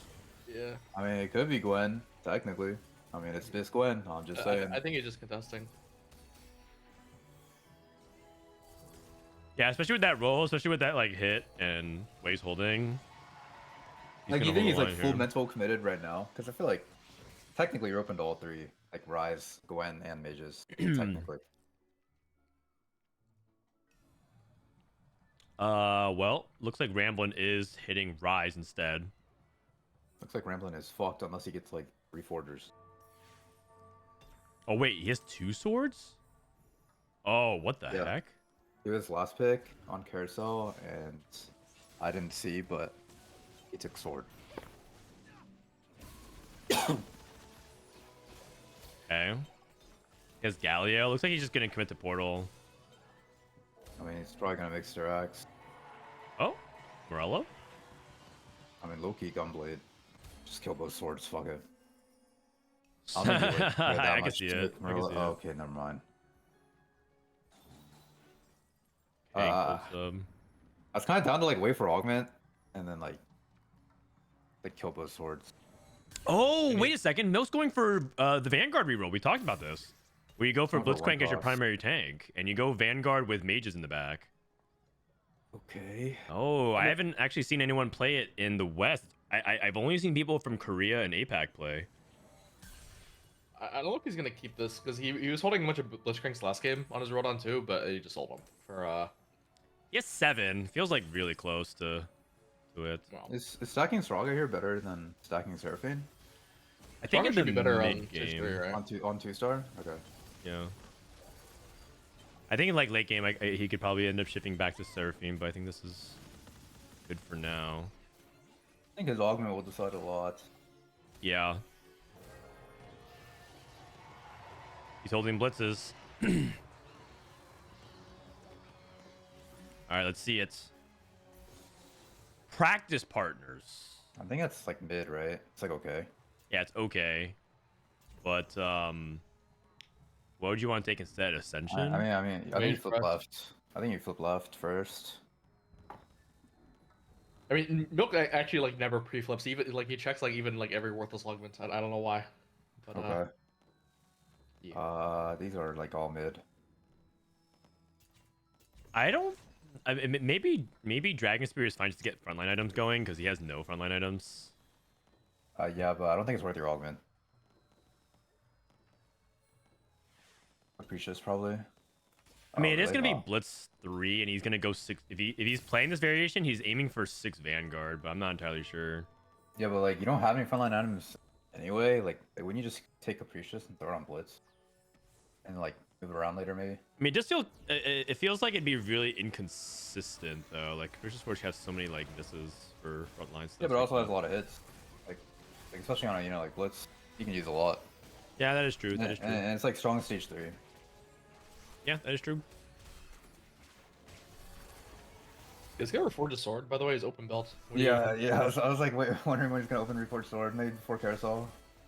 I mean, he probably like- got so lost like- in this augment sauce that he kind of like Or forgot is it, about like it. the only other thing is he's thinking about double Shojin, right? But The only reason to not reforge it is double Shojin, and that just seems like pretty inconsiderate compared to just like getting a belt item. Okay. Gonna roll the charm. I Soraka guess 3 since he for already Lucas. like a 3-item damage carry, he's thinking duo carry already with the sword.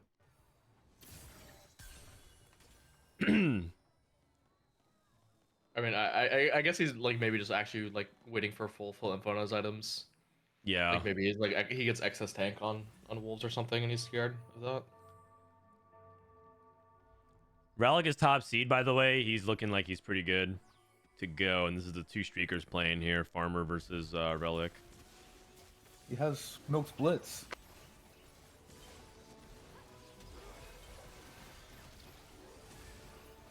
And it's crazy, like the whole lobby trying to angle like the same reroll comps. Yeah, everyone's kind of gravitated towards like Wukong Jinx being so good in mages until like there's usually 2 people per lobby playing it. I think most people at this point just have to read that like the only raw doggable for a lot cost line is Callista in like large majority of spots, and if you can't play Callista, you kind of have to like try to reroll no matter what. Yeah, but at the same time, there's like a lot of reroll comps though in the meta, like a lot.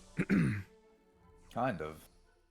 They're like all like 1 cost mage reroll, 3 cost mage reroll, and like Hui, but like it needs like all the vanguards to himself, and then like Wukong is like 1 guy.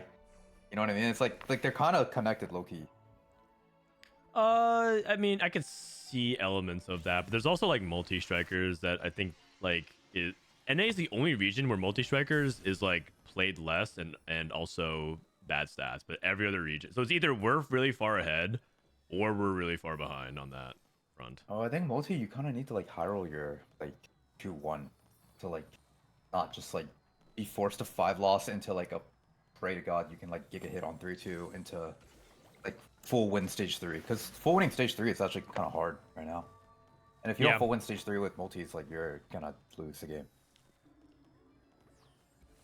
I mean, you're not wrong. It is hard to win stage 3 these days. I think multis is underplayed in NA, just personally, but I think Yeah. that could just be I'm watching too much other regions, but at the same time, I feel like NA is the one not watching other regions at the moment. I think a big thing to do with it is it's so hard to hold the fucking Jaxes, man. Like it's so hard to hold the Jax and the Kassadin over like these like Seraphine, Soraka, like everything you want to hold right now on stage 1. It's true. Then you're also like in these situations where I guess like you're just you're contested reroll and you're just finding success on mages anyways. Like both Lucas and Milk look like they're in good spots. Yep. I mean, this just shows the power of mages. This guy is rich as fuck. Yeah, double down, inspiring up tap, good Callista setup. Syndra. I mean, This guy is 8. Nah, I think we're ahead on multis. GG's. I know. Dishsoap is a big multis hater. I mean, Well, the thing is, other regions were also ahead on comps in the past that were not like things. I mean, it goes both ways sometimes. I feel like it's just a coin flip. Who's right? I'm kind of a hater as well. I think the main benefit of multis is that you're probably not going to be contested. I mean, that's pretty cool, but you still have to giga hit. Like, remember Ash Kaisa? No. what was Ash that? Kaisa from set 11? Yeah, like that was the other region tech. And it went like turbo weight. Was that actually tech? I thought that was like a meme. No, people played it a lot, and it went 8th a lot, and it was like supposed to be tech. Okay. I was just bringing it up as an example of other regions playing something doesn't necessarily mean it's correct. Yeah. I'm tracking. That's slipped my memory, so I don't remember that being the case. But I do know other examples of what you're saying, which is like they say this is the tech, and they play, and it's just not actually that good. That being said, I do think this set, in general though, NA has been a little bit behind on certain things, so it wouldn't surprise me if we were actually wrong about it. This guy just drops a full Rage Blade? Stone Plate. And a Callista. And Callista Oh, in the okay. first shop. All right, not bad. And like a Last Whisper to boot. Yeah, all right. 2-shot rerolls. Don't mind if I do. He needs 1 Recon this turn. How Ideally. Emilio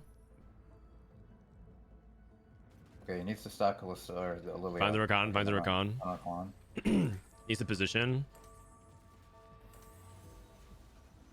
Okay. I mean, he should win this fight though. He's stronger than a lot of people at the moment.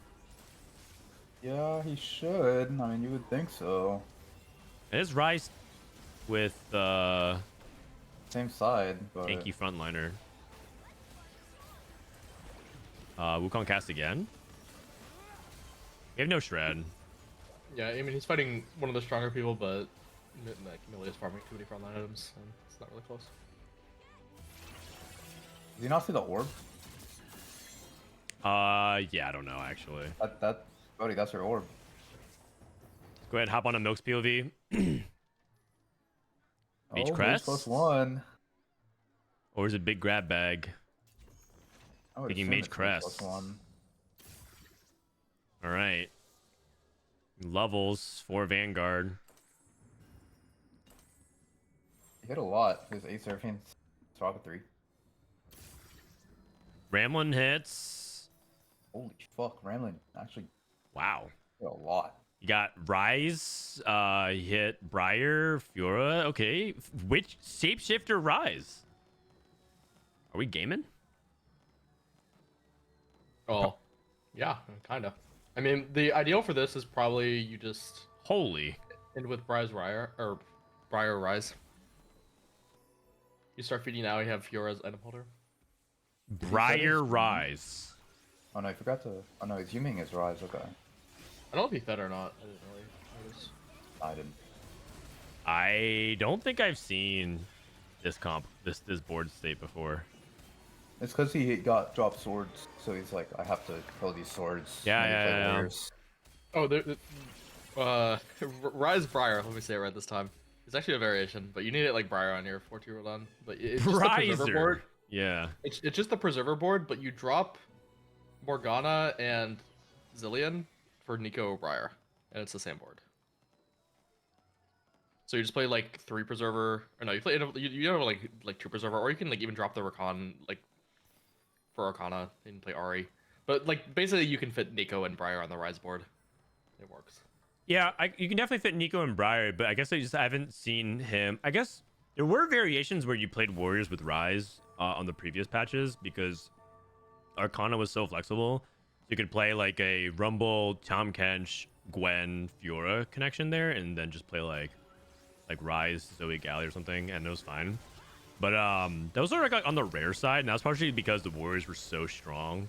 I haven't seen a setup like this on this patch, like ever, basically. So, I mean, he kind of hit like the condition to like do okay with a 2-star 4-cost comp. Wait, Sorry, a 4-cost comp.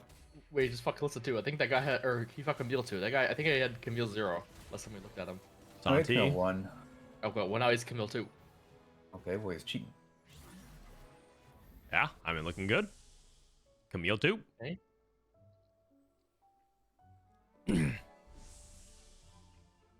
Pyro with Rise sounds kind of good. Bro, Pyro's like 3% attack speed.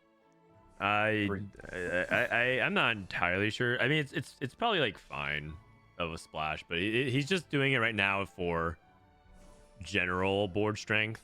But I don't think he's gonna stay on this board at all.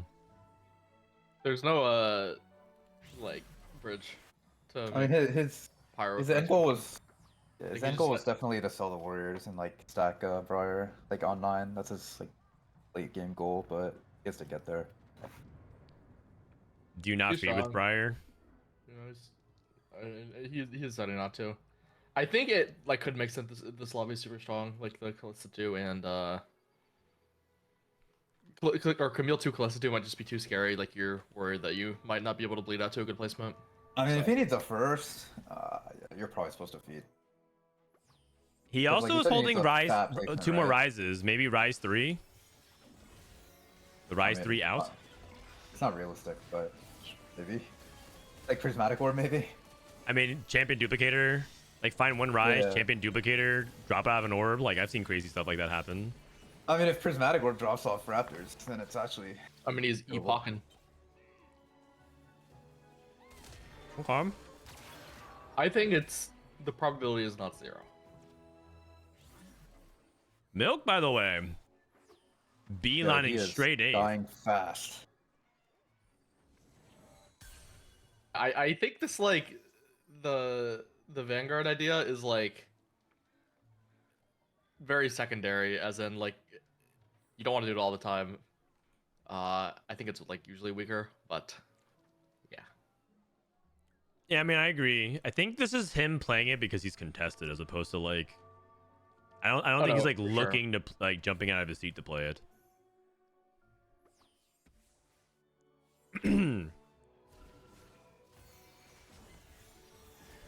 In general, I'm a little bit more sus on kind of playing these contested reroll mage spots, like direct contest. Well, I feel like Milk has like pretty commonly had a read where like he thinks like contesting a certain reroll line is correct, and like it sometimes works out for him, but sometimes it's a little sus, you know. Yeah. I think does he win the mirror? Depends on how much Oh, there's the no way. Nami does. Archangels. He Well, I already mean, popped his nothing, Zonios. like nothing on either side is dying, so I guess it just comes down to the backline access. Oh, Milk's going 8th. Uh-oh.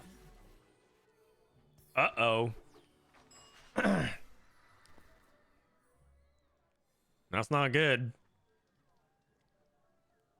He's also getting contested by someone from Brazil. Uh-oh. Oh, we're gonna get a win trade accusation. Oh no. That's not good. That's not good.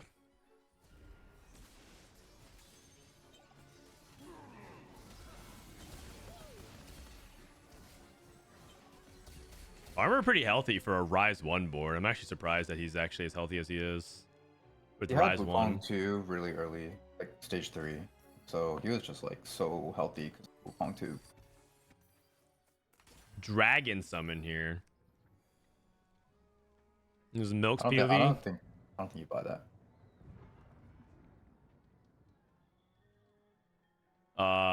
Milk's lacking anti-heal. He's also thinking Yeah, about... red buff. Yeah, red buff, right? Yeah, red buff. Okay, so he has red buff. And then what? Shojin, Gunblade. His items are awful. Don't you buy that? Because you have the augment for it. And like buffs your Vagar, kind of. But I guess you sell Vagar pair for it. Oh, man. He made even Shroud. Honestly, not even that bad. Yeah. Just auto attacks. We auto a little bit. Yeah. How about... Yeah. Yeah, it's not that bad. He's just We go dead in a little last. bit. Okay, he's just Go in cooked. sometimes. I think Milk's dead from the tournament. Rip. And I guess we're watching see if Ramblinn does well. 'Cause Yeah. he's also- We're seeing if Ramblinn can kind of bring it back. Yeah, I think Ramblin sold the excess rises now. You got the Yeah. 9? Okay. I got 10 gold. Okay. Oh, it's I'm actually only feeling two Briar too, melee man. I'm feeling Briar carries. too. Oh, double melee is interesting. Double melee, yeah. I guess maybe late game you can do like turbo late game you can do Diana. Like these items aren't impossible to play on Diana. Yeah. It's not. He's flawless. he's like a long way away from it. He's 0 Taric, 0 Dianas. But like I feel like there's no way you're actually capping on Fiora. Is the On thing. Fiora, yeah, because like like being forced to play a call on your board, it's like feels really bad. Wukong 3, Jinx 3 from Relic. Oh, wait a second.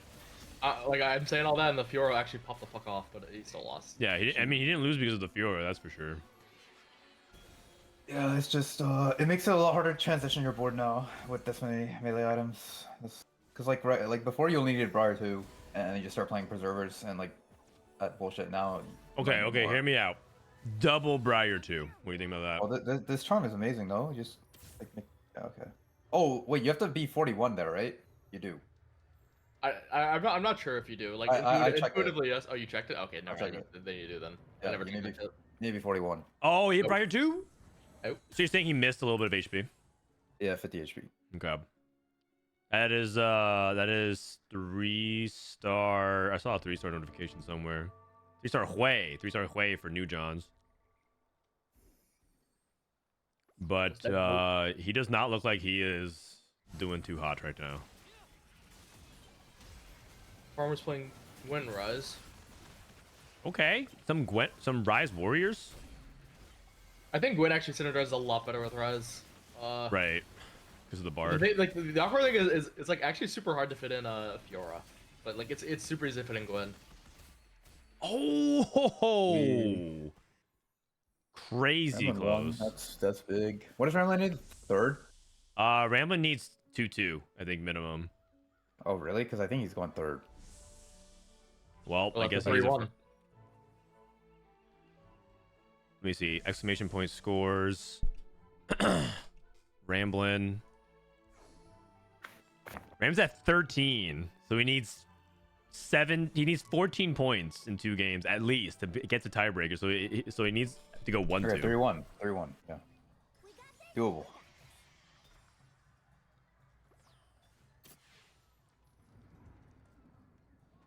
Oh, Tremors. Okay. Okay, New John's hanging in there. Mage for Lucas. BR greater than Milk. I mean, your word's not mine.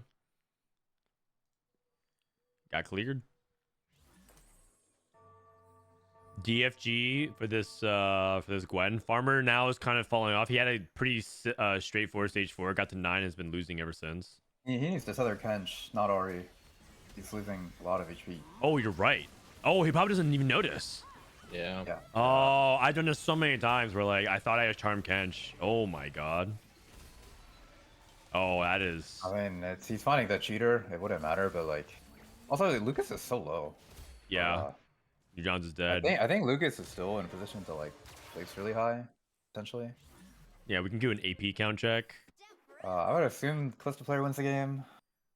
It's like full loss and a full win, but I feel like this is too much AP.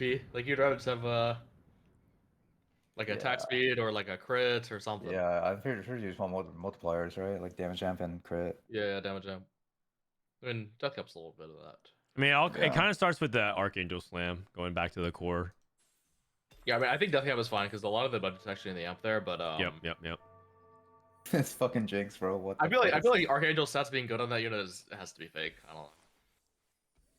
Maybe I I'm wrong. actually think it's pretty decent, but Bro, maybe Jinx just kills the backline here. Yeah. oh, you're right. Actually, so much Runin's value. Holy cow! What's happening to the made it backline? in. Holy I made it in. shit! Oh, Holy he shit! got It cooked. just straight up murdered the backline.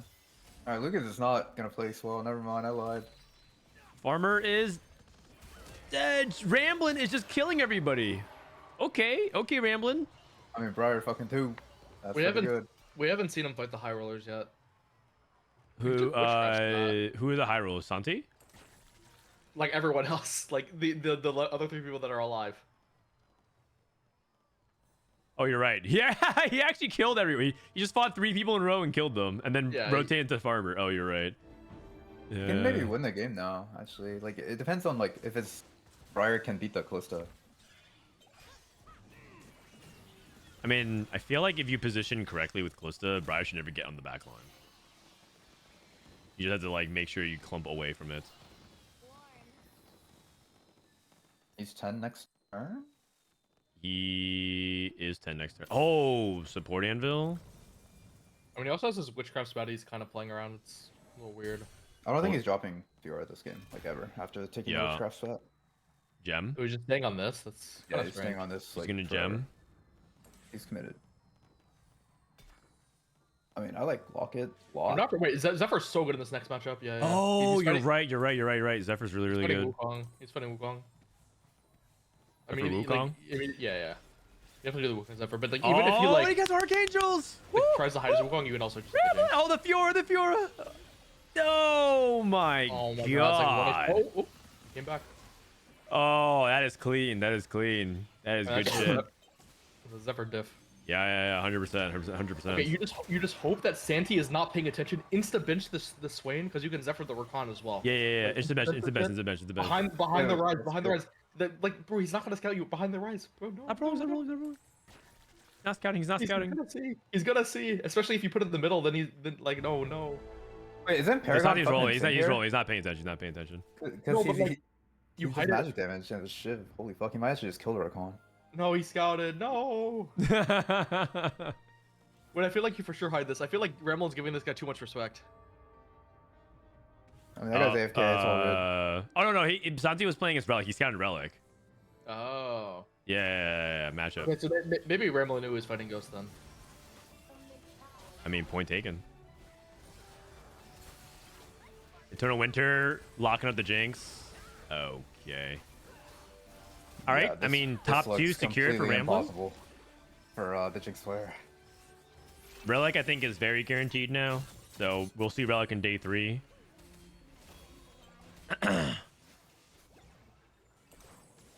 Nah. Milio? Oh, what the fuck, Elio? You fucking bitch. What the fuck is that? Even landed the right Zephyr as well. Oh, that's good. Yes, hit Combat Charm at least. It's not a good one for the matchup, No. but Oh, man. I'll just going for random for con 3. for no reason. Yeah, I mean... Going for close to 3 as well. He's ready for the Zephyr. He's ready for the Zephyr. Oh man. He's ready. I mean, Ramblinnn should maybe try to go backline then. I wonder if he. Oh, he did. Oh, He he did. did. Okay. That's a Okay. good call. That's a good call. That's a good call. What's his Combat Charm? His combat charm is there. The Emperor. Oh. Yeah. The Emperor? Wait, Briar? No, stop, Briar. Actually, super close. Maybe Rise wipes? Oh, Close. come on. Super close. Ah. He, Oh, like, man. he shoot less bolts because he's slowed by the Eternal Winter. It's actually so cringe. Oh, Well, he yeah, actually went 10 true. loss into 12 win. Fuck this double down augment. Where he has like fuck this guy as well. He had Kalista 2 or Kavil 2 and 4-2. Huh?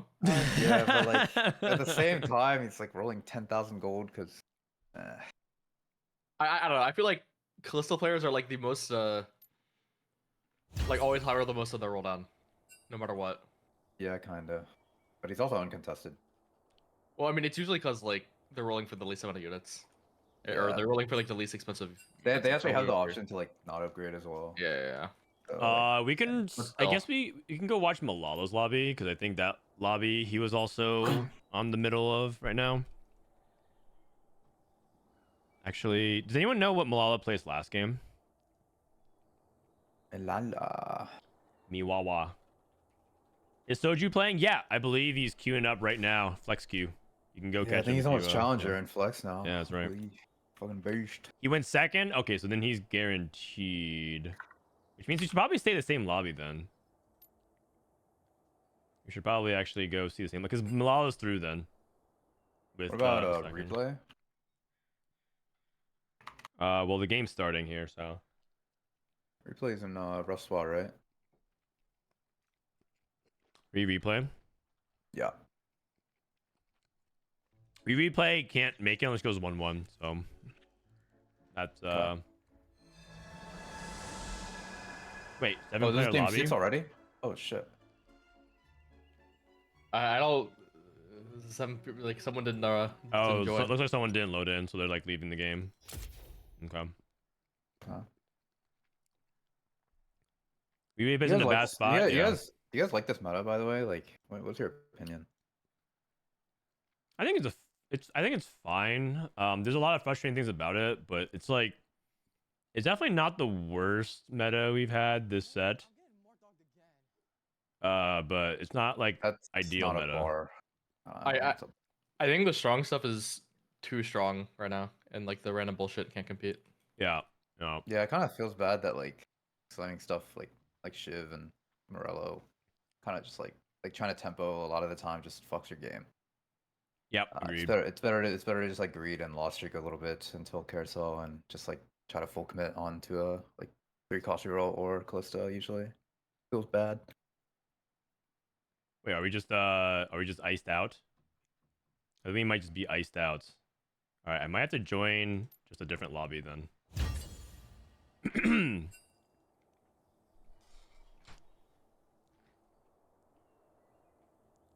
Not the Man. worst when there was a Syndra patch. I mean, yeah, like the Syndra patch was terrible. I don't know what to say. Like it was a pretty awful patch. Bro, but- you know on PvE I was like so excited for a unit like Syndra to just like farm stackies and like I thought it was gonna be fun, and then like it ended up fun. being my like least favorite patch of the entire time I ever played the game.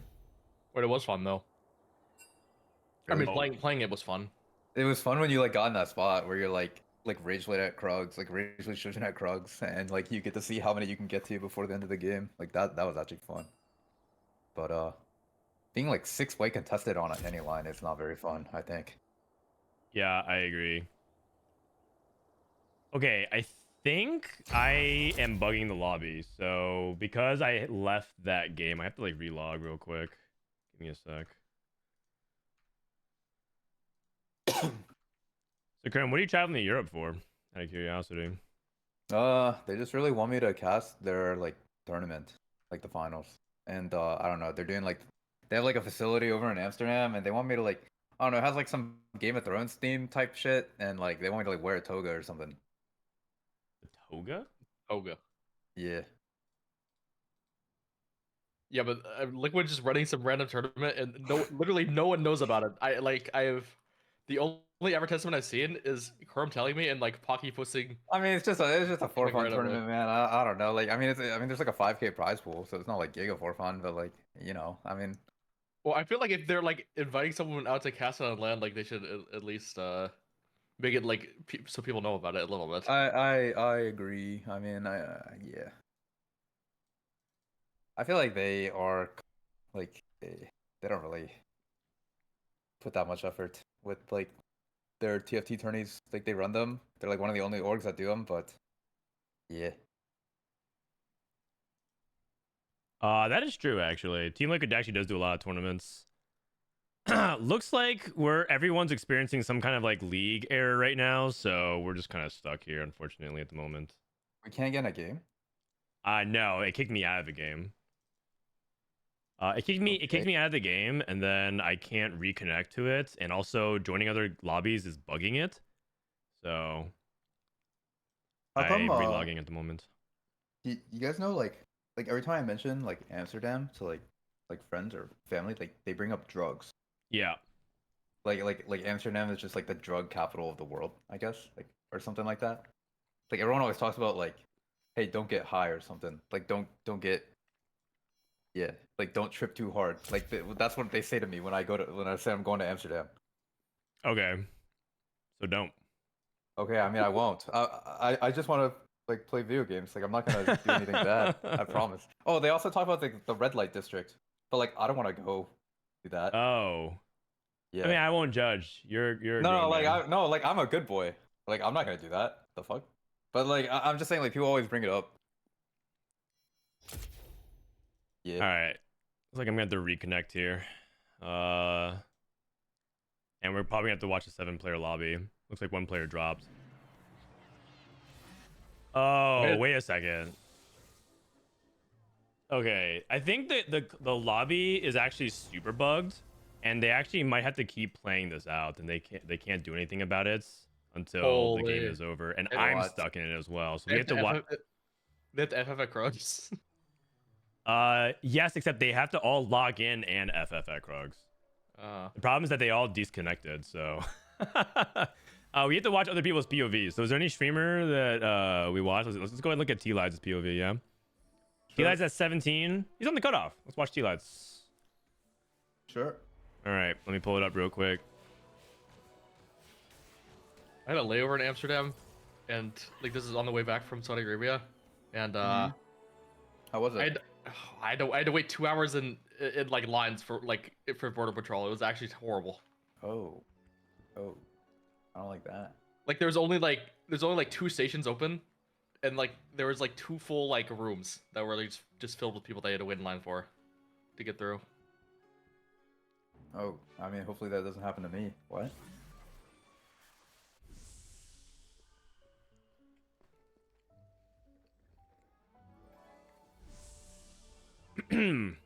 All right. Sorry, I'm just taking a bite of food. All right, what did Tleyds go in game 5? Do we know? What does he need here? I don't know. Anyone know? I'm asking chat for the most part. I'm asking chat. Okay, is this a spot where you can kind of play the shapeshifter like high enough tempo? Shift pair, Nomsy 2, Crown Guard. He went 4th. 5 streak. And Yeah, then it'd be hit streaks for two. sure.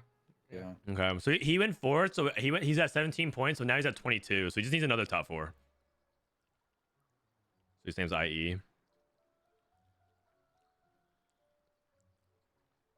This has to Guy be the best spot fighting, for it. Agreed. It's kind of strong.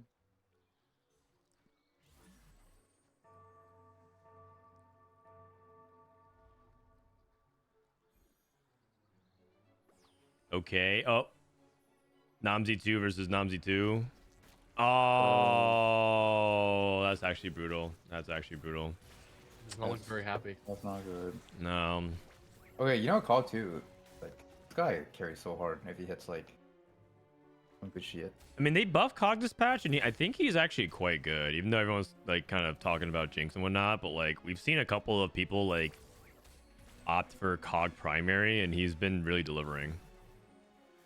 I think you just put every Cog like level 7, and then it's like sometimes you get Cog 3 before like you're even close to Jinx and you just forget about Jinx, fuck it. Yeah, yeah, especially if you're contested. Like, I think that's like another thing to think about.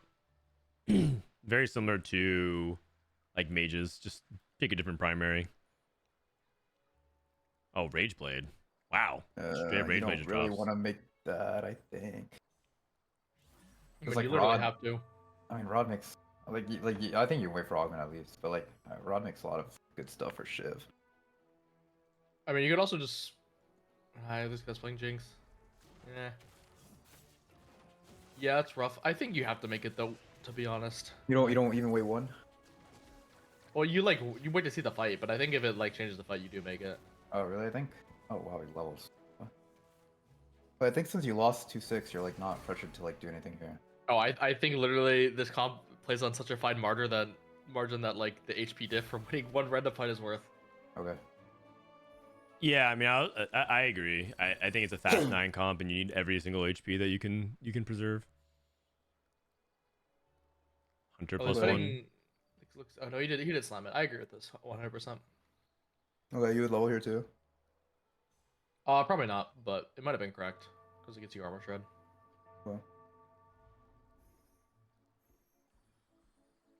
Silvers GG. again. TG's good. Yeah, Bandit Thieves, highest tempo. I feel like Unified is like not really as good anymore these days. It's like mid. Do you guys feel the same way? Yeah, but I don't know why. Yeah, I don't really. Yeah.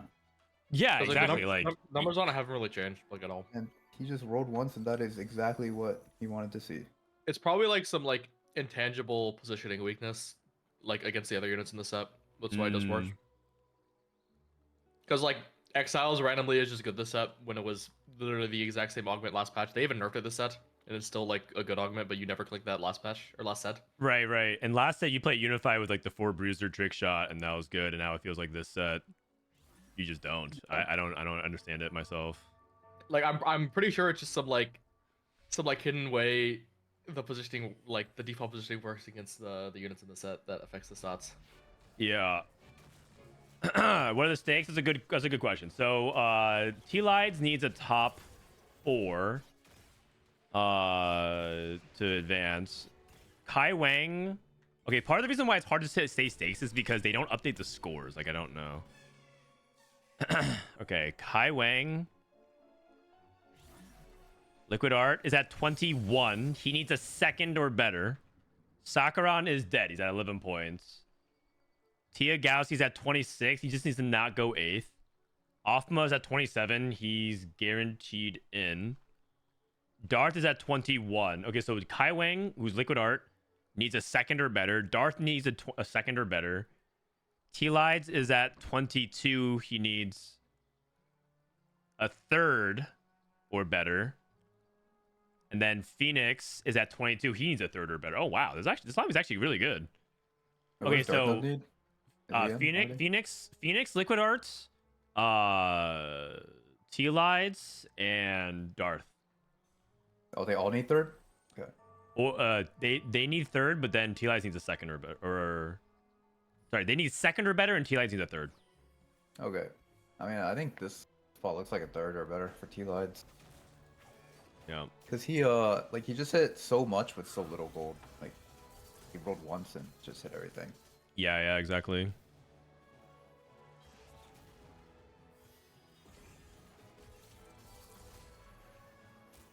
Okay. I guess it'll just take like any Shyvana potential item here. You just take the Kill glove. probably. Vest. I guess glove. I don't know. I kind of like the chain more. Yeah, the chain vest does lend itself better to Shyvana based items, but I mean, I I like don't know. Vow, like another crown guard, and like get a Nico out of it. The thing that this comp is like kind of scary is that this comp feels much more first rate as opposed to like trying to play for a third. So that's what I'm always worried about. Mm-hmm.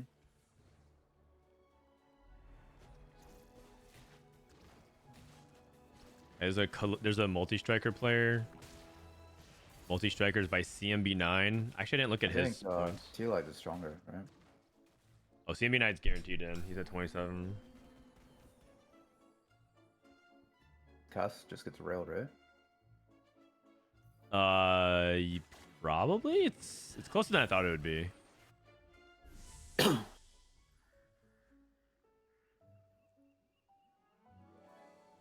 Looks like at least one other person also is contesting it. Yeah, fast man on Gwen too. Okay. Natural. Oh yeah, that's a Gwen pair.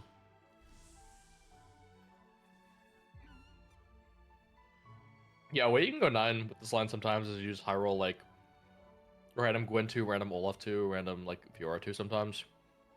Like you don't want to roll for it, but if you just natural it, that can be enough to like not maybe not like win every single fight, but save enough HP so you don't like go 9 with like 20 HP.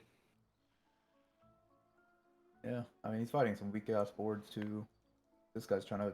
What is he? I don't even know what this guy's trying to do. He's 8th. Kurum, you're like mumbling into the mic. It's kind of hard to hear what you're saying. Sorry. I was saying that the guy that he's fighting this week, he's going 8th. Okay, got Sorry. it. Yeah. I think he's trying to play Karma or something. He's like a blue buff, a guard breaker. Yeah, with no HP and no future and no pitches. Got it. All right. While we have a break here, we have the main broadcast lobby just to show you guys what else is also happening. Looks like they're following the Rainplosion Wasianiverson lobby. Wasian's at 26. He should be good through as well. And Rainplosion's at 17. Looks like she's dead. Okay, so a lot of the NA players here are just kind of out, unfortunately.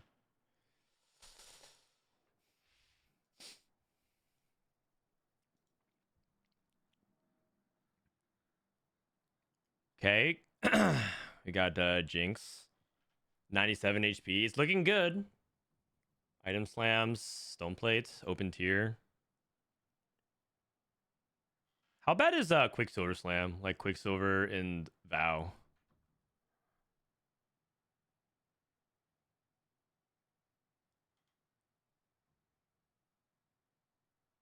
I mean, I think this is exactly what he's aiming for at the moment. Double Rage Blade Jinx. Kills 2 healing, so you don't do it.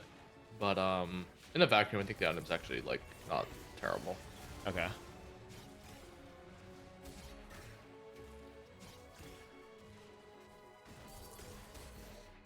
Okay, well, we're gonna fast 8. Let's see if it works out here. Chance to be the worst top 64 performance for NA since the merge.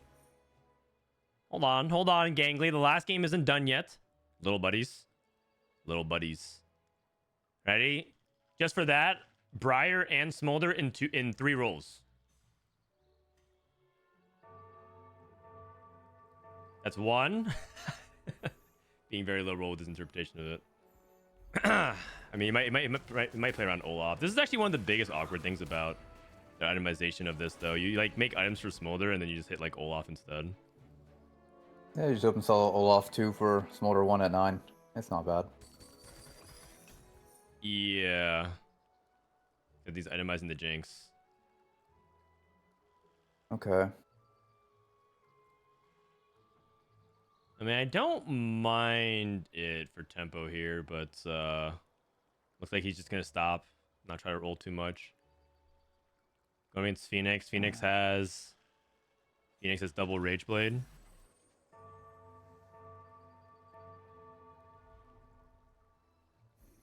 Soraka 3. Oh, geez.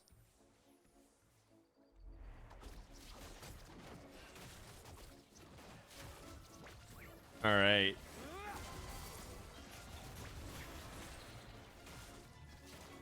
Sorry about the extra background. Actually, I think I can mute it real quick. Give me a sec.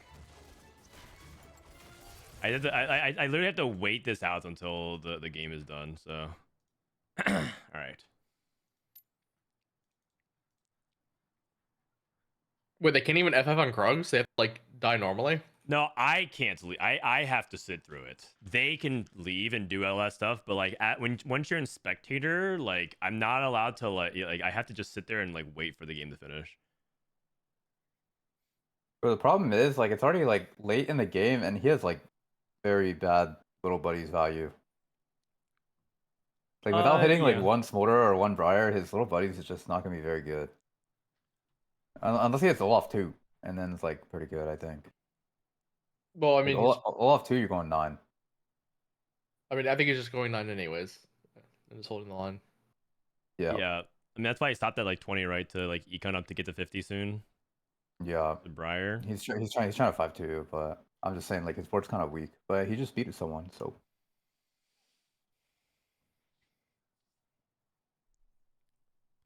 He has open glove and cloak. Can you just make another TG? Or He wants LW or even Shroud probably. oh right, even Trout. Ah, he takes the belt. Has to take glove. Maybe QSS then. It's like decent on your board right now, and you can save the other glove for LW. Yeah. Kind of goes back to that first thing was like whether or not you actually slam, but there's no way you could have known that he was going to be stuck with double glove.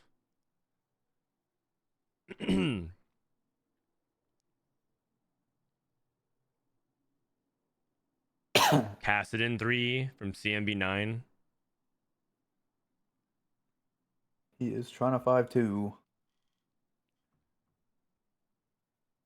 What was that? Tristana 3? Wait, what? Tristana 3. Oh, he's playing blasters. Oh, he has caretakers. Okay, that explains a lot. Tristana 3 reroll. Not really, it's caretakers. Yeah, isn't it weaker than Callista 1 though? So I don't know if he actually should have made it and could have Should've just just saved money sold for for gold. Callista. Yeah. Looks okay here. I guess against someone who's trying to who's just basically losing in stacking stage 4 though.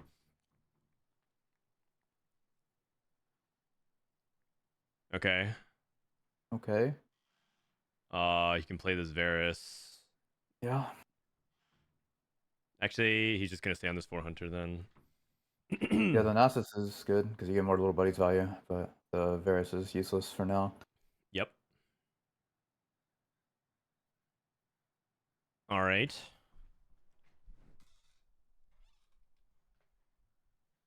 Side swap. Last round, and then we're off to the races. Kai Wang, by the way, at 19. So him going 8th. Wait, didn't I say that this guy just needs to not go 8th? Who, Kai Wang? Kai Wang, yeah. Let me see. Liquid Art. Oh no, he's at 21. He needs a second. So Liquid Art at 21 points if he goes 8th. That is one of the dominoes to fall though for Tleyds to go through.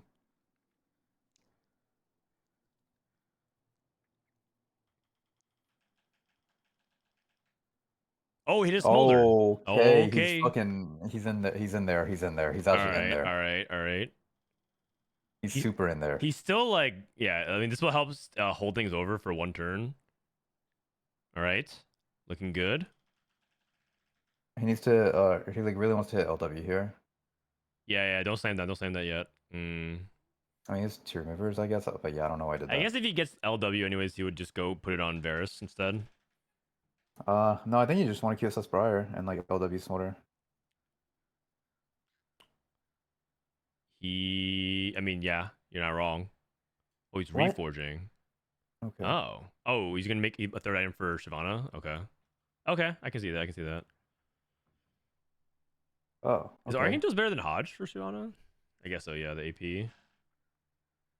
But I thought you would like with little buddies. Don't you definitely just want Briar items? Like I don't think it's like on stage 5. Like I don't think we care that much about having a 3-item Shiv anymore. Like Shiv already got us to 9.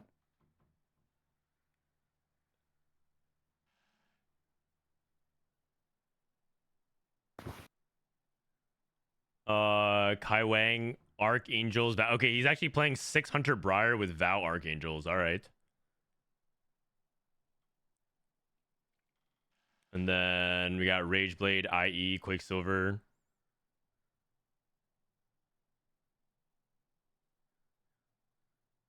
Okay, last loss.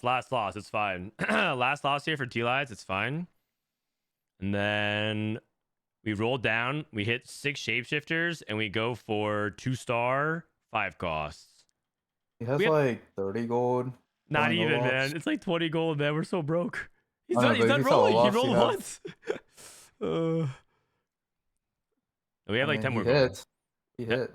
Yeah, we hit Briar, we hit Briar. Yeah.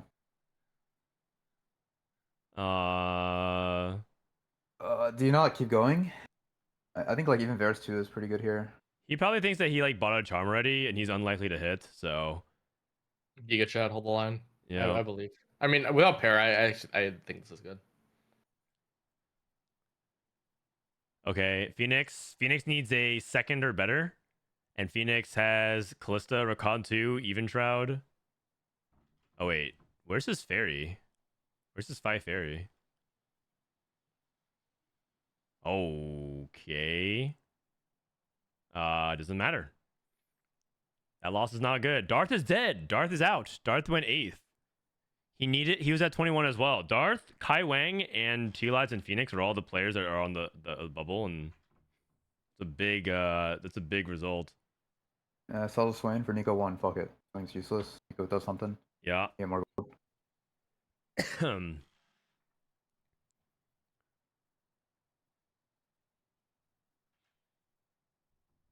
All right.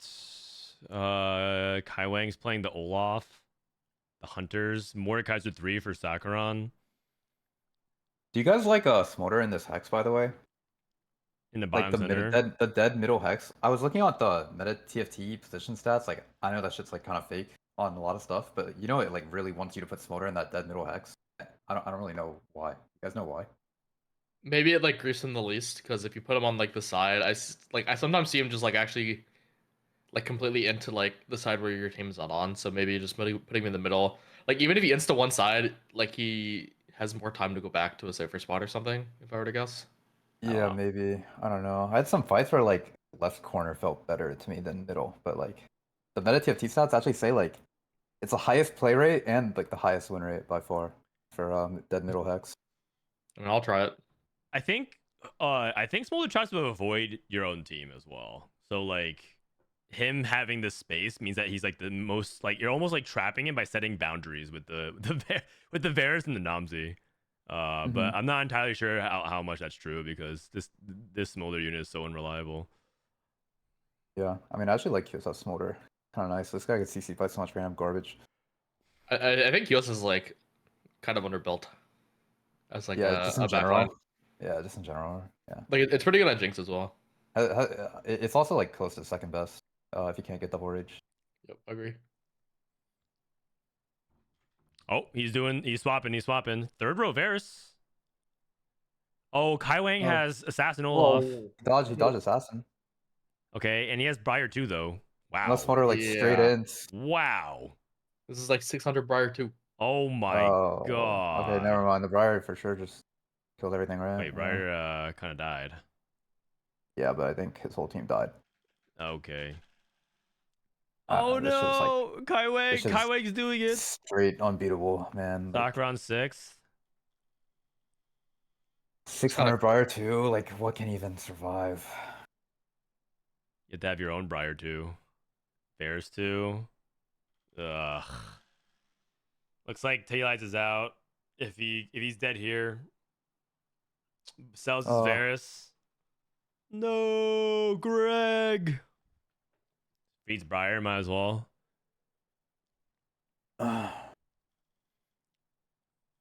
He's up against Phoenix potentially as well. Phoenix is streaking. Tiagowski. I mean, surely we don't lose to Trist 3 here. Blaster's Trist. This guy doesn't look that strong. Yeah, and it looks like we're good. Okay. Okay. Third's on the table. Thirdable. Oh, he's living. Oh, didn't die. Oh, Phoenix has got us. Oh my god. It's completely thirdable. It's completely thirdable. What? The 600 Briar player lost? Okay. So then you don't feed this last one, right? Because the HP count is gonna matter. I don't know. Do you bite or not? Do you bite? Dishsoap, are we biting?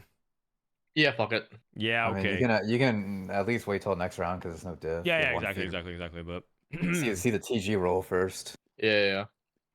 Also, Okay, probably want to like make our remover here, or use our the, remover the, here. the correct play is to wait until you see all the matchups at the start and then calculate how the fights go. Like if you're an AI, but that's kind of Yeah. hard. oh, so you're saying, yeah, so you look at who's matching up against who, and then you decide whether or not to bite. Yeah, basically. Hold on, how about, oh, it's pot of gold, pot of gold. Wait, this is actually insane. We're back. We are back. Okay, No, you hold need on. one Briar in your back, one Briar in your back. Briar. Okay, you need to pop the info probably. Yeah, he has 10 seconds. Okay. Yeah. Oh. I guess Triforce. Triforce. Giant Slayer. Okay. Sure. Okay. I was trying to put an item on Smolder. Yeah, me too. But I mean, I couldn't think of one. So I guess this makes sense. This is Callista. Phoenix is Callista. Ah, we got this. Well, we got this. What was Phoenix's orb? Or oh wait, never mind. No. I think he got did he conjure artifact? Yeah, it's Wait, Conjure no Artifact, way. right? No, we still got cleared. Oh no, by 1 HP. No, he can't make it, right? Fuck. Dodge. Oh my god. And Kai Wang missed as well. He gets a third, so he's at 27. It's like, oh god, man. Oh lord. Oh my god. That's just that. Oh, if he didn't feed that one time. Yeah, it's always okay. feels like that though. Like, can't really. Oh god, that is brutal. Oh, it looks like they just started the game, by the way. Final game. Oh yeah, no, because the game actually ended. So Ramblinn's grab bag open. I don't mind that. yeah, let's see if I can actually randomly spectate as well, or it might break, but we'll see. I'll try. Wait, after this double more chop, you're just like playing Wait, or what? Yeah. Probably. Ramblinn needs a second. Wait, what's Ramblinn's score at right now? Let's see.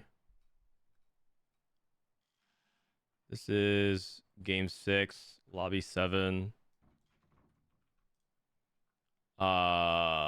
Ramblinn. Ram's at 20. He needs a first. Oh jeez. Oh shit, that's hard. That's gonna be very, very I hard. mean, this way comp cap's pretty high. Relic has Corrupt Vampire Scepter Warwick. Only one though. Only one Warwick. Doable. Winnable. True. There's a possibility that he misses. Yep. The problem is, like, if Relic can actually like win rounds and farm stacks with the Warwick one, it's Yeah, not which good. he is right now. Oh Yeah. my god. I think Ramblinnn definitely should just like commit to like playing around this Mord pair and just lost streak and try to like, I don't know, find way soon. It's 28 points for cutoff. Oh man, they took Mord too with Rod. Oh, what the fuck? That would have been so good, no? Uh-oh. Yeah. I'm having a hard time seeing the hero grab bag into a first though. No, I mean, I've seen it. Like, I've grab seen bag it, isn't yeah. the new like fucking fit that best augment it used to be. They buffed it so much. I saw Kevin needed a first in his last game, and he actually won the game with 90 HP with like heroic grab bag, big grab bag jinx. Yeah, I saw I it. mean, No combat I mean, jinx. You can always just high roll, you know, like it's not like you're locked into like a fucking like fourth at best just because you took grab bag. Looks like multiple people are taking grab bag as well. Wukong 2, Hunters. Hey, What the fuck is that? I mean, that had to be like a Nico opener. What? I guess Ramblinn might be just hoping for the blaster line. He's holding Ezreal Yeah. pair. Okay. Yeah, he needs to see his 3/2 augment to like know exactly what he's doing. Oh, I know what he's gonna get on 3-2. He's gonna get What the Forge. Into Silvermere Dawn, Mana Zane Ezreal. Yeah. It's gonna be glorious. I mean, he'd actually be down for like that like gold collector augment probably and just play around the Zez pair. Gold Collector. I mean, that's probably a much more reasonable thing. I forget what it's called. All that shimmers, yeah. Okay. Okay. His shop did not help him, and he really wants to win this round, but there's no way he wins this round, Sag.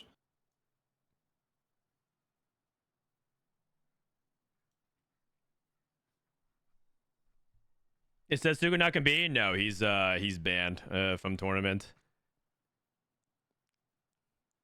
For at least one more month, and then he'll be back. Dude, that's so funny that he's fucking banned. It's funny. Yeah, I think it's fucking funny. Okay. Why do you think it's funny?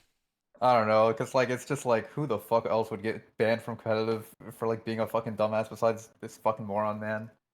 Setsuga. I mean, there's a lot of morons in TFT for sure. Yeah, but like, bro, Setsuga's the biggest moron I know. Like, I fucking love Oh, Setsuga. wow. I think he's a good person at heart, but like, man, like he's a fucking idiot. Ah, fair enough. He is an idiot. It's kind of like when you like used to make fun of Spencer all the time for being a fucking idiot for like playing Lost Ark in the middle of a tournament and like playing Valorant and shit. Like they're just both idiots, but like they're like I feel like they're both like good people Interesting. at heart. Yeah, I mean, listen, I'm not in a I'm not in a position to actually comment on like whether or not, because I don't know them that well personally, but like I do think that they deserve. I think Setsuga deserves some kind of punishment. I think the punishment's a little bit on the extreme side. I think actually Riot's been on the more extreme side of like a lot of punishments lately. But I think that punishment is actually like not that extreme. One set, like if it was like a year long, I think it would be extreme. I think the punishment to Shunge is extremely extreme. Like, yeah, I think dude, you probably talked about it at the start of stream, right, Frodan? What's up? Do you talk about the Shunga situation? I like, did. on the stream I actually talked about it for like 15-20 minutes. All right, you don't have to repeat yourself then, but Oh, you want me to like give my take on it? Oh no. I just think that Riot is being like extremely inconsistent, and I feel like whoever is dishing out the punishments doesn't really know anything about the scene. Okay. So on the one hand, yes, they are being inconsistent, but they've. I think the whole point when people say you're being inconsistent, therefore you should like there's only so what should I do? Not punish that, even though it's against TOS when they want to stop it, or they have to punish everybody, which is not a pragmatic solution. When people say like you're inconsistent, everyone else is doing this. It's like, well, one, Riot doesn't know what they don't know. So if you want them to truly punish everyone else because you're mad at their inconsistency, you need to tattle on them. You need to tell who is banning on what. The reason why they can punish Shunga is that they have one, irrefutable evidence that he did break TOS, and two, they got a report. But everyone else is like, well, so many people are doing it, but then you have to report it. Like, if you want them to be less consistent, to be more consistent, then report them. Well, I don't. Yeah. But you don't want to report them, right? So like, so then what are they supposed to do? I don't really care. I don't think most people care enough. Yeah, exactly. So there's like there's a problem with that dynamic, which is first of all, like Riot can only take action with what's technically been reported to them and something that they can see and it's visible. So that's one. The second is like they clearly this set really want to actually take a stance against things that are problematic, and so like they have to start sometime, and they can't just like retroactively ban 100 players. Like that's just too crazy. I don't know. Wait, Tleyds is good, right? In this line. I guess he's playing Ezra version. You get to play an extra 3 cost, right? Actually, no, you don't because you play Bard anyways. Yeah. I mean, you play 3/3 cost. I think like most of the like comps that take this long like play 3. I don't think it's amazing, but I mean it's takeable. What do you think about those slams? I don't like them. I think you had like Bramble Crown and Guard Even some Shroud. played it, right? And you went Even Shroud Bramble. I mean, it's fine if this is like a turbo 80 lobby. Okay. I think Ezreal 2 just sucks on stage 3, personally. I feel like he doesn't do very much. I think Ramblinn's like in a In really, a really, bad really spot. bad spot. Yeah. Like unless he like magically whips out Ezreal 3 and like Mord 3 out of nowhere.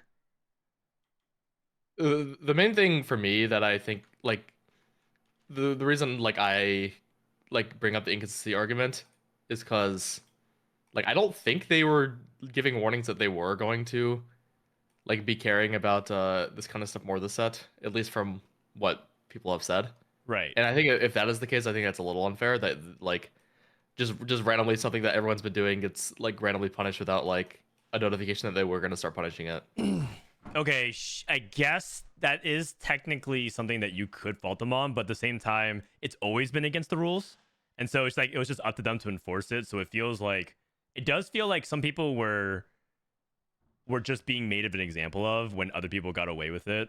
But again, it kind of goes back to like what's been reported, what's been visible. So like, I mean, we can just say it. There's a lot of people who account share in North America. There's a lot of people who like do things that are like dubious and like borderline same thing as like boosting or accusations of it. But none of them have been reported. So like, what can Riot do about it? I didn't even know there were that many people account sharing in NA. There's a lot. There's a lot in account. There's Yeah, actually I like didn't a know. whole service apparently in China where you can lend your account to like Chinese streamers to like play on it and stuff like that.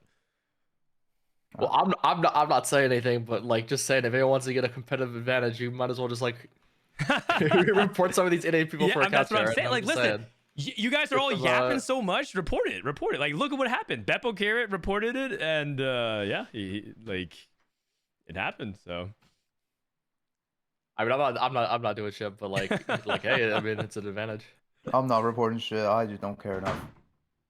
I'm not reporting because I have no evidence, so I can't. There's nothing I can do about it. But I have told Riot that like I told Riot exactly what you said, by the way. Like, I mean,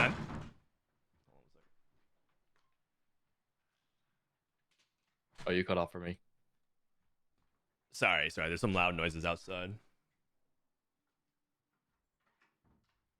There has been incidents, but like there's only been stuff that I've heard. I don't have any evidence otherwise. And there's always like people that do exactly what you say, which is they'll like say like, oh, it happens, but I'm not gonna rat. And it's like, okay, well then you're part of the problem, I think. Oh yeah, I'm gonna be part of the problem. All right, fair enough. I Wait, mean, am I part of the like problem for my not stance is like? I don't like think it's bannable, so I'm not gonna report them. But, like, Wait, that's am I part of the problem if I just like don't care enough to like rat? No, I'm saying like if you truly believe that it's something that should be reportable and like against competitive integrity, and what you value is that consistency and that competitive integrity, then you're contributing to that by like not trying to actually make sure like because you just don't want to tattle on people, whatever. I don't know. I mean, I didn't know it was like rampant. Like you're saying it's like rampant. Like I didn't know shit about that. Also, I think Ramblin is dead last. Yeah, I think Ramblinn is pretty cooked here. And I think there's a world where like a lot, almost like the last day is going to be like full of like a lot of the NA players that we're used to seeing might actually not make it, which is a good opportunity for a lot of these LATAM and Brazil players. Yeah, it's also a good opportunity for Dishsoap to win Worlds again. Wait, what? Wajin, thank you. Wait, what is? He's saying like if a lot of the NA like if the players, field is weaker than normal, like yeah. I'm saying like maybe you can go back to back, plug it. Well, I don't know if the international field's going to be lower. Yeah, I mean Shunge is banned, but I guess he didn't make it anyway. Actually, Oh, he he hasn't made it back he since was he at won, regionals. right? He was at No, regionals. They like traveled to regionals. He like filmed all the content stuff, and then Ryan showed up and like, yo, you're bad. You can't play on this. And then he just at land, can't do anything. So he has to go home.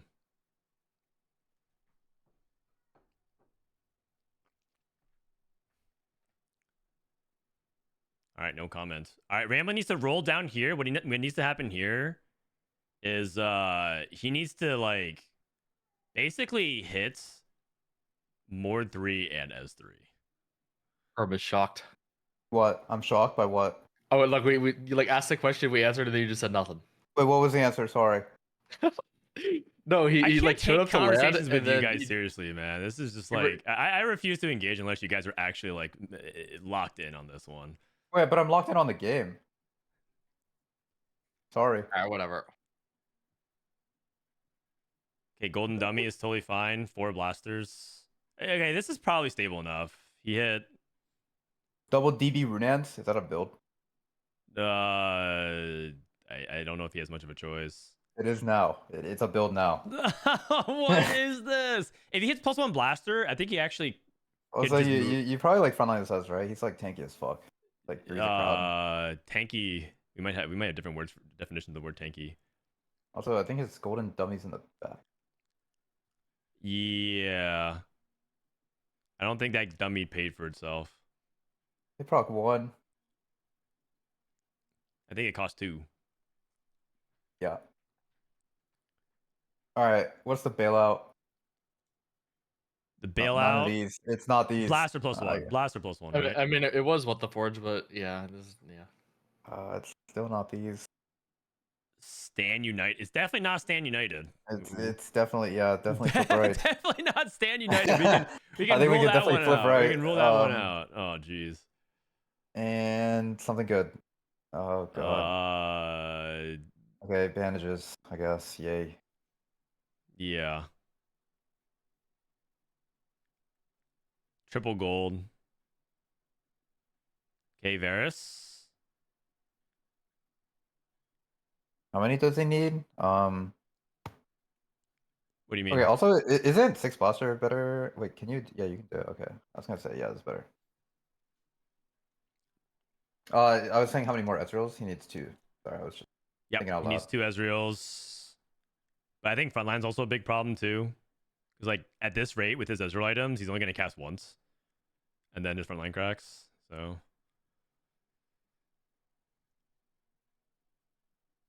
double Deathblade Ezreal. I wonder how much AD this guy has. I don't know. But I feel like usually with no like mana item Ezreal to like impact the fight faster, you kind of want to frontline him. But like I understand why he's scared. It's just like there's a crowd, common advantages. Surely he doesn't just fucking die instantly, right? Yeah. Yeah, I could see it actually. Okay. Assembly. Okay, we get the gold. We get the gold. It's 2 gold, 2 gold. I mean, we'll take it. I miss We will- Deathblade. I mean, when was the last time Deathblade was like Giga? Like set 9. I mean, oh, hold on. And he has it. Hold on. Oh, okay. Hold on. Wait a second. We just hit 4 Ezreals in like 4 shops. Seems kind of hard to actually get use out of these dupes. Yeah, I mean, it just has to be more 3 or bust, right? Because like he's basically playing a solo frontline guy, so like more 3 is like so important. Dude, 1100 on the Ezreal cast. This game's like actually like low key like placeable now. Yeah, but he needs a first, so Right. I think his 6 blaster is like a very overpowered trait. So maybe? yeah. like the smolder on 7 is like gonna do more for his game than anything else could have. Can we use this pan? I don't think so. You level for Shen with Bastion. Like Fuck. actually, yes. I think you would actually take it here. For level for Bastion. Shen, Takes so. more. 5 quest defensive is also cost, okay. yeah, cloak. Is more contested? There's probably someone with some, right? I think I saw Mord 2. Cool. And there's also someone playing Warwick that doesn't have a single Mord. Oh, But he's gonna buy Mord, like if he sees it. Hmm. So okay. some people don't want it. Big. That's big. I don't think you roll past charm at the moment. I mean, do you sell Galio? You're not going for 4 Vanguard, right? Yeah. You just go with 3 cost at level 8. You sell Galio. I like the Shen idea. I like the Shen idea for the Threes company. Does double Deathblade give damage amp? Yeah, they both give damage amp. I think it's 9%. But it's additive, so it's not like as as good as you would hope it would be. Dishsoap, you like backline or frontline here? I'm actually curious because I feel like no mana item you actually kind of want a frontline. Oh, I actually never put the Sky Frontline unless it's in the early game. Yeah. That's just me though. Oh, Also, do you see Relic's board? Holy fuck! yeah. It looks Look like at a his 3-2 board. bench. It actually looks like a 3-2 board, man. What am I What am I looking at? Yeah, I think his bench might be more expensive than his board. Okay, I mean, like, at least it's Can we still have Galio, by the way? What's going on? Yeah, so Galio. Hey? Hey? eh? Wait a second. Huh? What the fuck? Is he like More trying to every fit it back shot? in? I think he forgot he had 3's crowd maybe because Wait, no. he's one off. He's trying to secure the 6 streak in the Zareth neutrals. Morgana. Oh, Okay, he hit. That's Wait, why massive. are we actually seriously playing Galio next one? Ginsu, that's smarter. What? Okay, we might be back. No, he's actually back for real. What the fuck? Like this lobby is like not that strong, right? I think. Is he like holding for someone else? I guess like that's the only thing. Oh, maybe denying.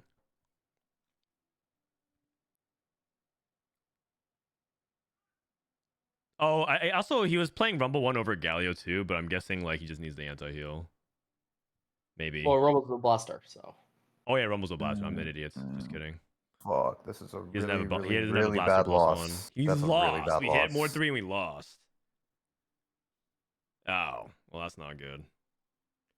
Denying the Warwick player? You think so? I mean, I don't feel like Galio 3 is that big of a deal for Warwick. Yeah, I don't think. Yeah. I feel like this is just.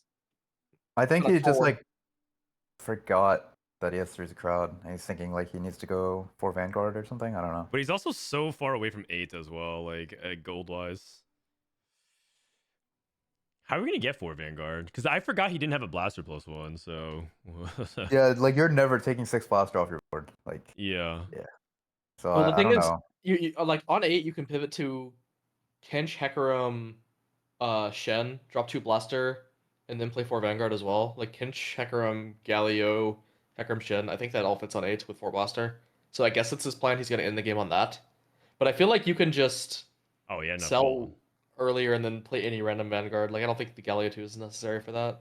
Yeah, I think he just thinks random Galio 2 is like the best thing he has Yeah, I because guess. he forgot he had 3's a crowd. I think that's all it is. Is Like it drop like 2 blaster for. Oh, it doesn't even fit. Oh, never Yeah. mind. I lied. Okay, Yeah. well, yeah, I don't get it then. Okay. Okay. is playing like a random Wukong 1 better for the 3's a crowd value, or is it just like 2-star Galio's fine? The Galio is like legit useless. You'd rather just have HP on your important guys. I like Galio more. I mean, he does CC a little bit durability. I think Galio is better than. I think HP on this board is like so good. Okay, I can see it. How much you get? 60. How much HP do you get for 3's a crowd now? The 75.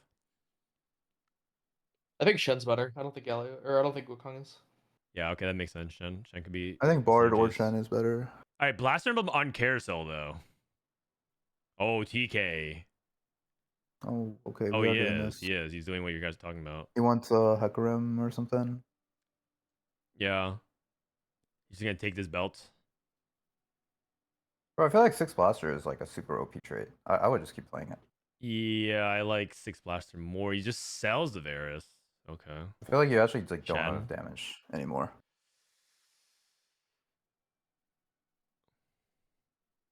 I think there's a miscalculation. Yeah, I think 6 Blaster is the only thing keeping us competitive. Yeah, I think he lost so much damage now. Maybe he thinks that he has like damage amp already because of like the double Deathblade. So maybe, oh god, this No, but Ezreal was it's terrible. not that- it's not that Oh my much. god, the angle, the Ezreal here in in D5 was like the worst thing ever. Oh no.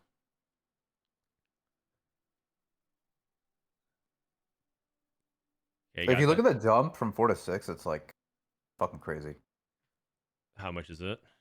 Can you mouse over it, or you don't? Oh, No, you don't. have the I'm just watching option. streams. I don't know. It's like 40% more. It's like ridiculous. Oh jeez. Yeah.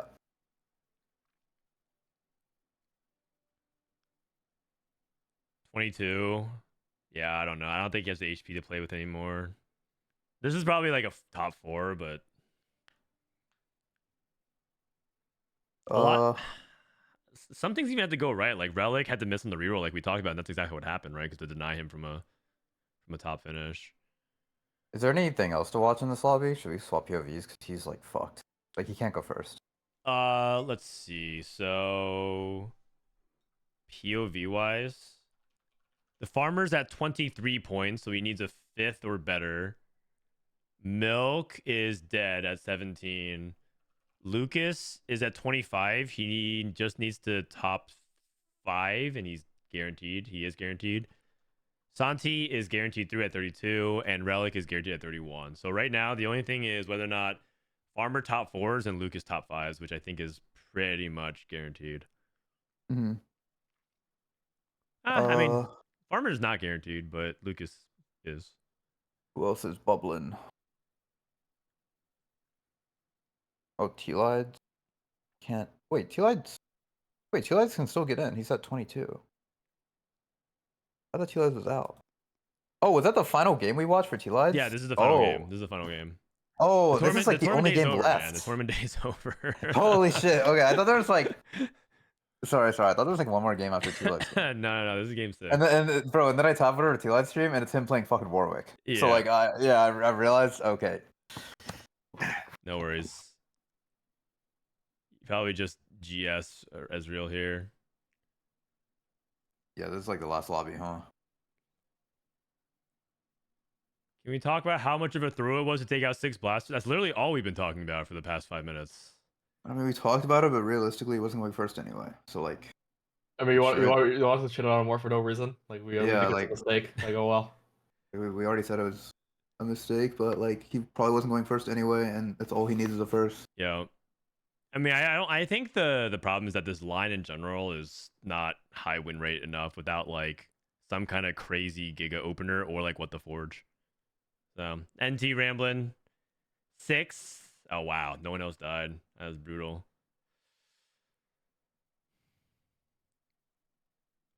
And Relic going for a big comeback. We can maybe watch Relic's POV here.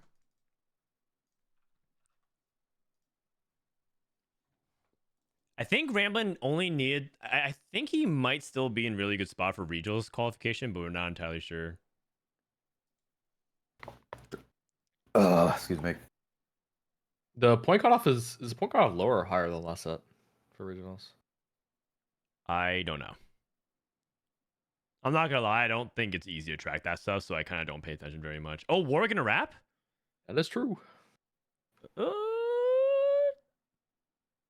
Oh my god, Warwick Warwick just got denied by the Olaf. Giga Chad Olaf just drain tanked Warwick. Bro, I just want to say, like, that 4-2 spot or 4-3 spot being a top 4 says a lot about this fucking like Warwick Bapzera bullshit. I'm just saying, like, that's I can't believe he top 4'd from a spot where he didn't hit Warwick until like stage 5. Isn't that? He had all 2 stars, level 5, 0 gold on 4-3. 4-3. 4-3, 0 gold. Oh my god. All 2 stars. I know. He basically like pushed. He had to roll for work on 6. By the way, the farmer. Oh my god, the farmer got 5th. He's at 27 for that. He might actually cost this guy a day 3 slot because he has 27. Yeah, Relic's celebrating that he just fucked over the farmer. Yeah. He's like, oh hell yeah, this guy just got fucked. Sit down, bitch. Oh my god. Because like he literally rolled to 0 on stage 4, and he was just you can see him watching his own VOD and yapping. Oh yeah. My god. All right, did Ramblinn leave? We can actually see if we can maybe follow main. Okay, main's not on it. Good guy Ramblinn watching out the rest of the games.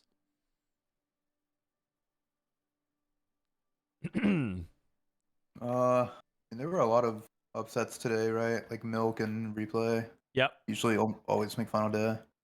Yeah, and I think Rereplay had a really big streak going of making final day. Yeah. Solo had like a crazy streak that just got broken. Like he got day 1.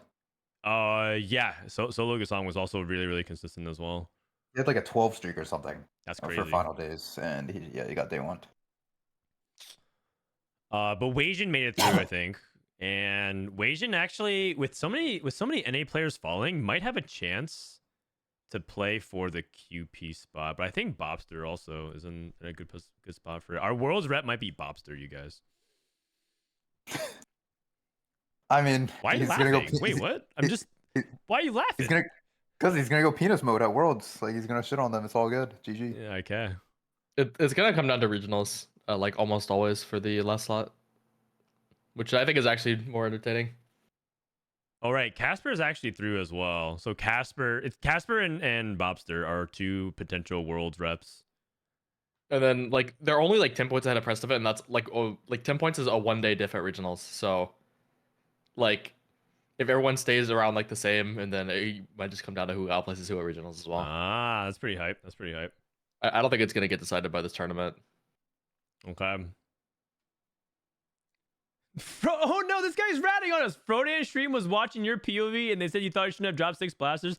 Just curious about your reasoning / response. Oh god, bro! Holy cow, man. Bro, Don't do but, it like, like that. there's always that Don't one do guy, us man. like that. Why? There's always that one guy like trying to starship for no reason, man. Like I Oh, swear. man. I'm just asking a genuine question, bro. No. Like the fact that like I feel like that person, like they try to like play dumb, but like they're just trying to instigate, don't you think? No, Because no, like I think they also some... know Ramblinnn like probably doesn't feel good right now, so he's like more prone to like no, getting. they're not instigating. You know, man. like are they just trying to instigate? Like they're trying to play dumb and instigate. No cap. They're not. They're legitimately curious. Like, I know this because there's so many people. When I was watching people at Hearthstone tournaments do the exact same thing. Like they lose the tiebreaker on Swiss or something, and then it's like their favorite player, and then they approach them like, dude, you're my favorite player. And they're like, oh, thanks. And it's like, yeah, so you're on stage in that match. Do you think you really should have played this on turn 6?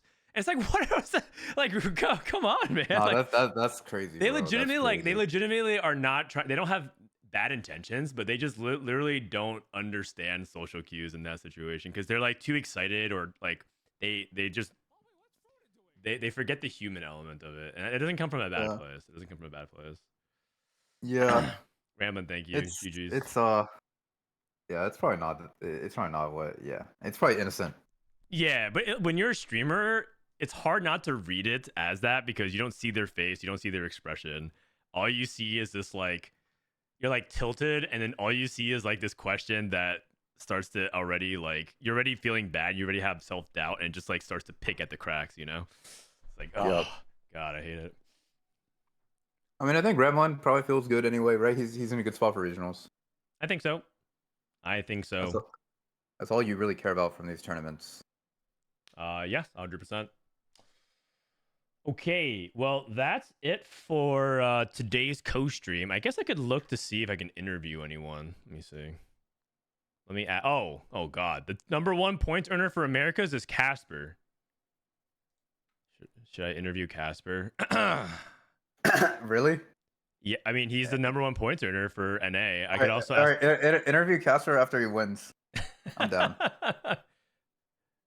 I mean, it depends if he wants to interview. If Caspar wants to chat for a bit.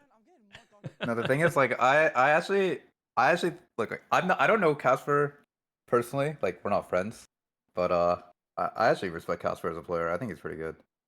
The only thing I don't like about Caspar is this fucker like will never admit to high rolling. I've never once heard this guy say like, "Damn, like I high rolled so hard." It's either like he like played well and like got first, or like he like low rolled his fucking ass off and like buffed for it because of it.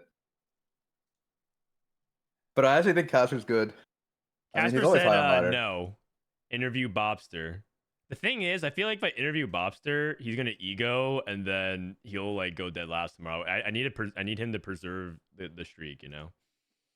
Yeah. Because when you day 2 ego interview, it always goes badly day 3. And okay, then, anyone you ever like interviewed for like popping off before the final day, did they ever like do well the next day? I'm pretty sure it's fucked. It's like literally bad luck. I think Dishsoap, it might be the first, where I think he interviewed on day 2, and then he went 888s to start off the last day, and then won. The World I don't think that's going well. Yeah, I don't think that went very well, man. Like he's No, actually I mean, out there fighting what for do his you mean? life. You won the world championship, man. That's pretty good. No, but like fighting for his life though. Yeah. Okay, I mean, if Bopster wants to talk, I'm down. But I don't want to curse him. He's kind of running a hot streak.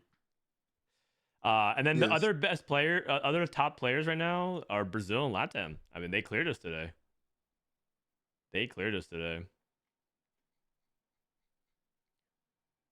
I'm down for you to cast the curse. I mean, if Bopster wants to, I said I'm down. Refresh. Okay, here we go. There's refresh for the points. I'm down for you to interview Bosso.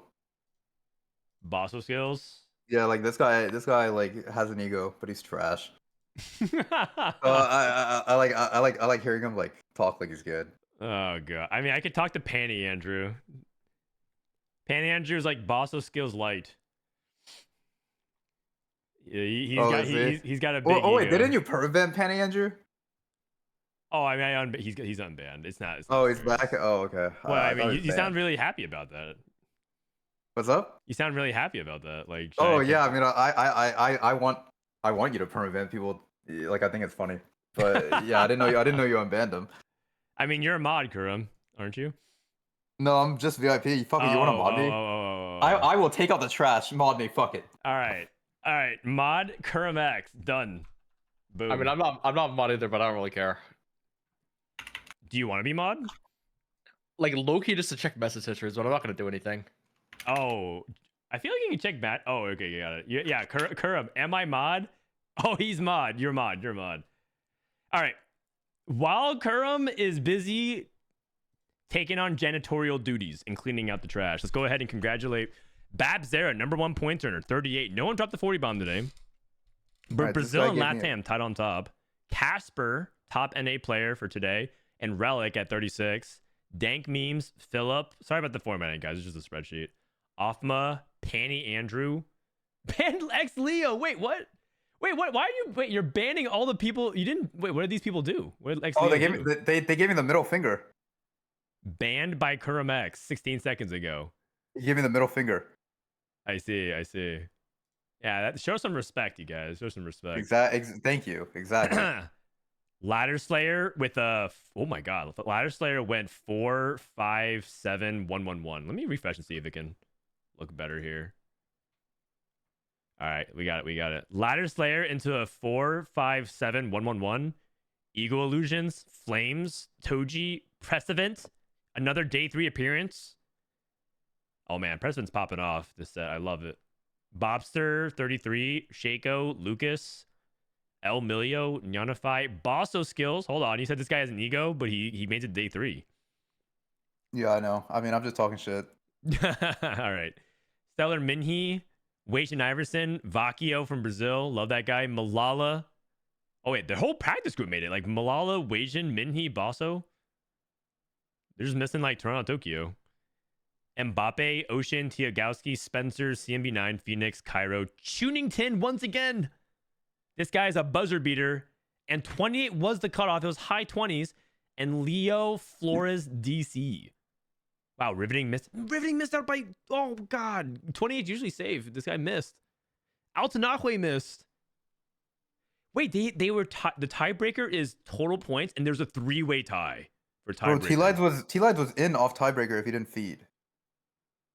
Oh my god, that's crazy. Tleyds was in off of tiebreaker if he didn't feed. Kai Wang as well, 1 point off from advancing. His tiebreaker was insane, 69. The Farmer, Tleyds, Maikel, McMenno, and then Big Gap. Milk, 07. Ramblinn, 07. Ripple, 07. Rereplay, his day 3 appearance streak is ended, but we'll see him at regionals. EMITWOHS, Rainplosion, Me First Wraith. Oh wow, a lot of NA players died today. Can you tell Kurum I made it to day 3 because he fed Briar and gave me second? Yeah, I mean, yeah, I also didn't make it to this fucking day one because I fed Briar. So I This mean, guy wants yeah. to get banned by Kurum. I'm looking over, man. Who, Why is there so many who messages said that, deleted? by the way? Who said that? I'm like, Cairo.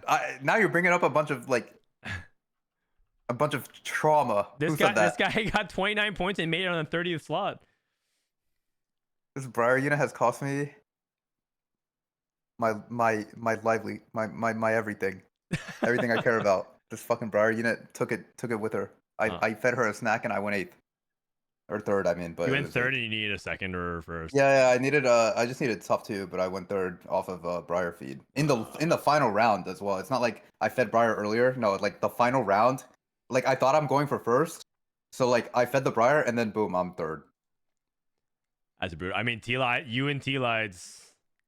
Maybe there's something about that Team Liquid connection. No, like I had the craziest like 2 tanky setup of all time, man. Like Giga feeding Briar with like good items and like Briar 2 plus Briar 1 on the board, Smolder 2, like I had the craziest setup of all time. I lost to like Cassiopeia, man. Fuck.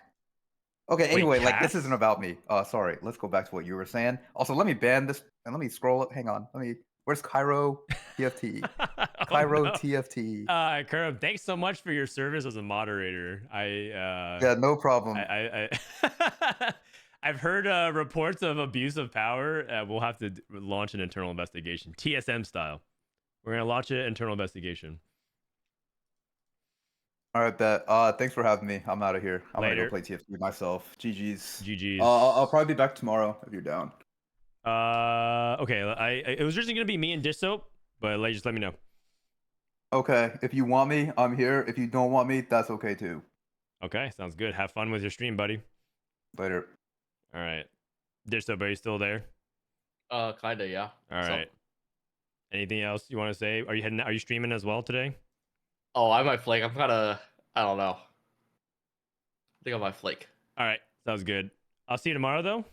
Yeah, sure. All right, sounds good. GG's. GG. All right, well, I guess no NA interview. Everyone skipped out because they don't want to get cursed. So I guess we'll do an interview tomorrow. Is there anybody who did well, like top 8, top 16, that wants to interview or no?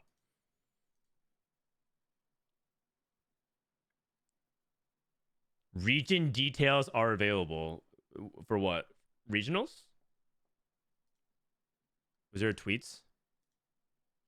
I want to hear Bopster. I don't think Bopster is here, you guys.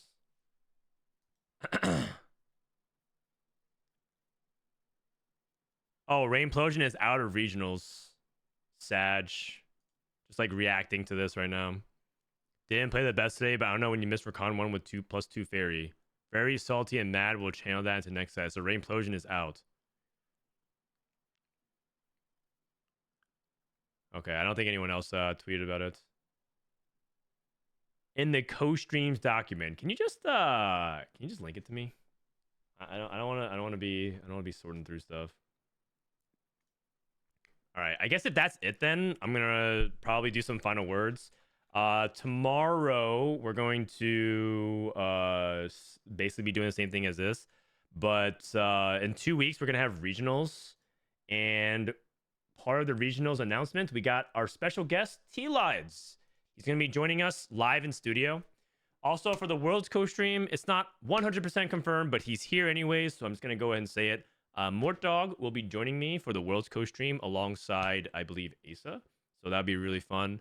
And I might try to get one more guest out, but we'll see. And it'll be really fun because I got some special content planned for the actual co-stream. But more on that later. The spoiler is that a TFT game show is coming. We're going to do a fun one in the studio. So hope you guys enjoy that. Is there anyone streaming TFT? Tleyds is streaming League of Legends. Phoenixaa is streaming League of Legends. Is there anybody streaming TFT? I'll raid them to wrap it up for today. No. All right, that's it then. No one's streaming. Sag.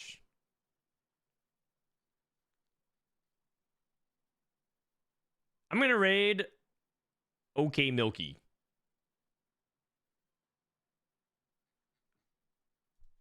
Have a good night, everybody. See you tomorrow. Peace.